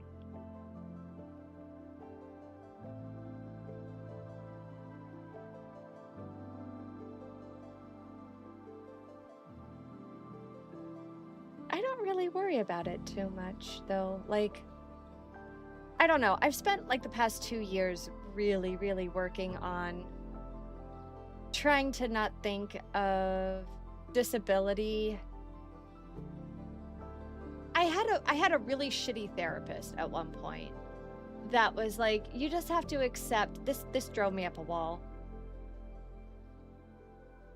They were like, you just have to accept that, like, you used to drive a Formula One, but now you drive a Honda Civic, and you can't expect like, you can't expect to like continue to drive as if you have a Formula One car. Like, it's just not that way. Like, you just have to accept that, like, you can't drive at the same speed or like do the same maneuvers that you did when you had a highly tuned precision instrument. And so it's like lower your expectations of yourself. And it was like, man, that was a really, really shitty seed to plant in a person's brain as they're trying to like cope with disability, right? And yeah, exactly. It was a really fucking crazy thing to say, Jella. It was really insane. So, like, I've spent the past 2 years unpacking that and trying to be like, okay, but like putting my own visceral anger response um to that react, like what was it that this person was trying to communicate. And what I have come to is what they were trying to communicate is um you will be met with nothing but frustration if you only think of the things that you can no longer do. This is my interpretation now, right? My interpretation.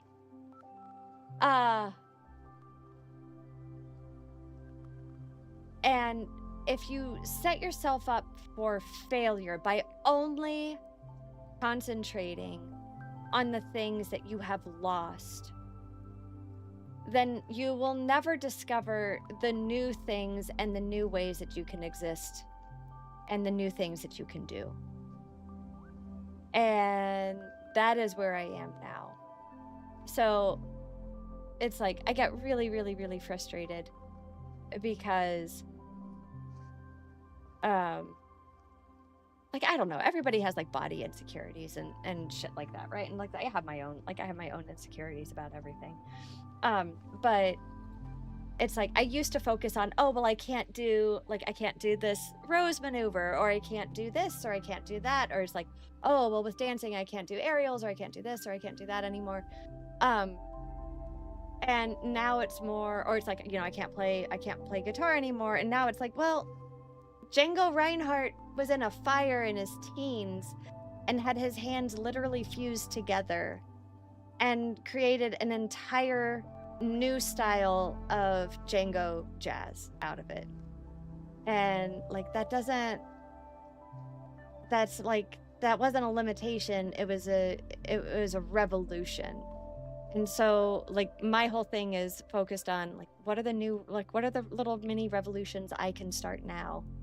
And that's kind of like what I've been focused on recently.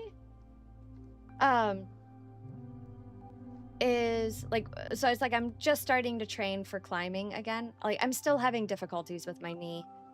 I'm not certain the surgery went as well as my doctor told me it did. Because like I still have really bad numbness and really bad weakness, and like it doesn't feel quite right. But I was getting really frustrated because I was like, man, like my dancing is kind of like over before I could kind of hit peak with like the dancing stuff. And same thing with climbing. I was like, man, like I can't do things like we talked about it. I showed you that evolve video of I think it was Drew Matt climbing Pure Imagination, which is like my dream climb. Guys, I have been eyeing this route for like 15 years. I love that climb so much. It is so beautiful.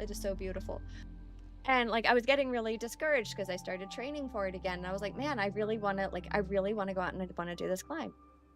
If I were to do IRL streaming, I would for sure like one of my friends is trying to convince me to do a documentary about the climb, about like my journey with the climb now.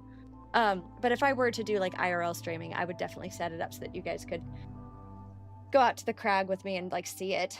And like see what that climbing journey is like, and meet some other adaptive climbers in the process. I think that could be really, really, really cool.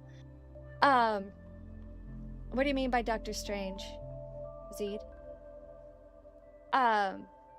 But yeah, Jella, like you nailed it. Like you can't do shit the same way. You got to learn new ways to do the same things.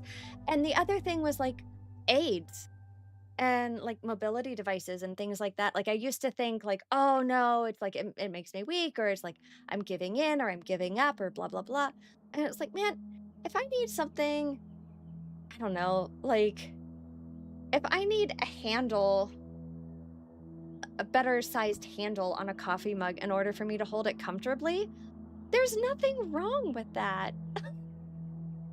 Happy birthday. Happy birthday. Happy birthday to Oregon. It's Oregon's birthday, Matthew.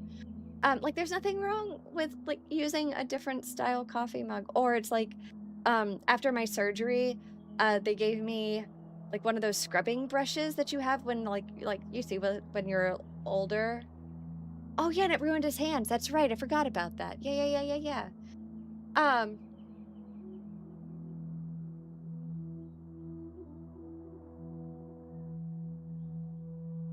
yeah, exactly. Well, see, and the thing is, like, I'm not looking for a way to go back.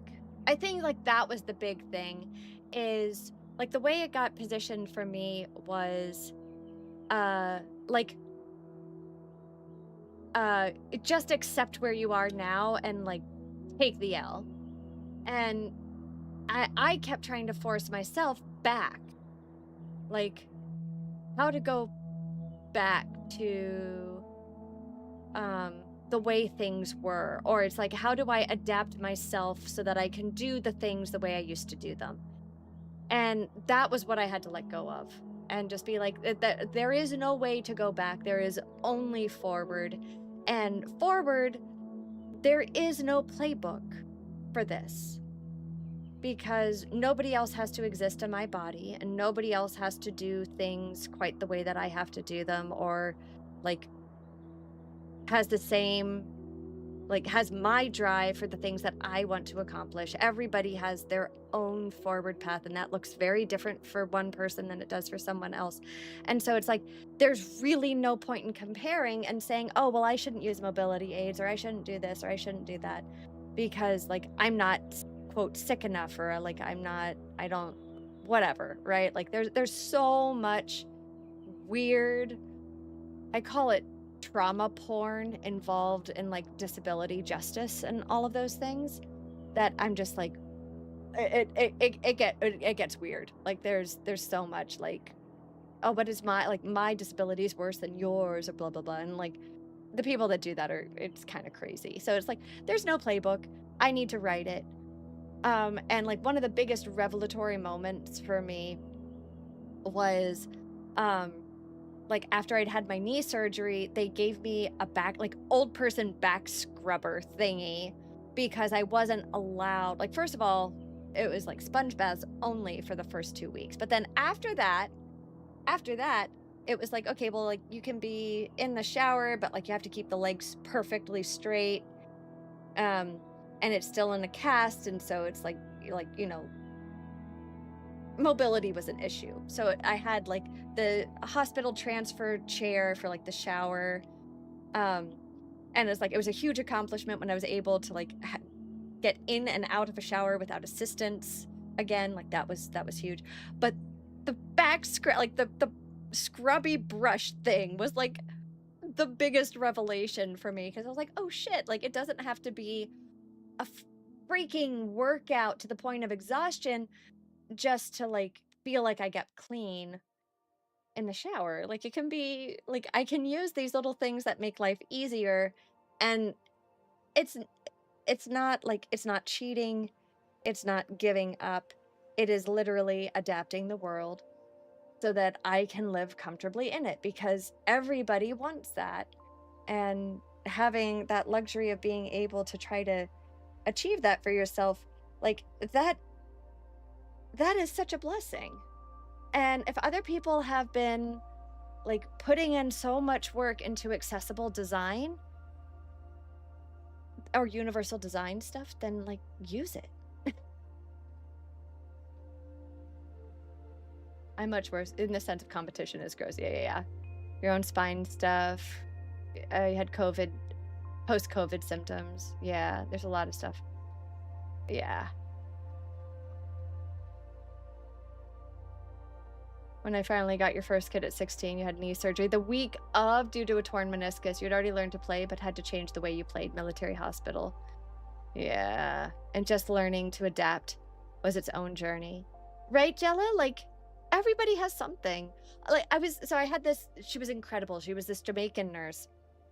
And it was when I, like, was first trying to treat the spinal cord stuff. And, like, they tried just like epidurals basically to try to alleviate the pain. They helped some, but didn't get rid of the pain. It helped more with like the swelling because it had cortisone.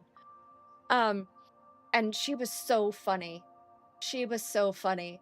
Um, because at one point I was sitting there and like I felt so bad because I was taking up like hospital space, and I was like, I'm so sorry. Like, I'm sorry I have to be here.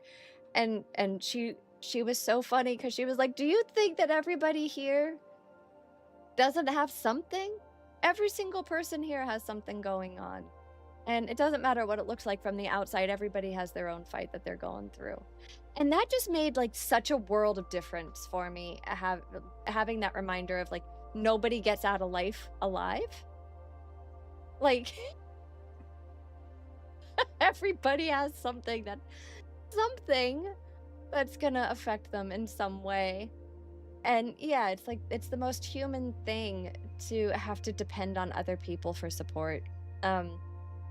Is it daunting, and is it really scary, and is it really vulnerable and really shitty sometimes? Yeah. And do people take advantage of you? Yeah. But people take advantage of people that aren't in those situations too. And, can't do anything about it.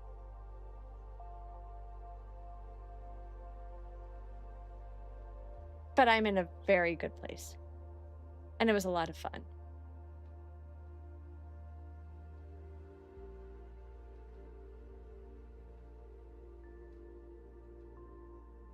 Wouldn't trade it for anything at this point. I still have my days where I get really frustrated. Or like where the pain gets to me, but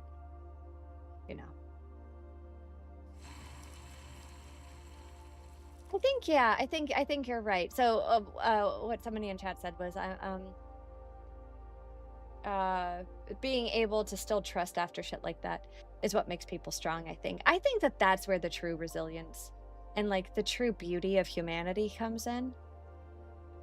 I've talked about this before on stream, but in a different context of do you guys remember Last Samurai? It was a Tom Cruise movie. Ken Watanabe was in it. And at the end, near the end of the movie, Ken Watanabe's character has this beautiful, beautiful monologue about like loss and life, and basically he says loving is such exquisite pain. And like, if I had to describe resilience to someone in a single phrase, it's that. It's like there is so much joy and so much beauty and so much tenderness that comes out of just pure love. And it is exquisitely painful. And being willing to do it, and even though there's pain involved, beauty. Just absolute, impeccable, peak humanity. And I think that defines strength, in my opinion. Like, that's what when I think of strength, that's what I think of. Anyway, you guys are back from break. Did you want a little more story time? Let me see if I can snooze ads.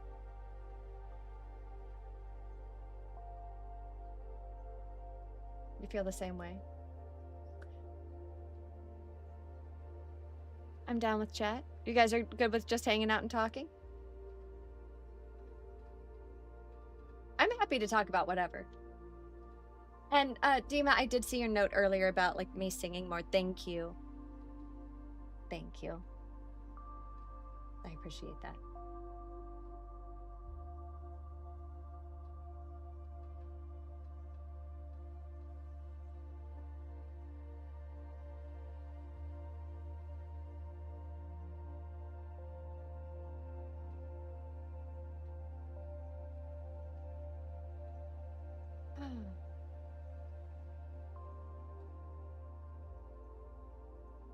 Hey, who just redeemed their Hey, thank you for the 7 stream streak. I appreciate it. I do always appreciate when this type of conversation happens. Do you, Accelerator? That's interesting. Because I feel like it drives some people away because they're like, man, this is really heavy. I'm here for games. But I don't know. Like, I think there are very few places in the world left where you can have honest conversation. And third places are going away, especially like the art of conversation. And right now this feels really one-sided because like I'm talking at you. And so I do apologize for that. And I think that there is a dying art of intellectualism that comes from sustained thought and engaged conversation with another person. Or group of people. And we don't have environments that we have environments that encourage soliloquy. We have environments that encourage kind of pandering and kind of placating masses with entertainment. And there are very, very few places where we take the time to have conversations about what it means to be human. And I think, like, coming full circle to the start of stream when we were talking about that we're watching Pirates of the Caribbean right now and the theater of the absurd, that was what I found really, really interesting rewatching Pirates of the Caribbean on Stranger Tides today. Was like how much it pokes fun at the irrationality of the world as it exists and how we are desperately trying to define what it means to be human in it.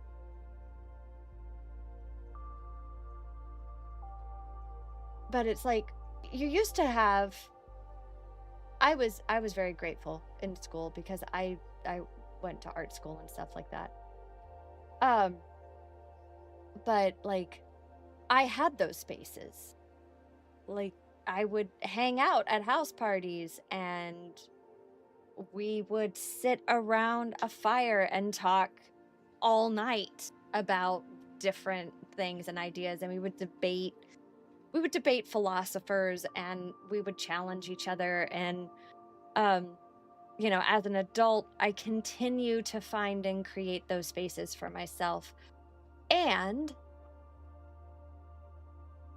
where are we doing that now?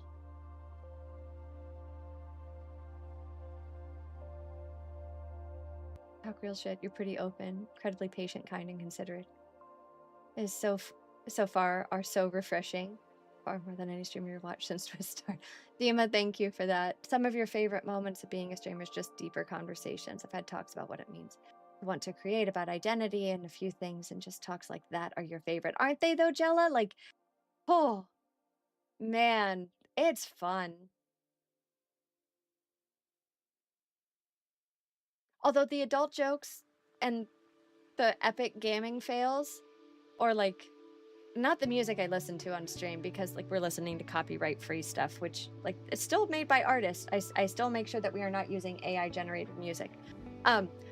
But like all that stuff is fun too. I do try to be patient, kind, and considerate.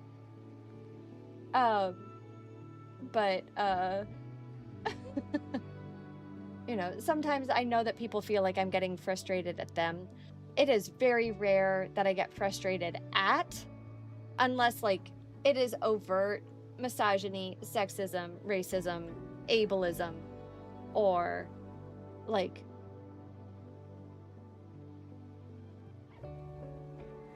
just absolute disregard for another human being. Like those are the moments where I will get really like frustrated and I will shut down a conversation, or I will just shut off.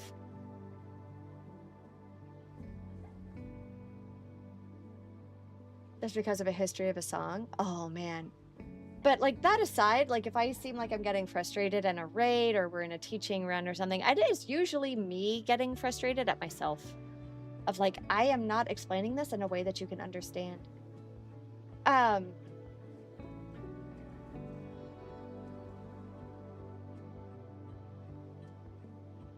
like I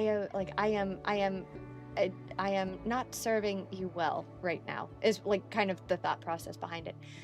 Accelerator says, I usually like to make jokes and share memes, but it does drive you to have this type of conversation with friends, which is really hard to come by because it can all be on how you're feeling mentally. Yeah. Shin, I know, right? Like you can get frustrated at yourself all you want, but I never turn that frustration on the teammates, especially if it's like frustration at myself. Now I will fire back at someone if they do something blatant, like Pat call me during a run, I will fire back at them.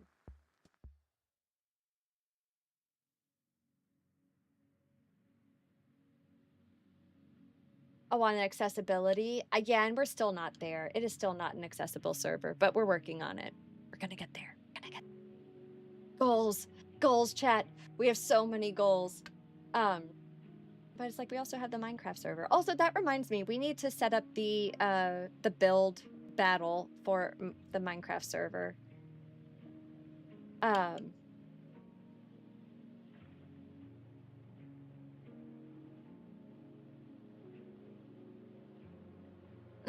Yeah, it's a Java, it's vanilla, it's very very plain because I never played Minecraft. It was actually Zeed. I don't know if he's still here, but Zeed taught me off stream a little bit about Minecraft. I have so much more to learn.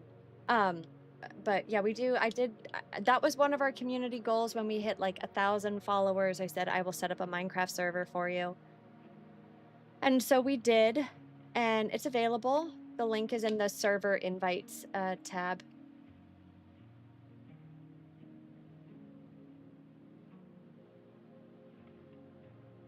Hey, Espen! Yeah, that's exactly. Why is this taking so long and they aren't listening? I love it when you're running with folks and they're like, okay, I got it. I wasn't listening. Can we do it again?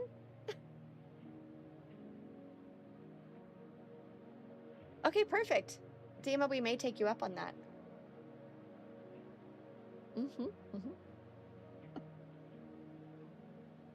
Hi, Goobers. How's it hanging?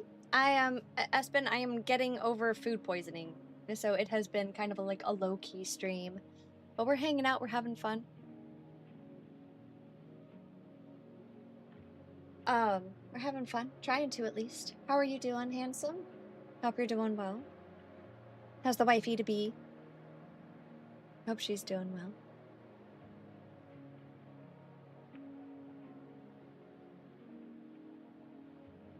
At least they ask for clarification, though. Like, Jasu will do something really nice, and it is. I imagine, and for some people, it can feel condescending. I personally think it is a very elegant way of interacting. Which is after a wipe, Jasu will ask in text chat, okay, so what did we learn? And it's like, yes, let's talk about what we just learned. We just did an experiment. What did we learn?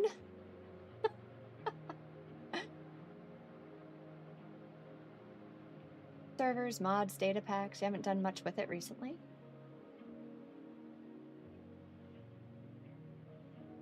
Oh no, Espen, no. I got overheated today too. Like with food poisoning, it is so hard to stay hydrated.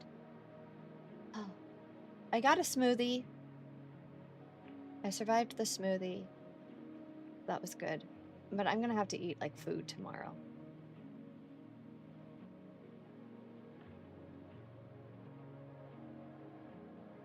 It was awful. Yeah, it really sucks. Tomorrow's gonna be your smoothie day. You may have napped in your chair all day because of it, because of the heat. It's so hot, guys. It was 94 degrees for me today. Humidity was in the 70s. Yeah, yeah.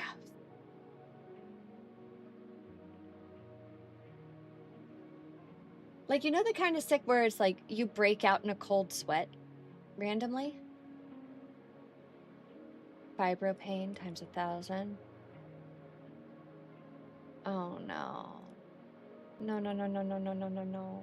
No, no, no.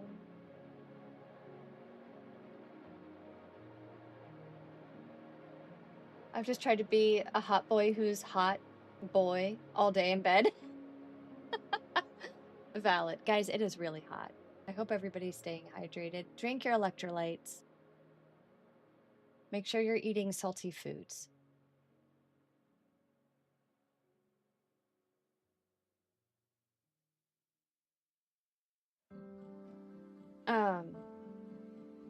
All right. So listen, Tuesday night, if I do stream, it will be a late stream. It's not currently scheduled because I probably won't be home until midnight. I'm helping out with a dance event, a slow dance event. I think there's a live band involved too. So I'll be gone from like 5 p.m. until midnight. But if I do a late stream, maybe we'll play some Goop and then we'll read some more. And I multi-stream on YouTube, and those get posted right away. I don't always post the Twitch right away, but the YouTube I just let go live. So if you ever miss something like story time and you want to check it out, you can always go there. I'll probably call it here. Yeah, call it soonish. It's 2 a.m. for me. I have PT at 9 a.m., so I'll go sleep. Otherwise, my mods will get pissy with me. Rightfully so. They're taking care of their streamer. They are excellent mods. I love my mods. Guys, my mods deserve a lot of love and affection. They do so much. Or I'll beat you up. Oh my god, Ninja, I'm trying so hard.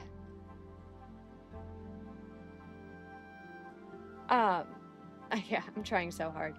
Like, I am not hugging the porcelain throne anymore. I am getting better there. So that's good. Dima, you just redeemed make DG do something. What would you like me to do?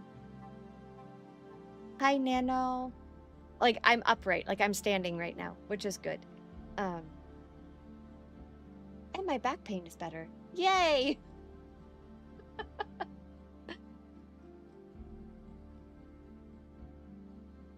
I am glad DG is alive. We like that.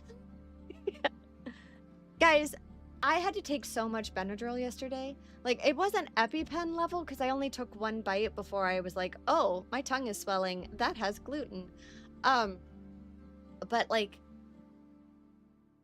my primary care was like, take 3 Benadryl every 4 hours. I was so loopy and incapacitated. I felt like a dog coming off of anesthesia. Like, so bad. Get some sleep, take care of yourself, have the best night. That is wild amounts. Yeah. They wanted you to see the fucking happen. Yeah. Like they were like, you have to keep the inflammation response down because if the inflammation goes back to the spine and ultimately to the brain, bad news bears, right? Like things can go wrong. So like keep the histamine response as low as possible.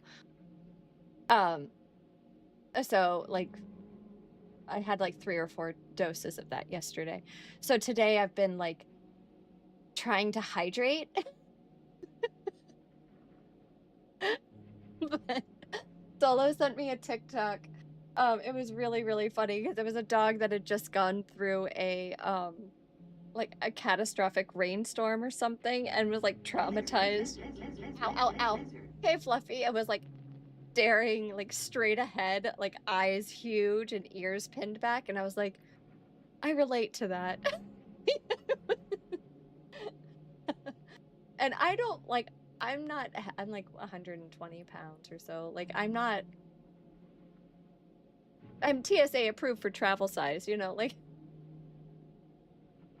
Has her unbranded electrolyte drink next to her. Yeah, exactly. I do. Actually, you know, it would be really nice if one of those electrolyte companies would sponsor us because, like, I drink so many electrolytes. Pocket sized? I am TSA approved for travel size. It's true. I am a carry-on item. I'm your 5'5" little goth mommy. Goth mommy in a bag.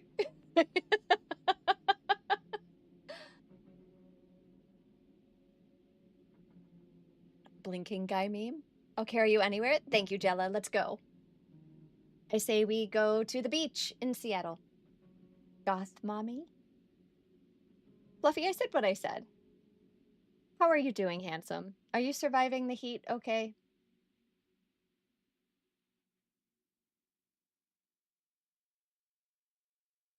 I think the sign of a good Sherpa is observation, not declaration, noticing something going wrong, then asking the room if anyone needs an explanation or anyone has questions before just going like, hey dog, you're really fucking up the roll here, bud. Your city drowned yesterday? What? What? Fluffy, are you guys okay? Espen, I do agree with that. Okay. Fluffy, I'm glad to hear it. Nano, I think you're right about TSA would not be prepared for that bag check. They'd get jump scared. Fluffy, if there's a disaster relief fund or anything, I still need to donate our swear jar, which is $62, and our rip jar to no, our rip jar is 62. Our swear jar is like 100, I think. Just give TSA a don't worry, she doesn't bite much. I got the picnic supplies packed up. Let's go.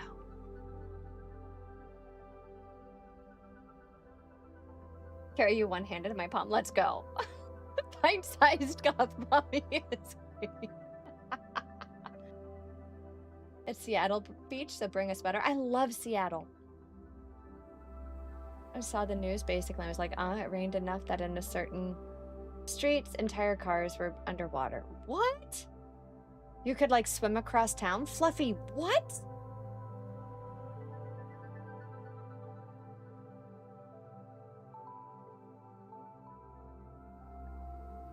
It can be like 80 here.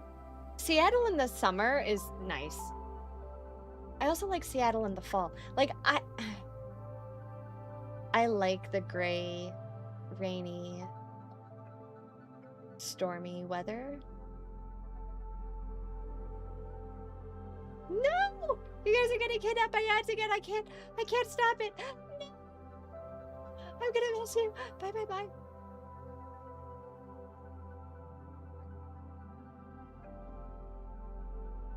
I love Oregon. I miss that place. Oregon's beautiful. The Oregon coast is like none other. The only thing is it doesn't like storm.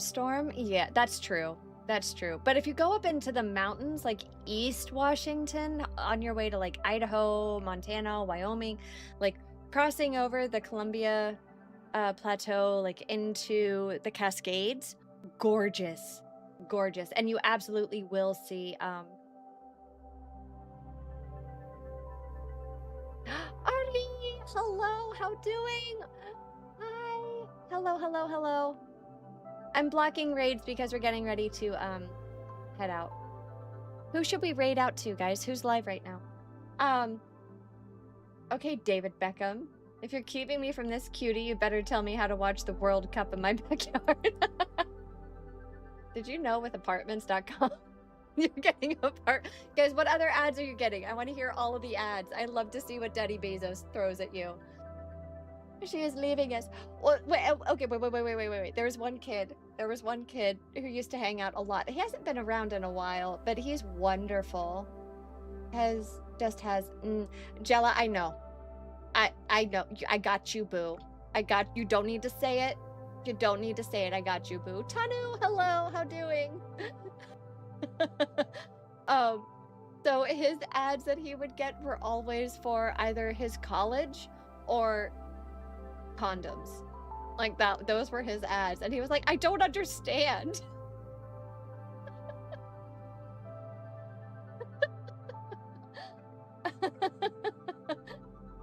Checks out. It was really, really funny.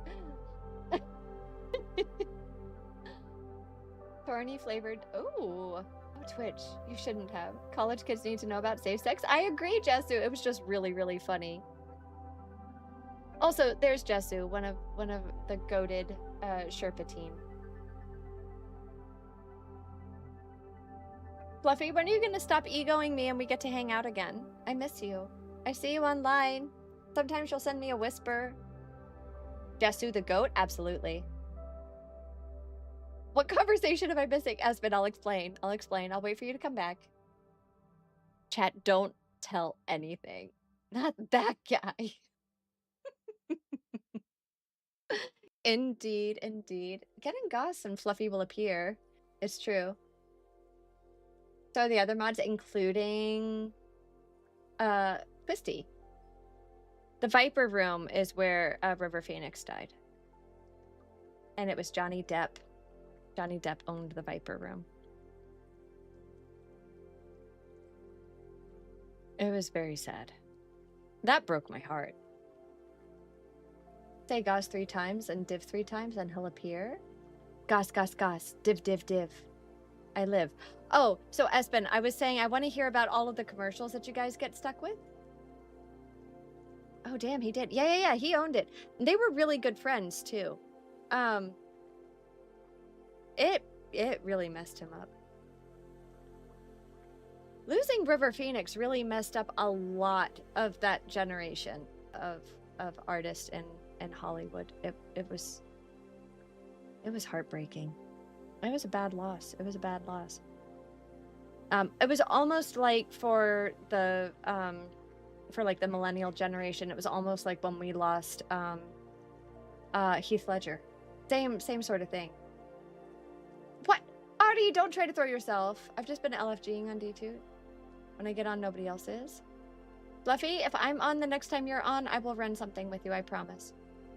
So Espen, I was telling people that like some people's ads were really, really funny because there was this one kid, he would only get advertisements for his college that he was also already going to and had been enrolled in for like 3 years. And they were like, come to our college, look at life, it can be amazing. And then the other was condoms, and that was it. That was it. Oh, you just had to throw Jella, huh? 97 meters? That was a yeet. Hoyo. Hello, Hoyo Henry. Still hasn't said hi to you? Hi. Mitsu, hello. Chatatui, I love that. Mitsu, I might have to steal that. That's adorable. I did what I could to keep up, but I saw sex in chat and kind of blanked. Also, hard agree on River Phoenix. Was talking to your progenitor today about Blood Simple because I really, really missed that experiment. Espen, yes. Okay, so here's one of the things I am working on setting up. Gotta practice safe intercourse accelerator. I think that's funny that the auto mod said no to that. That's ridiculous. So no, you have DG, but Ari hasn't. Oh. Hang on, I'll be Ari for a second. Hi, Espen. Perish. It's just doing its job. It's true. It's funny that it didn't catch sex, but it caught intercourse, which is weird. I've been studying for Wednesday. What's happening Wednesday? Twin Lead, hello. How are you? Needs more British. Calling you names or spitting in your coffee, is it? Hide Among Us K-Sex. Oh, you walked in on so many. There are like 4 different conversations happening right now, and we're sitting and talking a spell, as they say in the South. Big test. Uh-oh. Everybody? Top of the morning, Governor.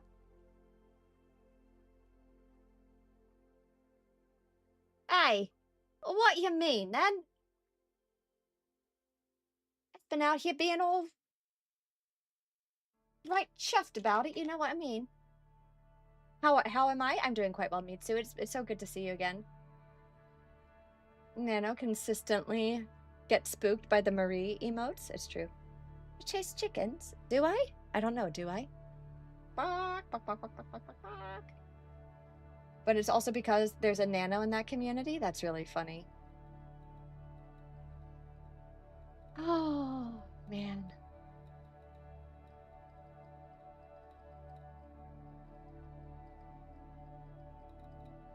So, oh. I enjoy the Terraria streamer. Are you talking about Marie? I was gonna say, guys, so one of the things that I want to do, since we are going to, since I am setting up the movie calendar, I have the whole list of movie recommendations that you guys are interested in, but I am going to sprinkle in things like the Criterion Collection, or really, really pivotal art films across film history. And I think we might do a Buster Keaton night. A Buster Keaton, Charlie Chaplin night. Oh god, DG, I feel like next time we get yapping, if you get me on movies, you're gonna really steal my heart. Oh yes, let me know. Oh yeah. Throwing in the room just because. Wait, which room? Oh, the room?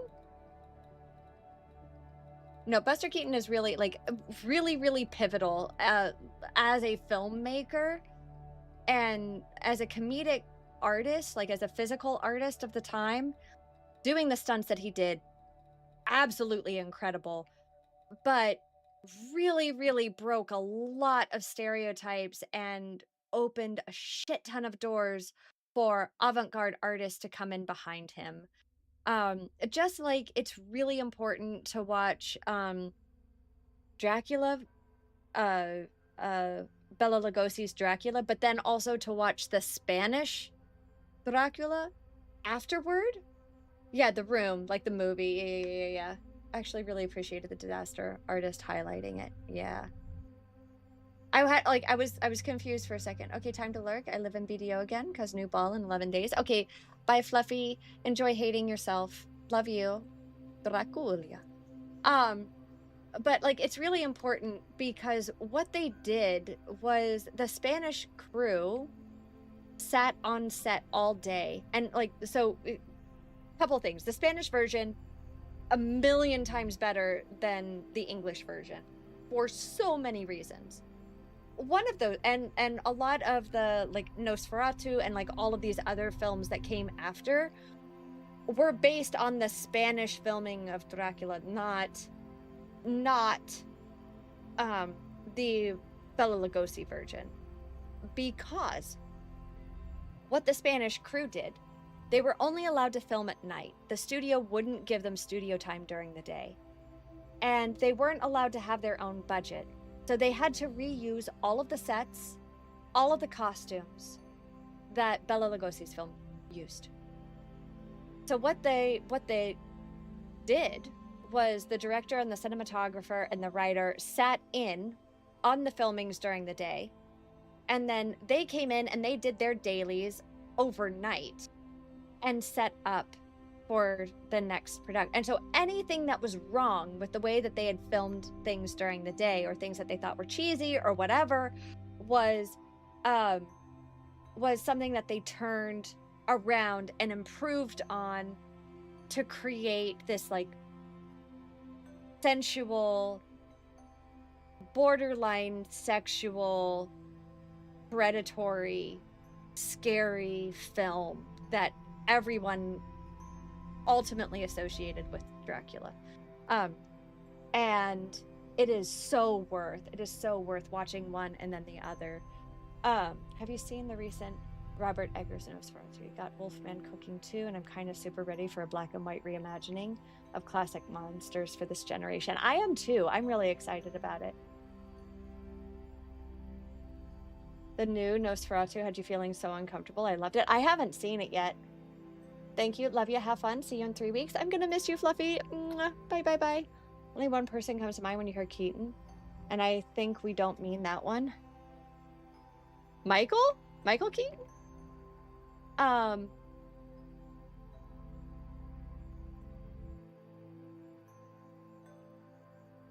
Between Keaton and Jackie Chan, I can't really tell who was more stupid with stunts. I mean, Jackie Chan definitely took more,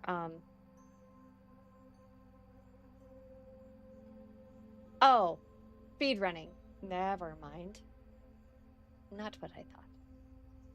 Hi, Solo. How doing? Why are you up so? Oh, it's only midnight for you. You're fine. Never mind. I take it back. Shh. Are you yelling at me because? Wait, hang on. What? Did I lose our streak? Wait. Did I lose our streak?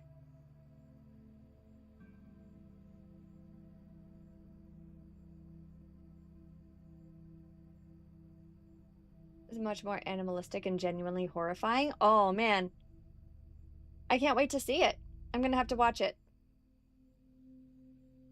I'm gonna have to go watch it.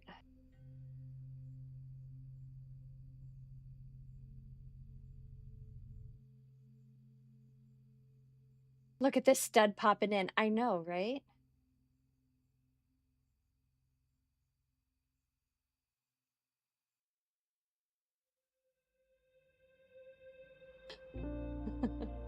Okay, bye, DM. We'll see you later. A lot of the modernized sensual monsters are in the mainstay. It's because of a proven formula. Yeah, no, it really is. But thank you for the stream, story, humanist discussion. It was lovely. Feel better and have a good night. Good night, Dima. No worries. My ankle might be deciding to give up all of a sudden. No, Jesu, what? So it's Spain's fault for Twilight. No. Well,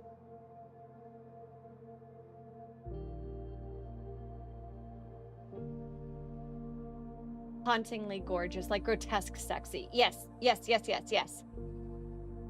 that was it. Like it was the so we read Dracula on stream, guys, and like it was the band Muse and Mute Math who caused Twilight. I could actually see Muse causing Twilight.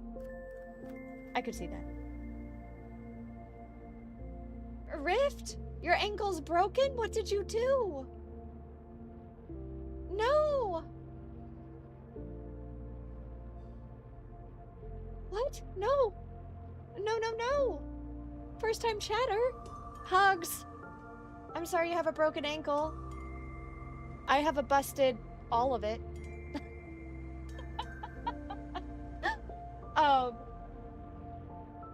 Have the comfort of breaking it and not only a bad sprain. You fell down the stairs at your apartment? Like inside your apartment or outside? Rift, are you okay?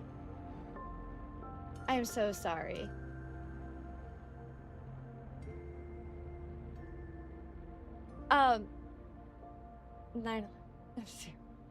Jumpstart Twilight.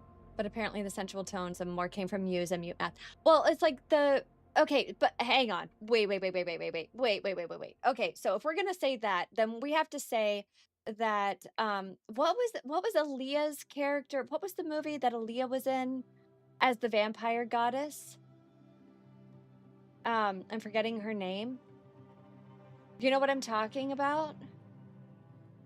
Queen of the Damned. Thank you. Yes. So Queen of the Damned happened because of Deftones. I will die on that hill. It like that movie would not have been made without House of Changing Flies. Like it just wouldn't. White Pony is one of my favorite albums of all time. Hand on Heart, one of my favorite albums of all time. But that movie wouldn't exist. It wouldn't have made sense if they did not have that. Like if they had changed in some of the more out there. I take it back. Queen of the Damned could exist if they had Coil scoring it. It would have been a different movie. It would have been a way more intellectual movie. but just having Deftones mainstayed on the soundtrack for that movie in that scene made Queen of the Damned possible for our generation. Rift, I really hope that you recover fast. Because your mom texted and you looked up and slipped and ate a wall. Oh my God. How much? Chino Moreno. Someone asked me, is he new? And the gasp.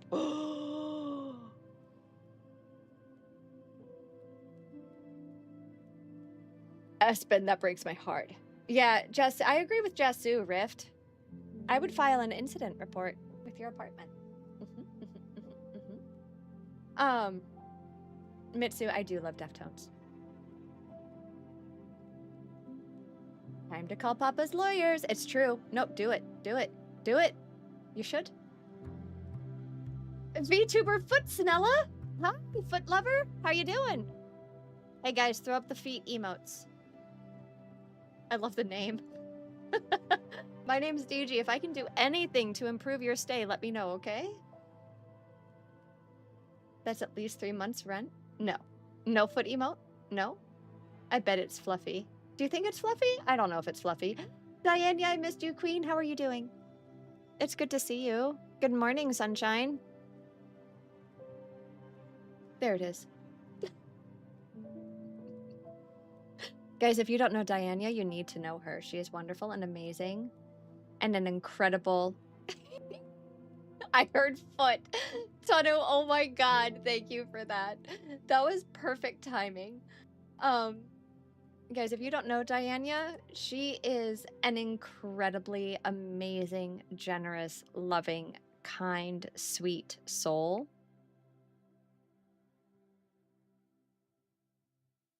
And she doesn't give herself enough credit.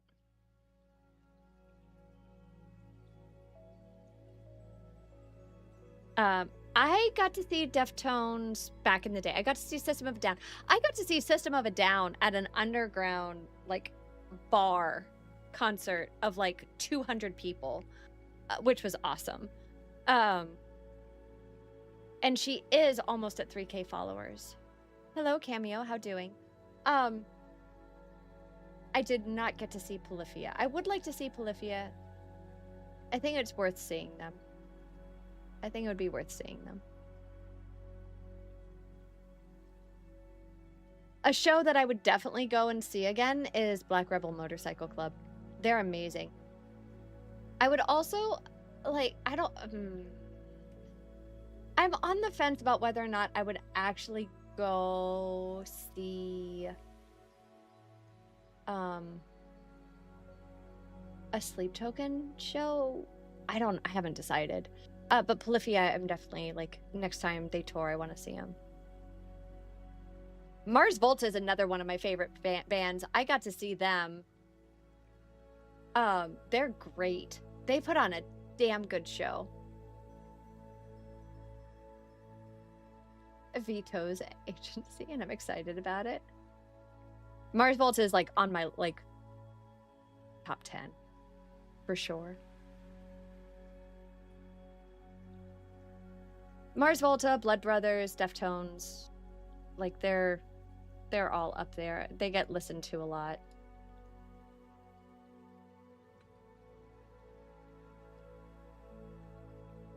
Like they just do some damn good stuff.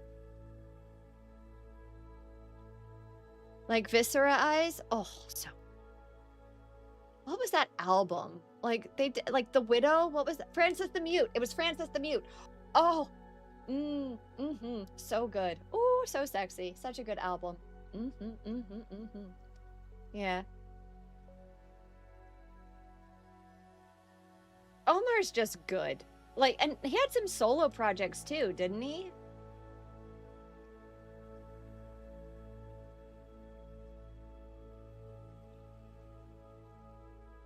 With someone I know I'm gonna end up like kissing them. Like I'm all for sensual metal. It's just an underappreciated genre and vibe. Yeah, totally true. Cassandra Gemini is one of the best things to ever caress your ears. That's funny. Wrapping up, but she's getting distracted from wonderful people and topics. Yes, This is true.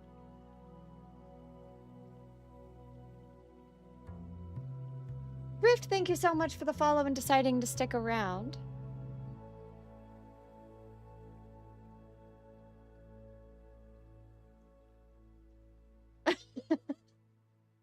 If I can do anything to make yours day better, let me know, okay? DJs are really fun. Holy proud. I love music and I love movies. The super group, the Tool super group. Who was that? Perfect Circle, right? Like that was them. They were fun. They were fun. I listened to them regularly. I wanted more sound from that super group. It was kind of like Raconteurs, you know? Yeah. Where it was like, I want Jack Black better. Like, I don't want him ripping off Leadbelly. I don't want him ripping off Robert Johnson or Blind Willie McTell. Like, I want him to have his own sound. Like when he did, what was it, The Dead Weather with oh god, what's her name, the singer from The Kills, but he made her change her voice to sound like him. What the F? Like that was, oh no, you have this incredible voice and this really fun, like borderline neo Patti Smith, and you're making her sing atonally like Jack Black or like Jack White. Like no, it's no.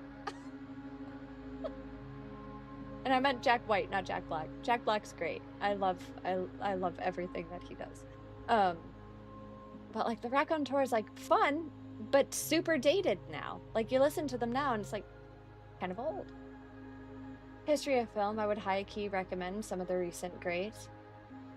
Like The Great Budapest. Oh yeah. Like you have to watch like Steve Zissou. Right? Like a couple of the Wes Andersons are important because like he invented that 2D film with very, very flat characters on purpose. Like I called it the dollhouse filmmaking method, right? Because it felt like you were using cardboard cutouts to tell really funny little stories. Yeah. Oh, Winky the Whale, hello! Life Aquatic is such a slept-on movie. It is. Think of the McDonald's logo, not like, but he's always happy and jolly. That's so cute. There was this band called Drugs Destroy Rebuild Until God Show that had an album in 2010, and they were like a super group. Matchbox Romance. That's right!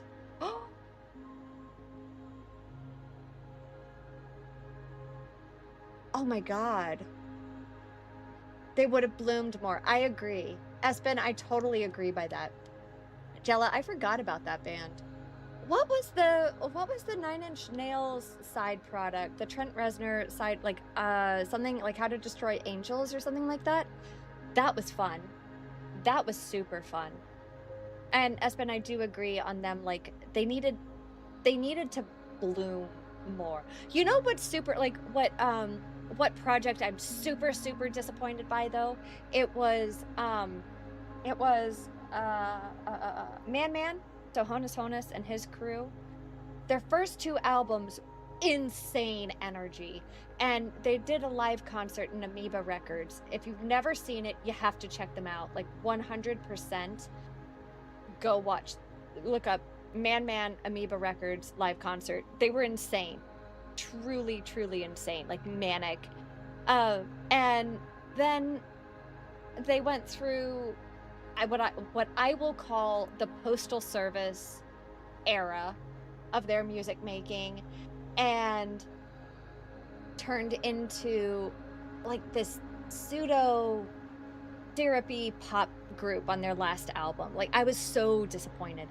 But what really struck me was it like Honus had his independent project, and then he put together a super group with Michael Ceda of Arrested Development fame and a few others, and put and that band was called Mr. Heavenly. And then Honus Honus, Mr. Heavenly, and Man Man, all of their albums for the past like 2 or 3 years have sounded identical to each other. Identical to each other. Postal Service, like okay, I call it the Garden State soundtrack era, right? It was like Postal Service. I love, like, I will Postal Service, the Shins, Magnetic Zeros, what else?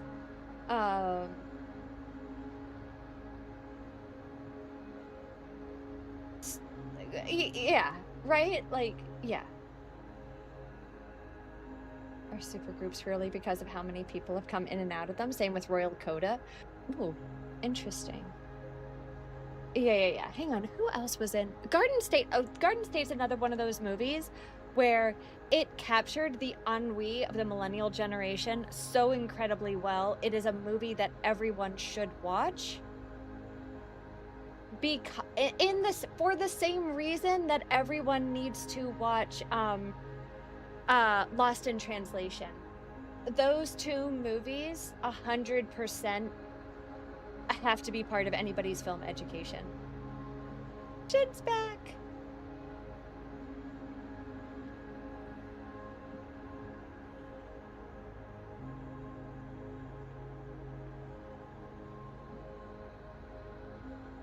What kind of music, Rift?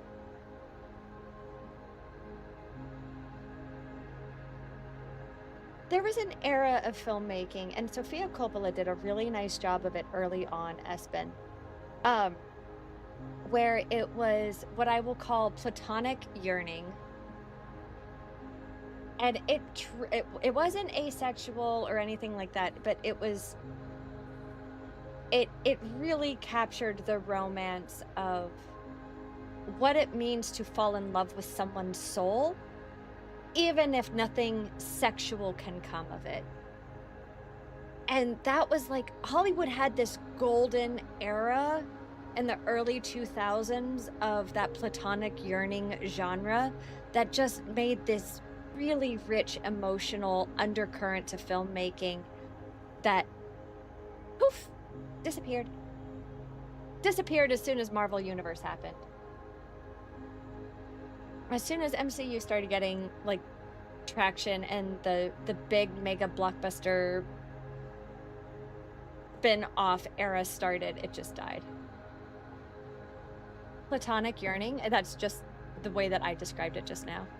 The Sound of Metal is so good. It was so good. Oh. It tore me up. Sound of Metal is amazing. Truly, truly amazing. That was one of those movies where I was like, oh God, not the ads.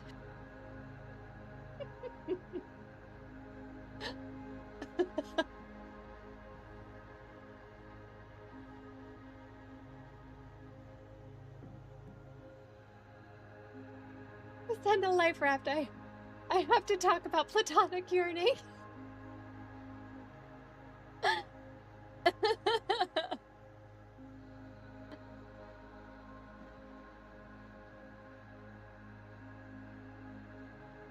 Welcome to Bezos prison. I'm sorry Daddy Bezos makes us do this.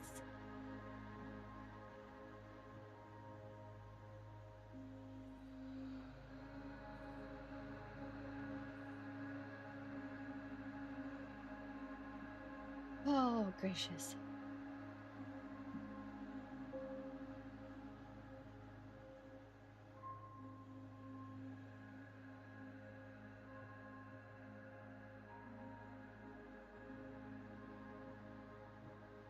Yapping.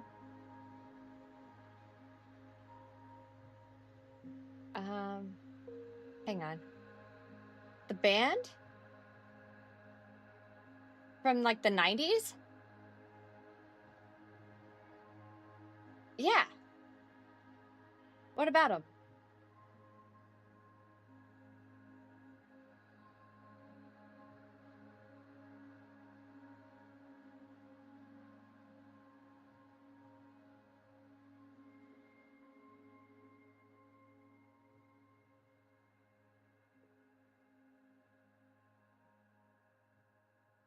Guys, I'm old though. Like, I love REM. Like, REM is totally underrated. You are free from prison. Welcome back. Welcome back. Yeah. I feel very old. Yeah, explosions in the sky. They were fun. It was a quartet though, wasn't it? Or did they have a fifth? Wait. They did like they had like an expanded band for tours, but like the studio band was small. It was like a quartet or something.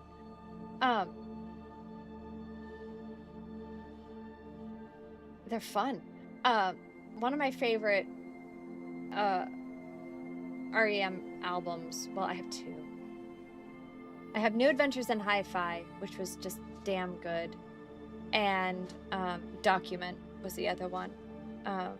It's now 25 years old. Oh my god, it's 25 years old. Okay, do you guys know like the history of REM? Breakcore, March Kowalski.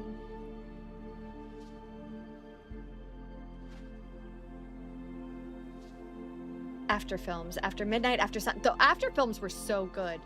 Yes. Beartooth is usually just one guy. Oh, I am a huge REM fan. I never got to see them. And I will always regret it.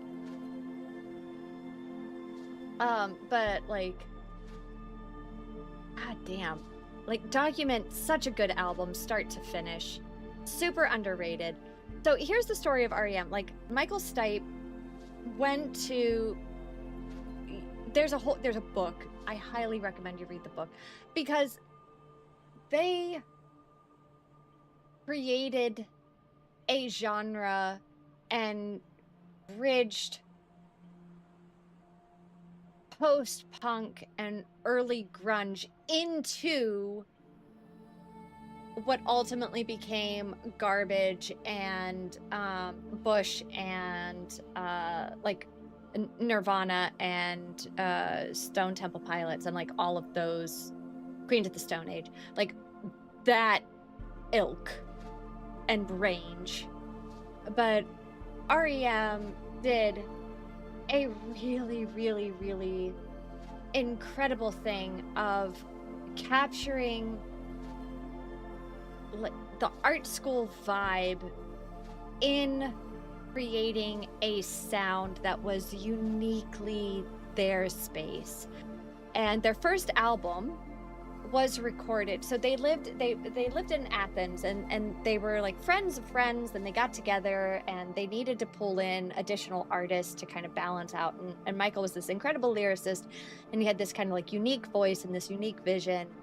And his lead guitarist was like really fucking good band leader. And they lived in this old church that had been converted into student housing, and there was literally a closet in the back of one of their apartments that you would climb through, and it poured you out into the sanctuary of this old church in Athens, Georgia. And this was like... So what they did was, for their first pilot, like for their demo and for their first project, they cleaned up this space and threw the equivalent of an art school house party in this old Baptist church and recorded their album. And everybody was rip-roaring drunk, and kids were hanging on the banisters, and like right before they went on stage for their first gig, like two of the guys were like vomiting in the parking lot. And then they walked on stage and they did this set, and before they recorded their first album, so they did their first live event, it was a hit. They became this like local, just blew up the Athens, Georgia scene. And if you know anything about UGA Athens, like it was an art school. It was an artist, like literally a Southern United States artist mecca that was really about finding ways to express your humanity through various art forms. So it wasn't a technical school in the way that Savannah College of Art and Design or MICA in Maryland or RISD or out on the West Coast, LACMA, like all of these schools. It wasn't like that. It was specifically about expression. And it was about pushing back against the 70s and the 60s and the live and let live and like free love and all of that. And really like, what is the thing that you want to accomplish with your art? Like your art has to accomplish something. And so that was what they did. So like that was Michael Stipes, like he's the band leader. Like that was kind of, well, him and Mike, like that was their, like that was it. Like that was what they wanted to accomplish. So on the eve of their first big gig after Athens radio, like this was college radio at its peak, and I cannot express to you how important college radio was to discovering new bands and new music, and like how regional it was, and how important that was to the development of artist sensibility and musician sensibility at the time, and why touring became so cool, because these artists would go on to from the college tour circuit, they would go on tour and they would experience other regions and other regions vibes, and then they would bring that into their next album. And so you could really see these artists influence each other before the internet. It was phenomenal. So um so what they did was, like, they were getting ready to record their first, like, true album, and they're like, "We wanna record it in the church." And, um, it was, like, the eve, like, the weekend, the spring break before they went on tour, and so what they did was they decided it was really, really important to them that they go on a pseudo, quote, like, "spiritual excursion" into the roots of the music that they wanted to create, and they went to CBGB's. They went up to New York, and they did the Chelsea circuit and CBGB's, and if you don't know what CBGB's is, um, it is country, bluegrass, and blues, music. It was a very influential punk bar. It is where Talking Heads, it's where the Ramones, it's where Patti Smith, it's where Blondie, Joan Jett, like all of these incredible artists of the time were kind of cultivated in this like New York underground art magazine, super shitty bar that just did open mics and brought people in and like spun off careers out of it. Like the Ramones got picked up and he was like, "You got to fix your music." And it turned them into this thing. And so, um, these two guys were like, "We got to go do this. Like, this is important to us that we go and we experience this." And so they went to New York, and they spent the whole spring break, like the 2 or 3 days there, and, like, just went around to all of these places that really influenced all of the musicians that they wanted to honor in the creation of their first album, and then they came back and they brought into, um, all of that music into their recording, and so they brought in the really raw processing and the overdone, um, overdone, blown out speaker guitar and, like, really, really, broad vocals, like, with really, um, kind of lazy enunciation and, like, all of the things that made punk so punk at the time. um, and it is important to know that punk became a thing because there was cultural exchange between the Caribbean and London, and then ultimately London and New York. Um, and it was graffiti that brought London and New York together, Manchester and inner city Brooklyn together. And it was Jamaica that was kind of like the common point for them. Because like the music sound systems came up from Jamaica, and then in New York, you had, you know, Jamaica in New York City, and that was kind of like the locust of a lot of like the sound processors and like the audio engineers that ultimately contributed to a lot of like the New York punk scene. But like REM did all of this, right? And like they had a moment, but they never crossed over into like the fame that was Nirvana or the Beatles or Rolling Stones or like they never became this super group.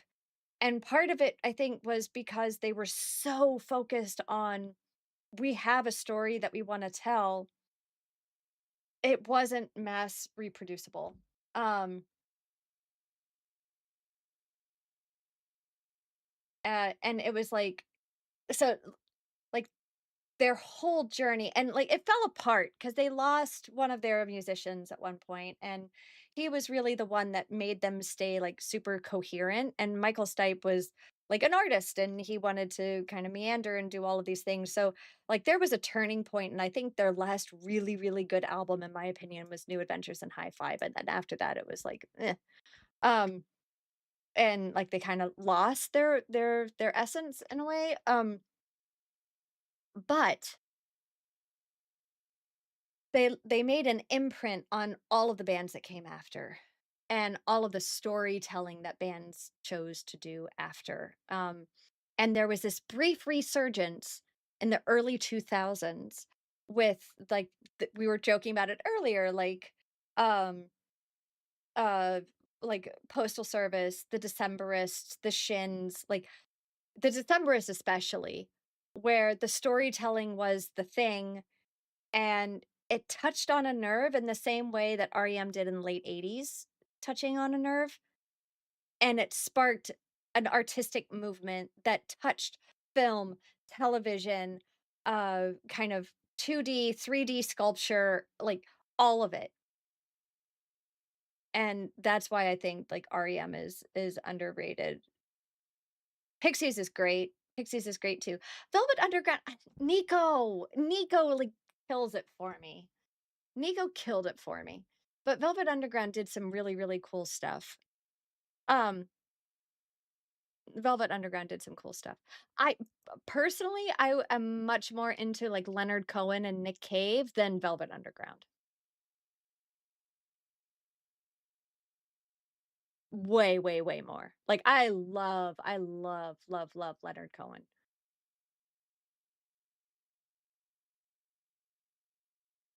Yeah.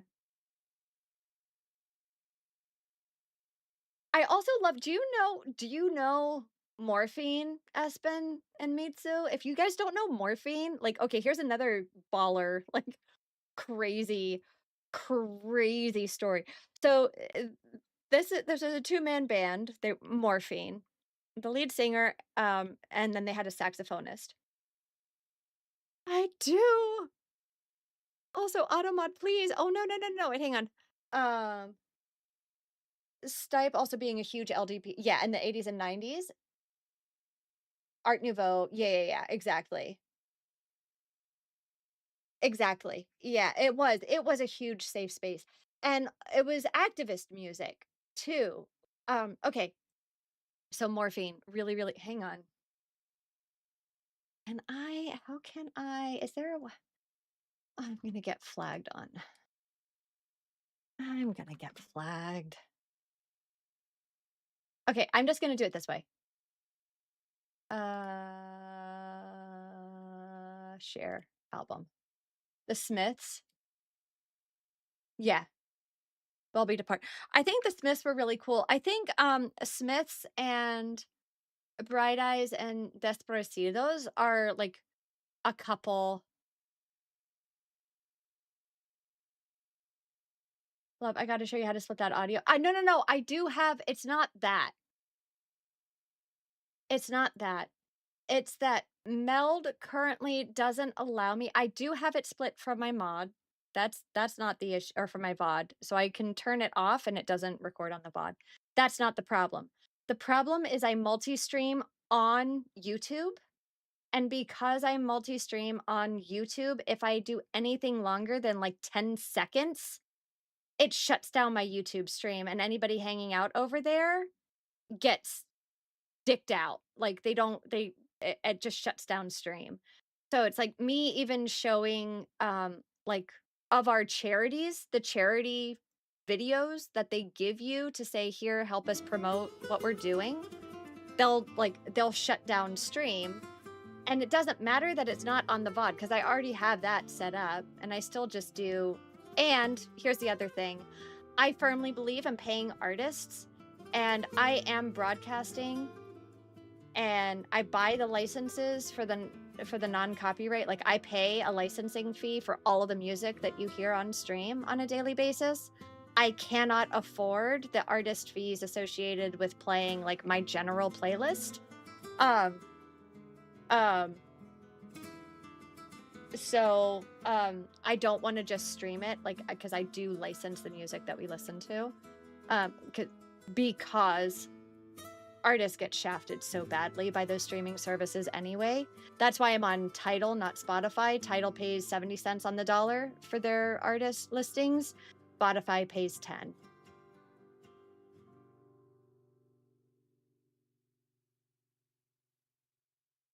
Nice. Yeah, so that's why it's like I can split it for the VOD. That's not the problem. Um, if they get the blend feature, what do you mean the blend feature? Title's really nice. I've been trying out Kubo's too, and I'm not as thrilled with it. I'm honestly almost at the point. Um, with Spotify, yeah, I was with them for a long time, and then, like, I started hearing more and more like, okay, so here's what Spotify's been doing now, guys, and I got really pissed off when I heard this. So, on your daily playlist, if you listen to anything aside from a full artist album, they are purposefully mixing in Spotify-generated AI music into your daily mixes, and Spotify DJ, is AI gen to prevent the royalty stacking associated with individuals listening to consecutive songs.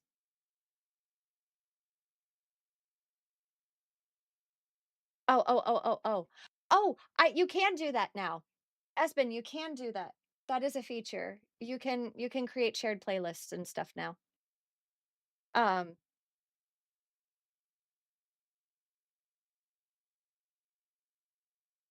yeah, you can. Or at least I can. I don't know if I'm on, like, an experimental account or anything. But, like, so what Spotify's been doing is they've been cutting people out of their ability, like the artist ability, because it's based on number of hours listened, or like, like it's a certain amount. It's not per song for a lot of the studios because they've negotiated directly with the studios rather than with certain artists. That's why certain artists that own their albums and their masters will refuse to list on Spotify. Um, and so if you listen to a mix, what you will get is the top 5 of that band's songs that are always listened to because they pay a lower number per song than they would have to pay if it was, like, another more obscure song by the same artist. So it's like, um, uh, eh, I don't know if, like, Nirvana would be, like, Smells Like Teen Spirit, Heart Shaped Box, Penny Royalty, um, In the Pines. I don't know what a 5th one would be, Come As You Are, right? Like, those would be, and so it's like, in your mix, like, those are gonna be the 5 songs. But if it was, like, a B cut of, something off of In Utero, it's not gonna show up on your daily mix ever.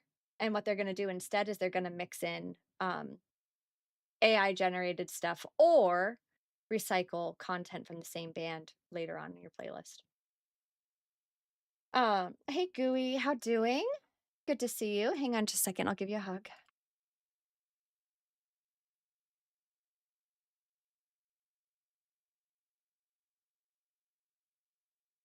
They also make artists pay to show up in DJ mixes, etc. Exactly.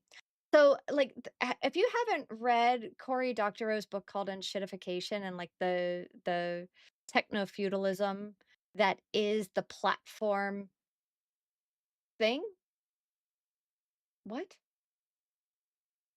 It's a valid target. It is a valid target. Gooey is a valid target. Um, I highly recommend you read it. Um, because he really did a nice job of explaining it. Anyway.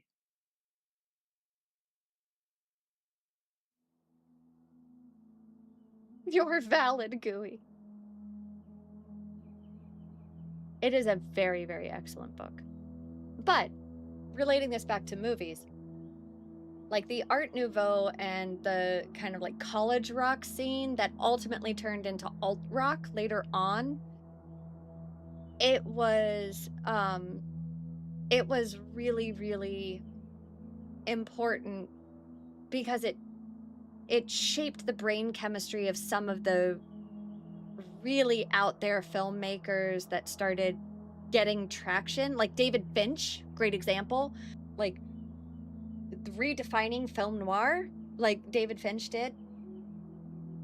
Incredible, right? But like, would Hollywood make that movie today, or any of his movies today? Probably not. And the music that's being created now, like, you have to work really, really hard to train your algorithm to show you things that are dissident or that are not part of the cultural lexicon in the same way. Like, what's a good example? It would be very easy for me on a rap algorithm to get like Kendrick Lamar, Drake, and I don't know, maybe on a stretch I could get Busta Rhymes. It would be very, very difficult in the same playlist for me to get A$AP Rock, Harry Mack, Kendrick Lamar, and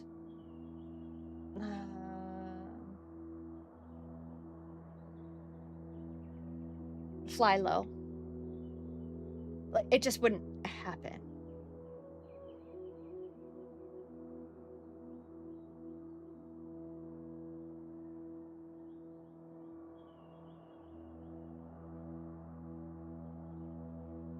Right? Like, so I was having this conversation with someone. Harry Mack is a huge talent. Truly, truly. If you guys don't know A$AP Rock, you need to go check them out. So there was a linguistic study, a linguistic student that did a PhD on A$AP Rock in like the early 2000s or like mid 2000s, because linguistically it's the most advanced use of the English language in the history of music. And I equate A$AP Rock and Harry Mack, like the way in which freestyling works with them, it's just phenomenal. Flying Lotus is really, I saw Flying Lotus in concert, which was really fun. Really, really good show. Really, really, really good show. But I was talking to someone about how like Straight Outta Compton, right? Like NWA, like still super fucking relevant. Grotesquely relevant in today's world. And the music can still sound dated. However,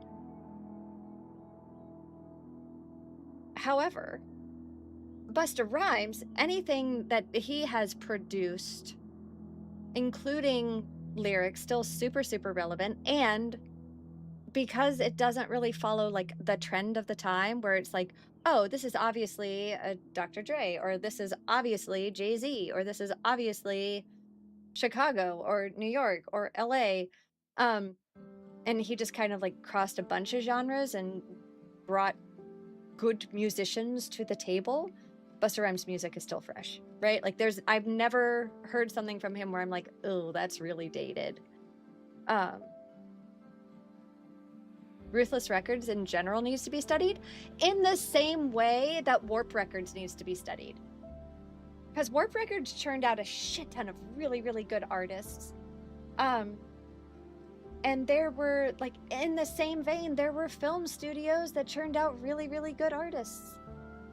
And then those indie art houses, like, it's hard to keep them going. It's hard to get them funded. Aphex Twin, I've seen him twice. Phenomenal. Smoke detector alarm. Hi, it's good to meet you. My name's DG. Hi, how are you doing? We are cracking out on music and film right now. Like Matmos, so good. So good. Aphex, Square Pusher, Owltecker, oh my god. Oh my god. Owltecker is one of my favorites. Square Pusher, so good. Tiefling's ult.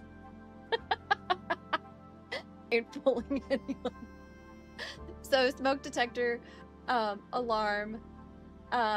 If you didn't know, I don't know if you know, but we have like blurps and crowd control, and somebody plays the smoke detector alarm sound on a regular basis, and it gets me every time.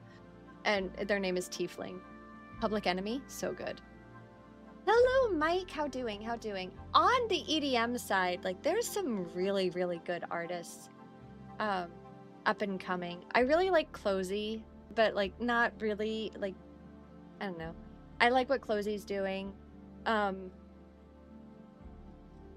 Harley the First is an up and comer, really good. Really, really, really, really, really good.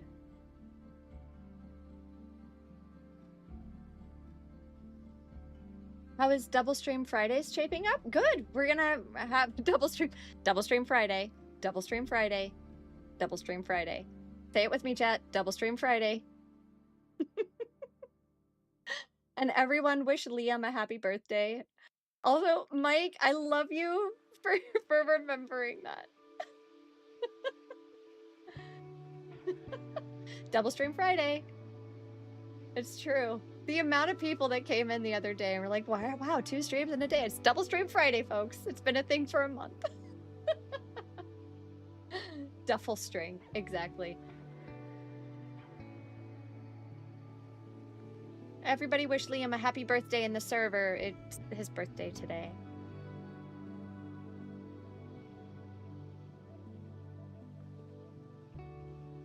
Alley Cat has been really digging in on me. Oh, interesting.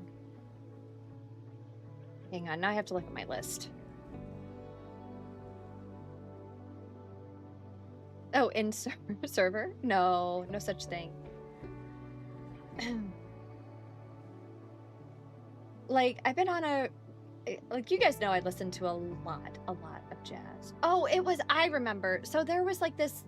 it was, Brian Jonestown Massacre and... What was the other band? Just like them. Dandy Warhols. Those two.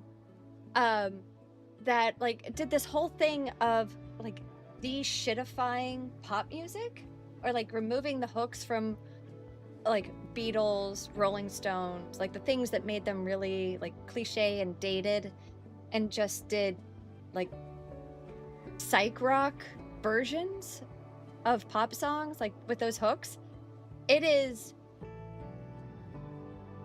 so good. Like it's so fun. And there was a documentary that they put out about like Brian Jonestown and Dandy Warhols, like right around the time of the pandemic. Really, really fun. You're getting kidnapped again. Wait, I just love how you're such a nuanced, brilliant being. Moment of DG appreciation. Also, yes. Oh, thank you. Thank you, husband. Every 30 minutes? Are they really? Why are they running every 30 minutes? They shouldn't be. Did they change a setting? Oh, those dicks.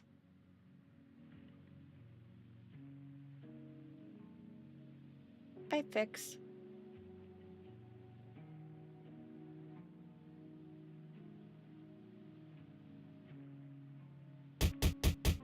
Ouch. Gooey. Ow. Ow. Oh my god. I'm getting attacked. Holy duckies, they're so loud. Ow. Lizard. Yes. For something new, they break that setting. Good to know. Good to know. Thank you, Sai. It's supposed to be 3 minutes every hour. I think that's a bad idea. Ow! Yeah, me too, smart guy. You're so smart. Ow! You forgot one, Gooey. Hey, Gooey, when are you and Smart Guy gonna run a marathon together again? When can I get in on that action? Because that would be very, very fun. Very, very fun to watch. Yeah, but like I've been on a Art Tatum, Charlie Parker kick for a hot minute. And Charlie Mingus too.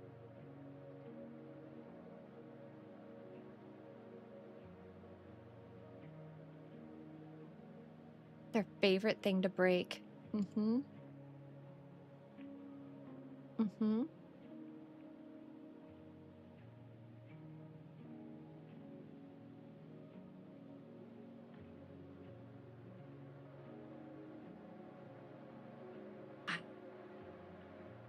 Everything.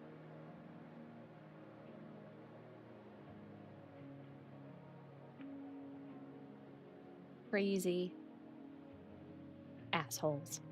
Daddy Bezos has to get his cut. I think I fixed it. Ralph McTell is the English Streets of London. That's a good song. Okay, there was also, do you guys remember William Shatner? So he did some spoken word songs. Really fun. Really, really, really fun. And Common People might be my favorite. Like that might be one of my favorite covers ever in the history of man. Hang on. It was with Pulp. Like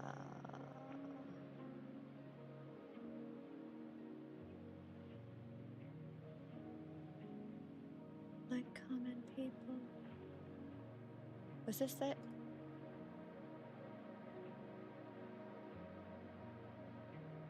Yeah. Okay, hang on. I'm gonna share this with you guys in chat. Back from prison.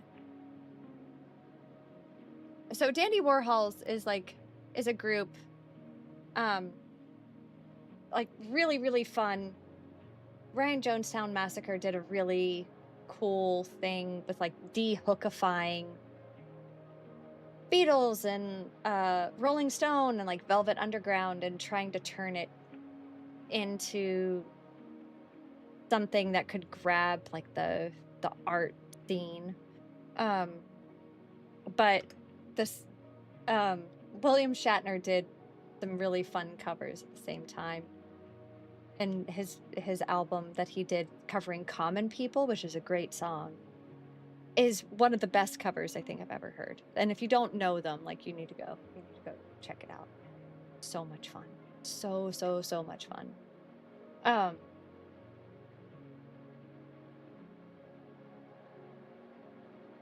Yeah. Anyway. I can talk movies, music, adding to the to-do list. I think at some point I'm just gonna have to set you guys up with like access to my library, my music list, and my movie recommendations. But what we're gonna do for the rest of this year, because like we're finishing up Pirates of the Caribbean next week, I think we're gonna do. Thank you so much, Psychotics. Thank you so much for donating, guys. You just crossed over.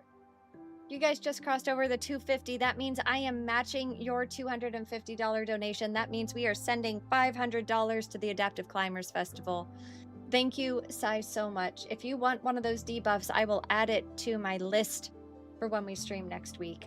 Or next Wednesday, when we stream next. Sorry. We're only $100 away from our monthly goal, and we're not even halfway through the month yet, guys. You are phenomenal individuals. Thank you so much. Huge W. Can I see a whole bunch of love and hype for Psychotics in chat, please? Also, if you want another saccharine voiced streamer, Sai is your guy. Seriously.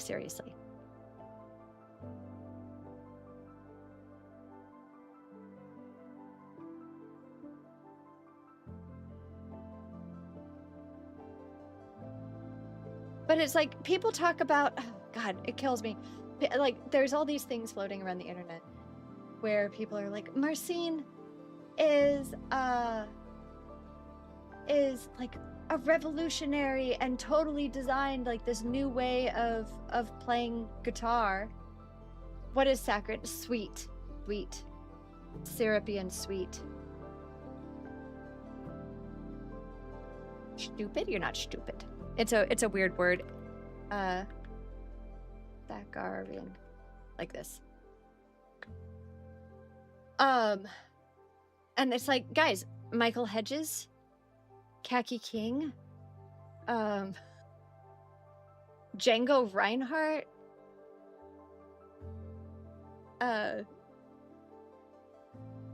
like Jimi Hendrix. Jimi Hendrix was influenced by Django Reinhardt. There are certain songs where you can hear his guitar riffs and you're like, oh my god, that's a Django lick. Like that's straight pulled from Django. Same with oh my god, what was his name? He was the drummer in Nirvana and then he started Foo Fighters. What is his name?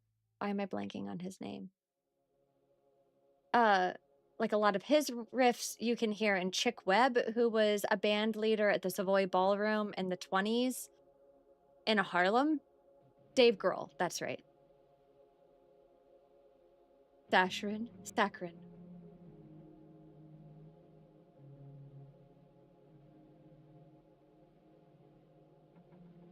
I think Gave Droll. Yes. Yeah. So he had a really weird, like his story was really sad. And I always think I don't know a lot about the musicians, and then now I'm like, oh yeah, I actually know more than I thought I did. So Dave couldn't play drums anymore after Kurt died. It messed him up. Like he was like, I can't do this ever again. Like I can't be the drum guy for another band. And so when he started Foo Fighters, he was like, I don't want to do drums. Like I will be guitar. And the other thing that was really kind of sad about that whole story was he had like such control issues around the music that his other band members were like, hey, I have this idea for a song. And like there's this documentary, like you can watch it and like you'll see it happen in real time, where they were like, yeah, but I think like this could sound really cool, or like we should try it like this. And he was like, this is the Foo Fighters sound, this is how we do it, this is how it is. And part of that came from like the trauma of the collaborative nature and like how deeply emotionally invested all of the band members were in Nirvana, in the music that they created for Nirvana, including their producer, their audio producer. What was his name? Steve. He died this year or late last year. What was his name? Steve Albini, who like gave rise to this entire sound. Like he invented this entire recording technique for drums specifically that like gave Nirvana its iconic sound. And when Steve Albini died, and like, you know, like it just like really hit hard. It really hit Dave Grohl hard and like fundamentally kind of broke him as a musician. Danny Brown, oh absolutely. Yeah, some of the inspo for the drums in Nevermind came from Motown. Exactly. Yeah, Mitsu, it is a real, like, Nirvana was a real tragedy. Everything surrounding it. And the whole reason that I got on Nirvana was because of River Phoenix with the Viper Room.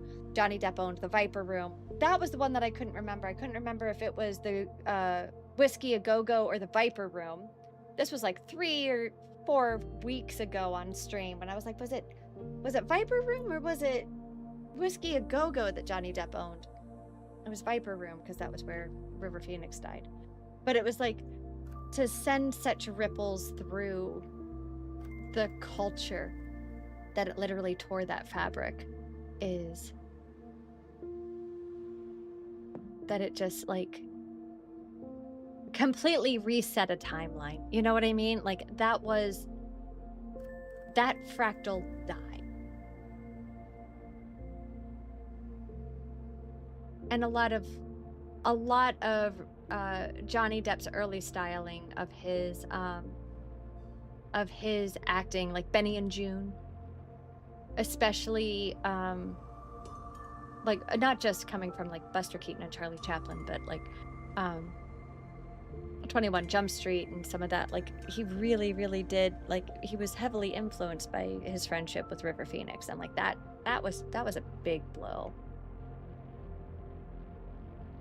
Day 27, so talking about the 27 Club Cop? No, but that's, yeah, no, we were just talking about generally like music and film and influences and how things kind of evolved.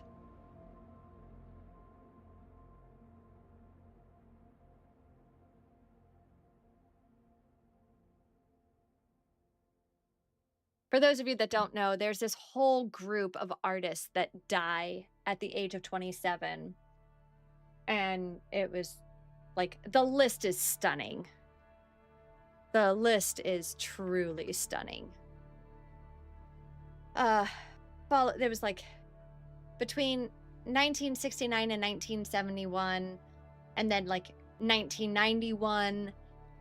Like, so it was Brian Jones, it was Jimi Hendrix, Janis Joplin, Jim Morrison, Kurt Cobain, Amy Winehouse. And then there's like this broader roster of like Basquiat, who is an artist, Robert Johnson, Anton Yelchin. Who else? Rolling Stone did like this great history of it. Jim Morrison was so young when he died. So young.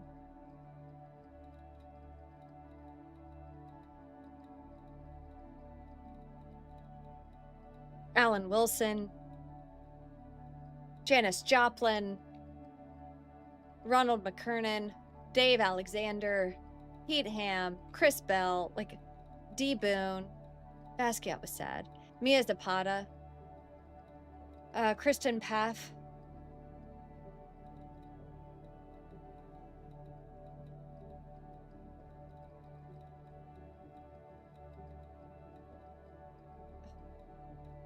Jeremy Michael Ward was another one.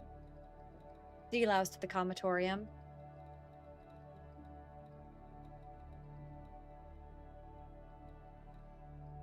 That was awful.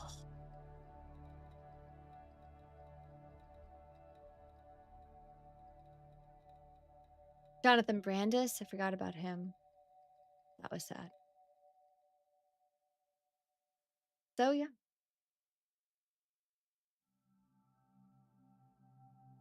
Green Room, watch it. Yeah, for sure. Amy Winehouse. I sing a lot. Oh wait, Dima's not still here. I sing a lot of Amy Winehouse songs. Offline. She was fun. Her producer also produced for Bruno Mars. What was that? What was his name? What was his name? He did the same, like, kind of Mark Ronson did the same sort of like Motown revival thing. Was Valerie? Nice. Such a good song. That's just such a good song. Such a voice. Janis Joplin too. Like,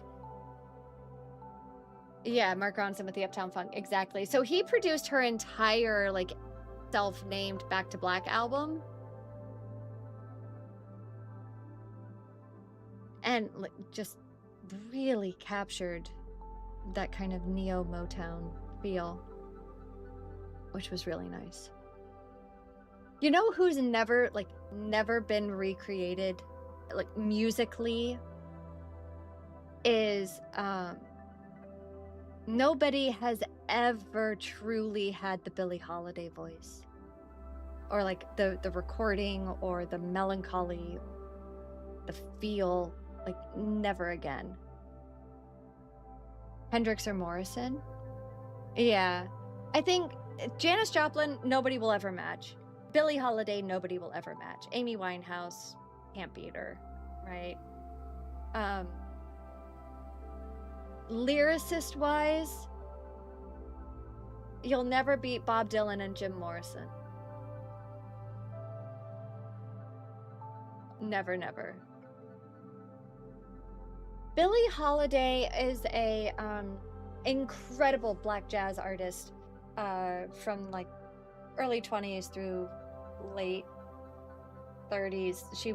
She died super young too. You'd recognize her if you heard her. I sometimes sing a lot of songs about her. Prince, also the artist formerly known as Prince, the artist formerly known as the artist formerly known as Prince. He was incredible. He was an incredible musician.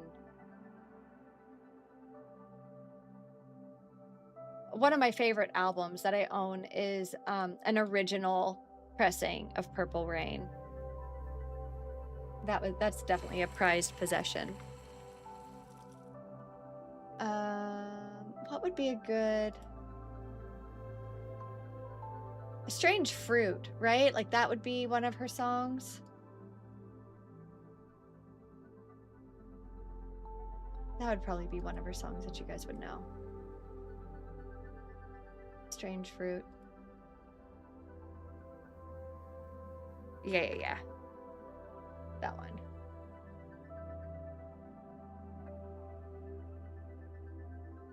When Prince passed, they did a mural in Denver. It was really beautiful. Blue Moon was the one she was really known. Yeah, Blue Moon. I'll Be Seeing You, right? Gloomy Sunday. That was Teddy Wilson. That was in Summertime. Although I think the most iconic cover of Summertime ever was Janis Joplin's. Hang on, if you guys don't know that cover, give me just a second.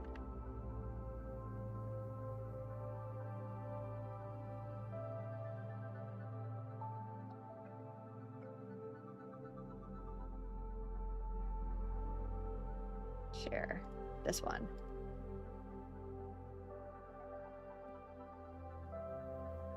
Phenomenal, truly.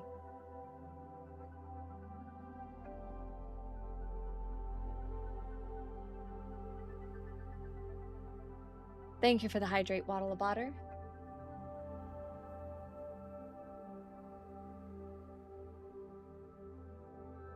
I have a thing for me to check out. Oh, let's go.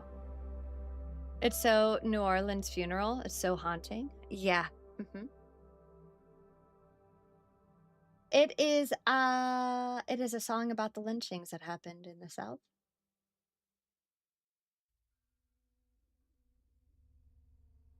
And it is a funeral. It is a second line song.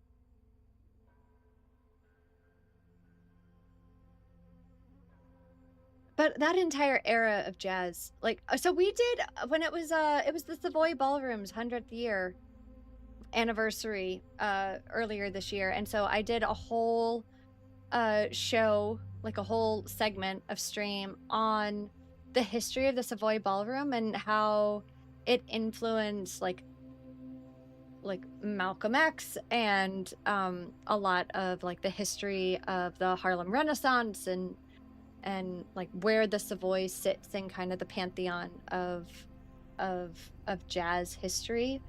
And we talked about like Battle of the Bands and like Benny Goodman coming in and like Cab Calloway, Billie Holiday, Ella Fitzgerald, Chick Webb was the house band leader, and how like all of those pieces kind of fit together in the broad scheme of things, which did a really nice job of kind of bringing us into modern music.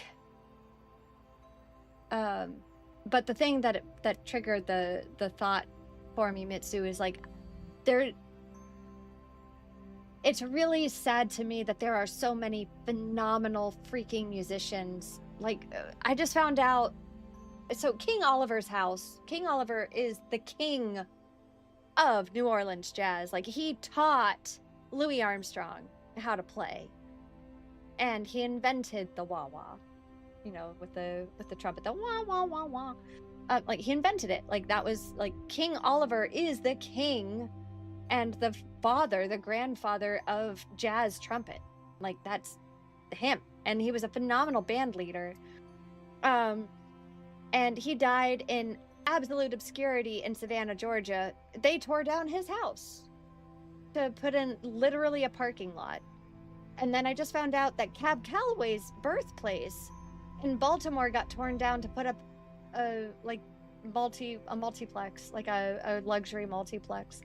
And if you don't know Baltimore, there's a shit ton of incredible jazz artists that came out of Baltimore, including, you had Cab Calloway, you had Chick Webb was born there, and he was the band musician, like the band leader for the Savoy Ballroom. You had Irby,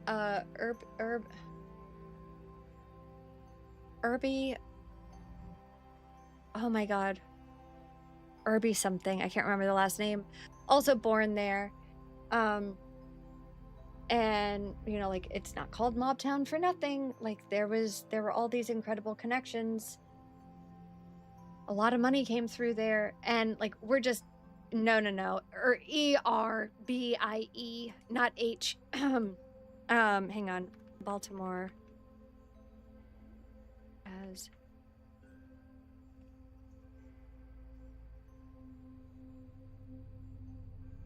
Billie Holiday was born there. Ethel Ennis was born there.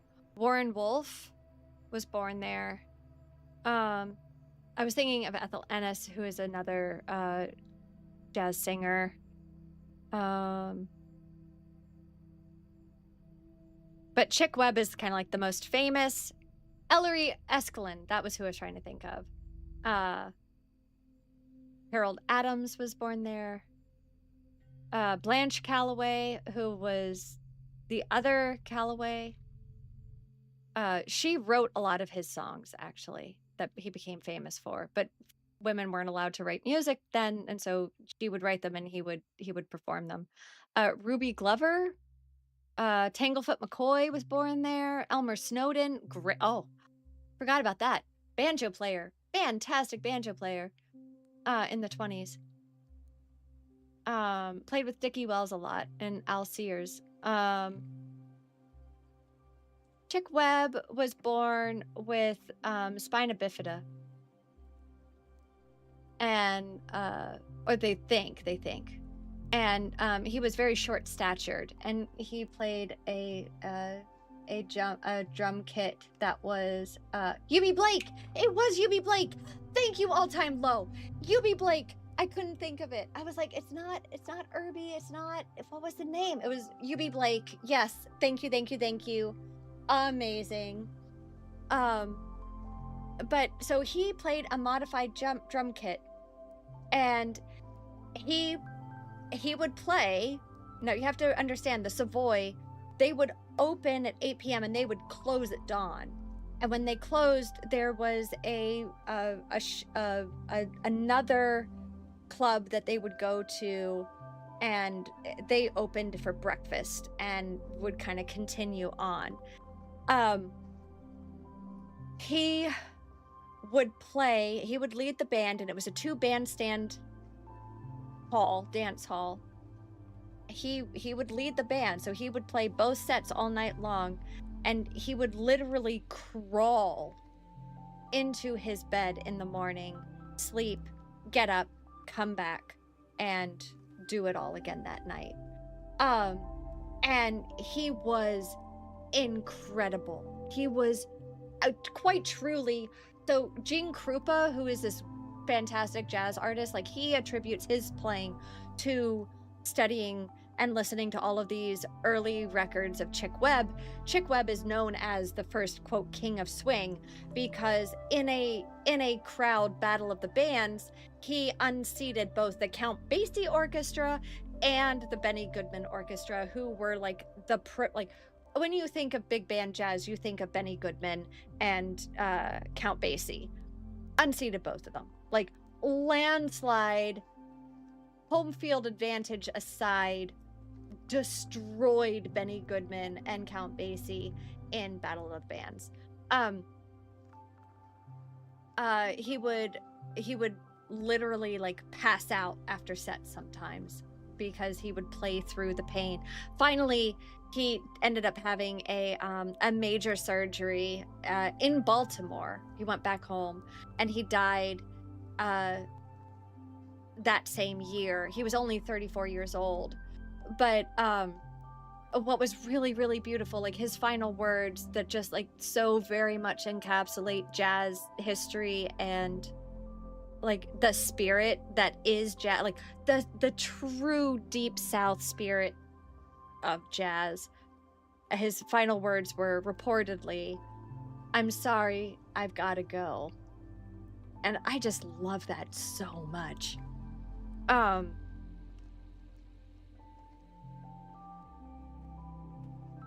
Yeah, I just think that's so freaking cool.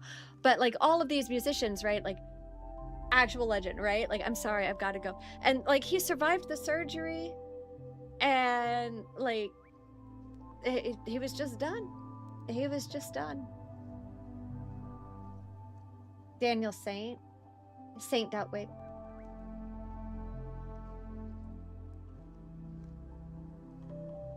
Ooh, I'm gonna have to check him out.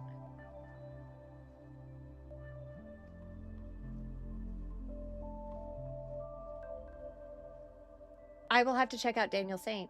I don't know that I know him. Outer Wilds and Life is Strange atmospheric. Oh, that's gonna be fun.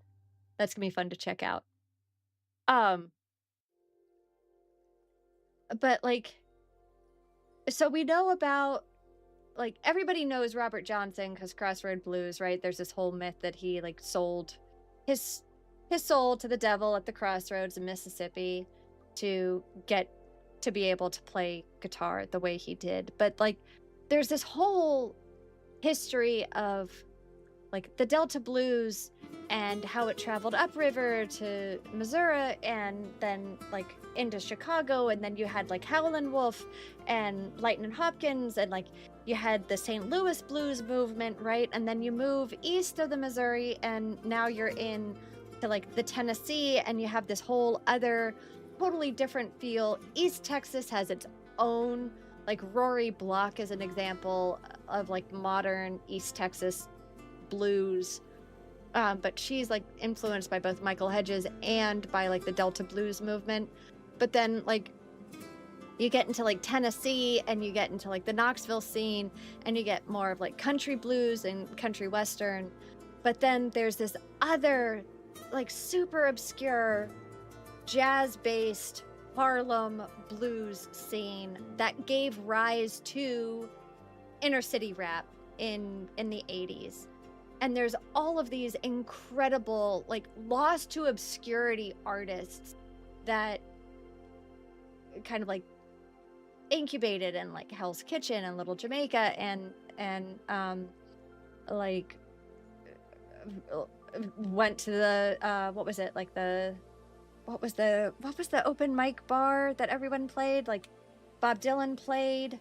Shit, what was that called? It was like the Lighthouse or something like that. Can't remember what it was called. But like the Beat Poets and all of these people like kind of intermingled, and that created this like really rich sound that came out of that, and it was all influenced by these early jazz artists that all culminated in the Savoy Ballroom. And it's just so underappreciated.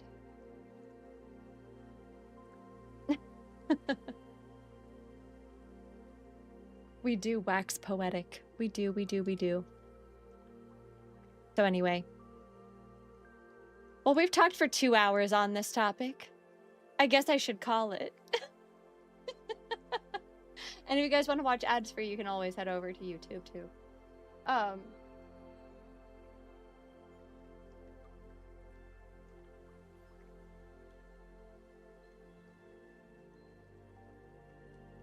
so many good artists out there. UB Blake, thank you for that. I can't believe I forgot that. Super fun. Ending soon, 2 hours later. No, like, I think we're gonna end. I'm gonna go ahead and raid us out. Go find somebody for us to go hang out with. This has been fun, though. I hope you guys had fun. I am back from prison. Welcome back from prison. We missed you. How was it on the inside? I could talk about music the same way. I mean, you guys are. You guys are.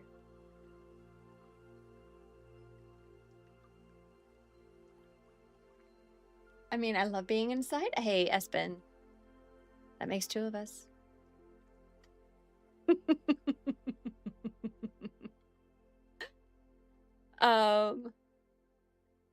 I love your chart. What chart are we talking about? It supports La Familia, so I gotta do what I gotta do. Valid. Valid. I appreciate you guys sitting through ads. I know it's a pain in the ass. It does help. ¿Verdad?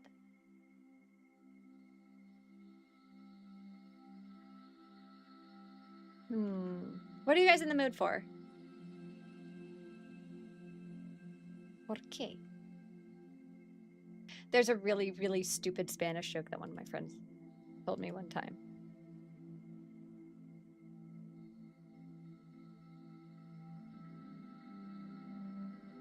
Besides you, a smoothie. Oh my god, a smoothie sounds so good. I am so hungry. Say less, baby girl. VTuber Dad Espen. Why am I getting sniffed? Mitsu? Why am I getting sniffed? Oh, Jella, no way. So this is like a dream project. Mead and I, one of my mods, my lead mod, he and I talk a lot of music off stream because he and I both love jazz. This is like a dream project that we have. I'll take a lick, Jella. I'll do whatever you want. If you'd be willing to share that chart with me at some point. How about I send you over to Butters, who is playing Assassin's Creed? Usually start with a lick. Ooh.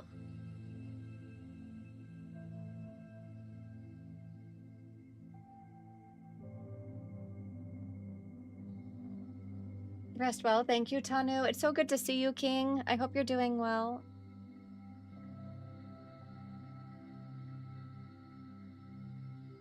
Oh, yeah, we're gonna go hang out with Butters, guys. Okay, here's our raid message. Don't forget we do disappointing raids because I'm disappointing guardian. Reminder, no stream tonight unless I get home at a reasonable hour. Otherwise, we'll be back on Wednesday. And yeah, no, we should talk music. Oh yeah, that would be amazing. So we will be back on Wednesday for sure for Final Fantasy. Always doing great. Seeing my friends doing great. That's because you're amazing, Tanu, and you're lovely and delightful. And if you guys don't know Tanu, you need to go follow the absolute goated Sherpa with some of the best voices out there. With that whistle, thank you, Jesu.